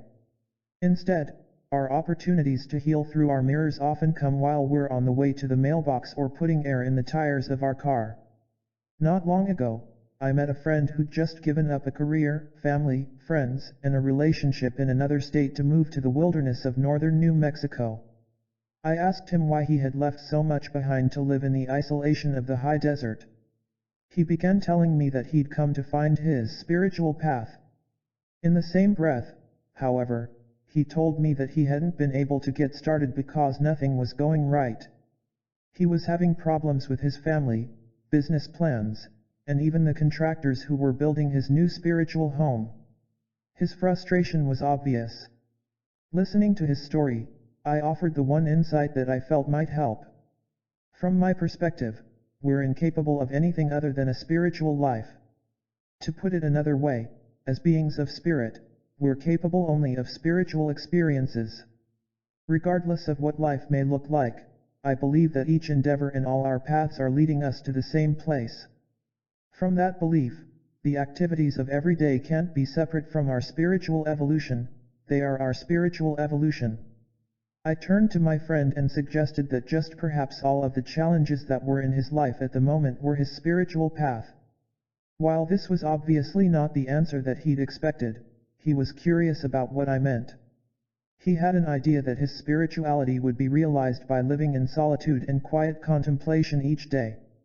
I clarified my beliefs, suggesting that although all these things may become part of his life, the way he would resolve each of the challenges facing him could be precisely the path that he'd come to explore. Glancing back at me with a surprised look on his face as we said our goodbyes, he simply replied, "Maybe it is." Chapter 8.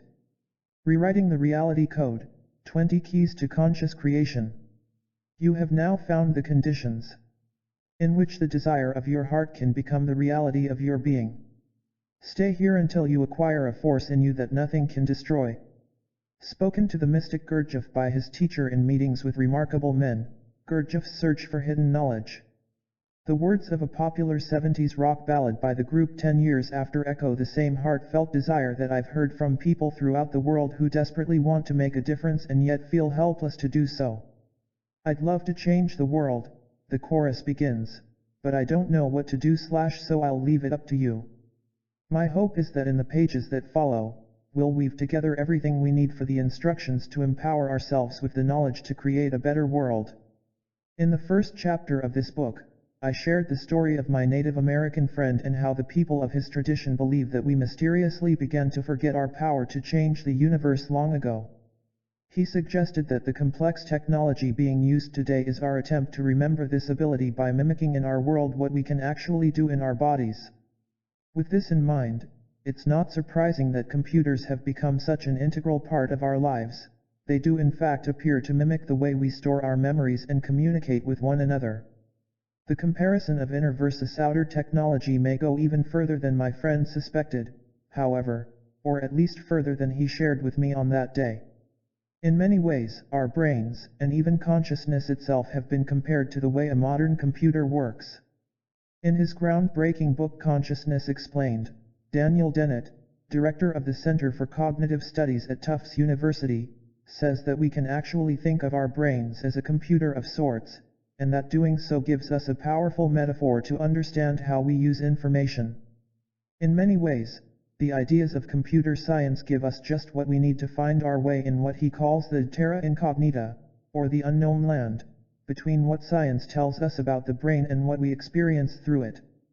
Clearly, the success of the computer as a tool of memory and communication gives us a powerful analogy to help us understand the mystery of consciousness. Following is a brief description of how a modern computer works. Although tremendously oversimplified, the information is accurate. This simple model will allow us to compare our outer world of hardware and software to the inner workings of consciousness itself. The parallels are fascinating, and the similarity is unmistakable. To begin with, all computers need only 3 things to make them useful. Regardless of how big or small or how complicated a computer may look, it will always need hardware, an operating system, and software to perform. So far, this sounds simple enough, but to shed a new light on consciousness, it's important to understand just what these 3 parts of a computer really do. The operating system is what makes it possible for us to communicate with our computer's chips and circuits, and ultimately make something happen on the printer, screen, and so forth.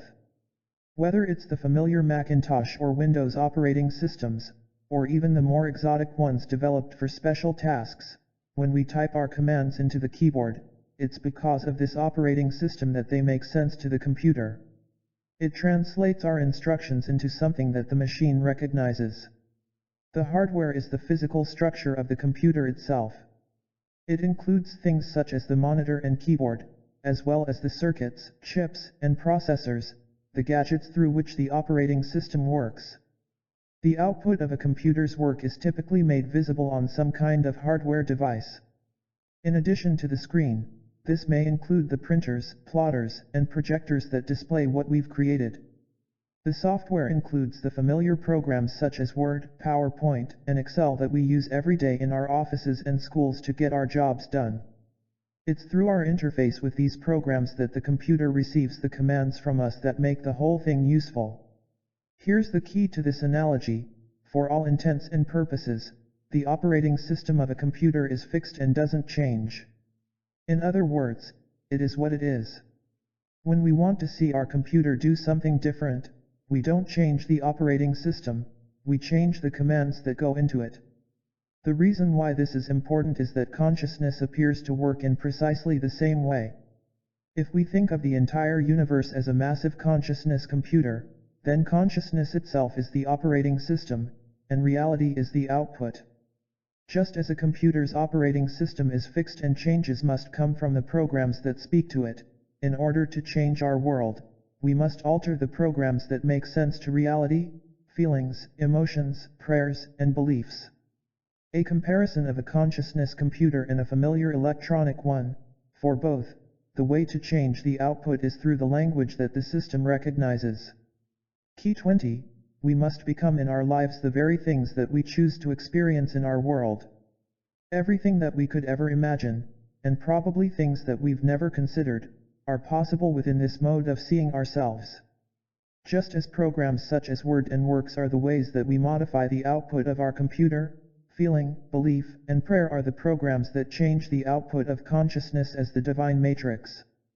The beauty of this analogy is that we already have these powerful programs of reality making, and we're already using them every day. Each moment we're sending our messages of emotion, feeling, prayers, and belief to consciousness, which translates the code of what we send into the daily reality of our bodies, relationships, lives, and world. The question now is less about whether this language exists and more about how intentionally we use it in our lives. To understand precisely why our beliefs are so powerful and how we make such a difference in a world of 6 billion or so people, we'll take our understanding of the hologram one step further. Patterns of the whole. It should be obvious by now that we're holographic beings. It ought to be equally apparent that we're holographic bodies living in the holographic consciousness of a holographic universe. We're powerful beings expressing ourselves through the bodies that extend beyond the edge of ourselves to become the universe itself.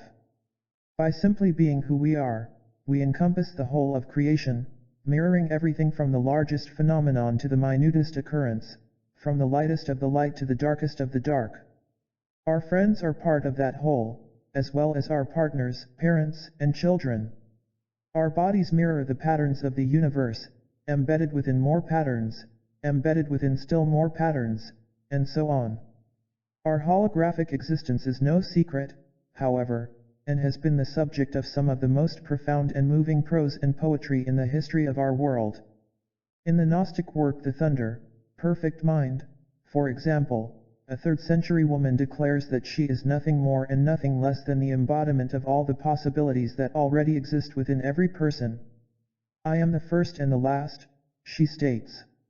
I am the whore and the holy one. I am the wife and the virgin. I am the mother of my father and the sister of my husband.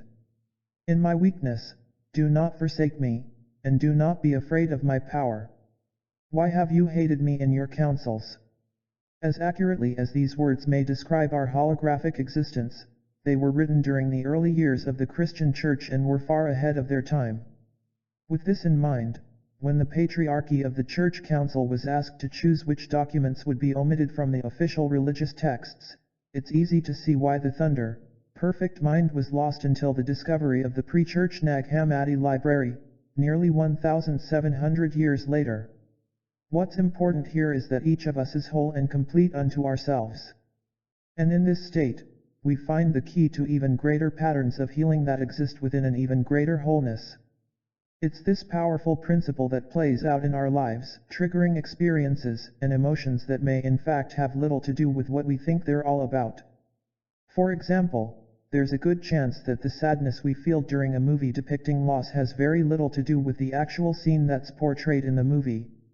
The riveting scene of soldiers shooting at the wolf tamed by John Dunbar, played by Kevin Costner, in the 1990 film Dances with Wolves is a perfect illustration of how this principle plays out in our lives.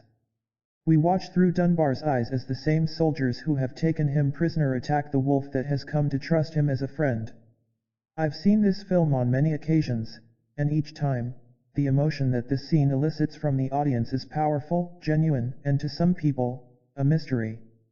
Why do we feel so much sadness from seeing the wolf Two Socks hunted and killed? They ask. The answer might surprise them. The reason is because there's a good possibility that the sadness they feel may have very little to do with what has just happened on the screen.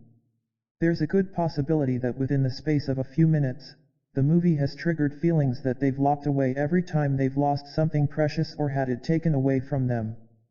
Ultimately, it's not surprising to discover that the feelings evoked while watching a film probably have more to do with us, what we've lost within ourselves to survive our experiences of life, than the people who are going through their drama in the movie.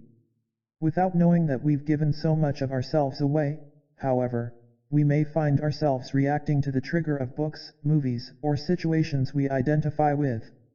This is our way of reminding ourselves that we still recognize the things that we've lost in order to survive the hurtful moments of life.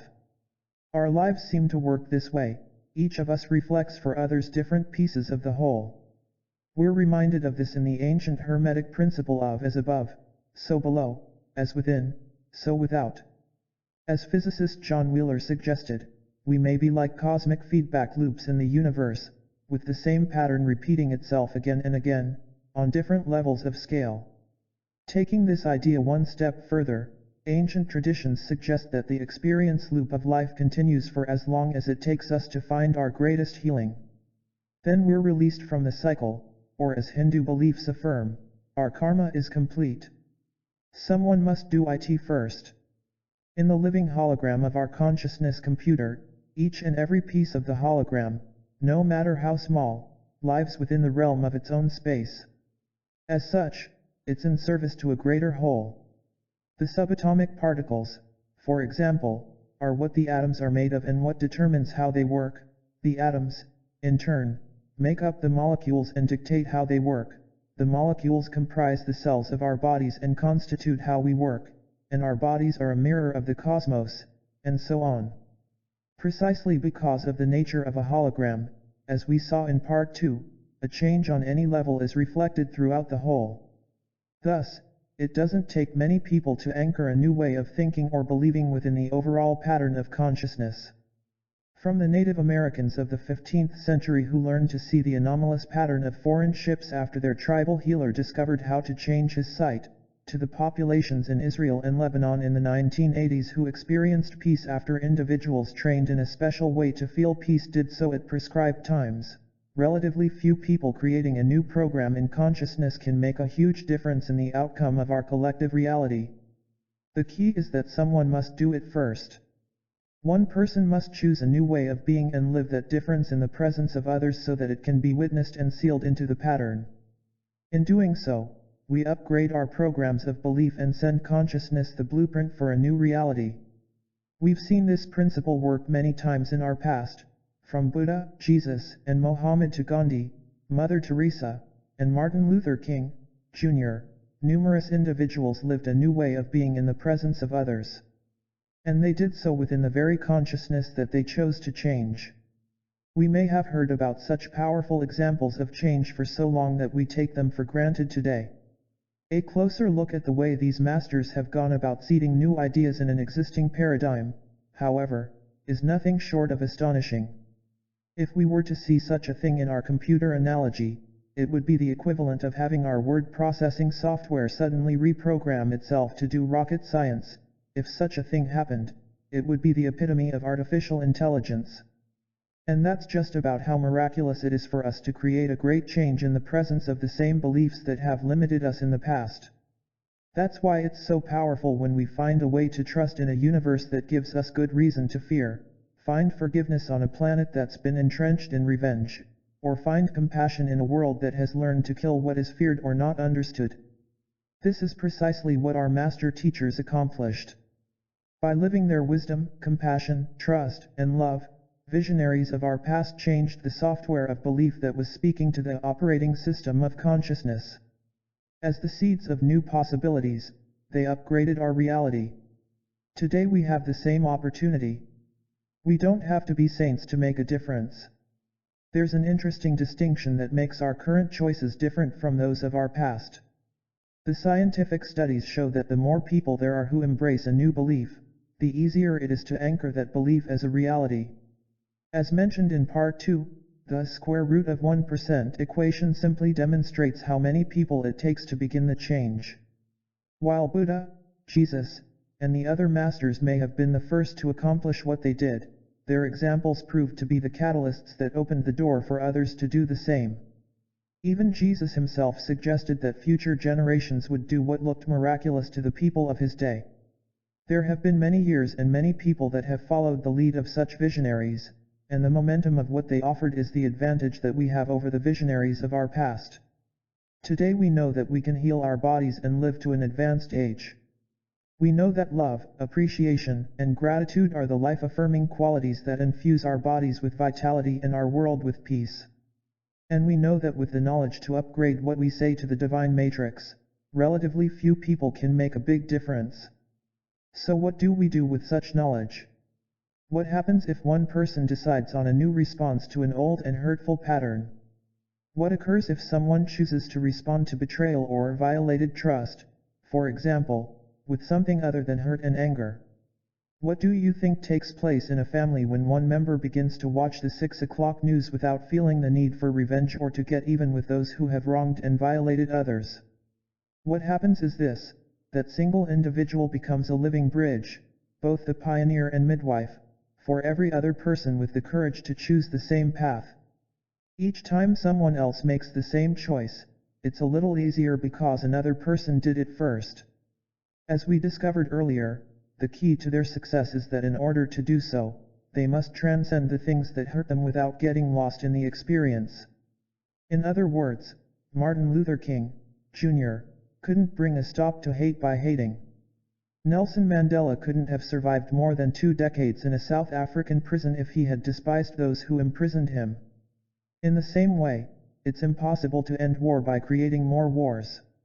We've seen a powerful example of precisely this principle in our inability to find peace in the 20th century. Bottom line, in a universe that mirrors our beliefs, it's clear that angry people can't create a peaceful world. We've tried, and the instability of the world today is the evidence of where our efforts have led. In our examples of those who have changed the cycles of oppression from within the oppression itself, 2 powerful patterns emerge. 1. The choice to see beyond the hate originates from within the same system that spawns it, rather than being imposed upon the system from an outside source. 2. The people who make such a choice become the living bridge for those people they love the most. They find their truest power by living their truth in a system that doesn't support their beliefs at the time. What a powerful model! Holographic consciousness provides for a change made anywhere in the system becoming a change everywhere in the system. Even with 6 billion plus people now sharing our world, we all benefit to some degree from the choices of peace and healing that are held by just a few. I can say that with certainty because we've witnessed this principle at work. Through our knowledge of the divine matrix, we now have everything we need to embrace our power to create and apply what we know to the great challenges of our time. Whether we're choosing peace in our world or within our families, healing in our loved ones or in ourselves, the principles are precisely the same. In our analogy of the universe as a consciousness computer with feelings, emotions, beliefs, and prayers programming reality, it makes perfect sense that we would have an instruction manual that highlights the steps of reality making. And we do. Through the ages, the most enlightened masters have shared it with us in bits and pieces. The keys in the next section, drawn from their teachings, are designed to lead us step by step through the sequence of logic and actions that's been proven to create change. While there are certainly other keys, this time-tested sequence has been effective during history, as well as in my own experience. For that reason it's offered here as an abbreviated how-to manual for upgrading our programs of reality and changing the world. 20 Keys to Reality Making. Here are the keys that encapsulate the highlights of this book. Individually, they're interesting. Collectively, they tell a story, our story, a reminder of our power to create. The keys may be considered as the software that our consciousness computer uses for reality making, our code of change. And as with any code, the keys are in a sequence for a reason. Simply put, just as we need to have all the ingredients in place before we begin to bake a cake, our keys to reality making work only if each step of the process is understood and available to us when we need it. When I think about understanding these keys, I'm reminded of a powerful sequence of knowledge described in the mysterious third book of the Kabbalah, the Sefer Yetzirah. In the step-by-step instruction describing how the universe was made, the book's unknown author invites the reader to consider each step of creation one at a time. In doing so, the reader gives each one the consideration of its own place of power. Examine with them, and probe with them, the text says of the ancient instructions. Make each thing stand on its essence. Similarly, I invite you to consider the following sequence of keys individually. Allow each its own merit as a powerful agent of change. Work with it until it makes sense to you. Together, these steps can become your code for changing the world and yourself. 20 Keys of Conscious Creation. Key 1. The divine matrix is the container that holds the universe, the bridge between all things, and the mirror that shows us what we have created. Key 2. Everything in our world is connected to everything else. Key 3. To tap the force of the universe itself, we must see ourselves as part of the world rather than separate from it. Key 4. Once something is joined, it is always connected, whether it remains physically linked or not. Key 5. The act of focusing our consciousness is an act of creation. Consciousness creates. Key 6. We have all the power we need to create all the changes we choose. Key 7. The focus of our awareness becomes the reality of our world. Key 8. To simply say that we choose a new reality is not enough. Key 9.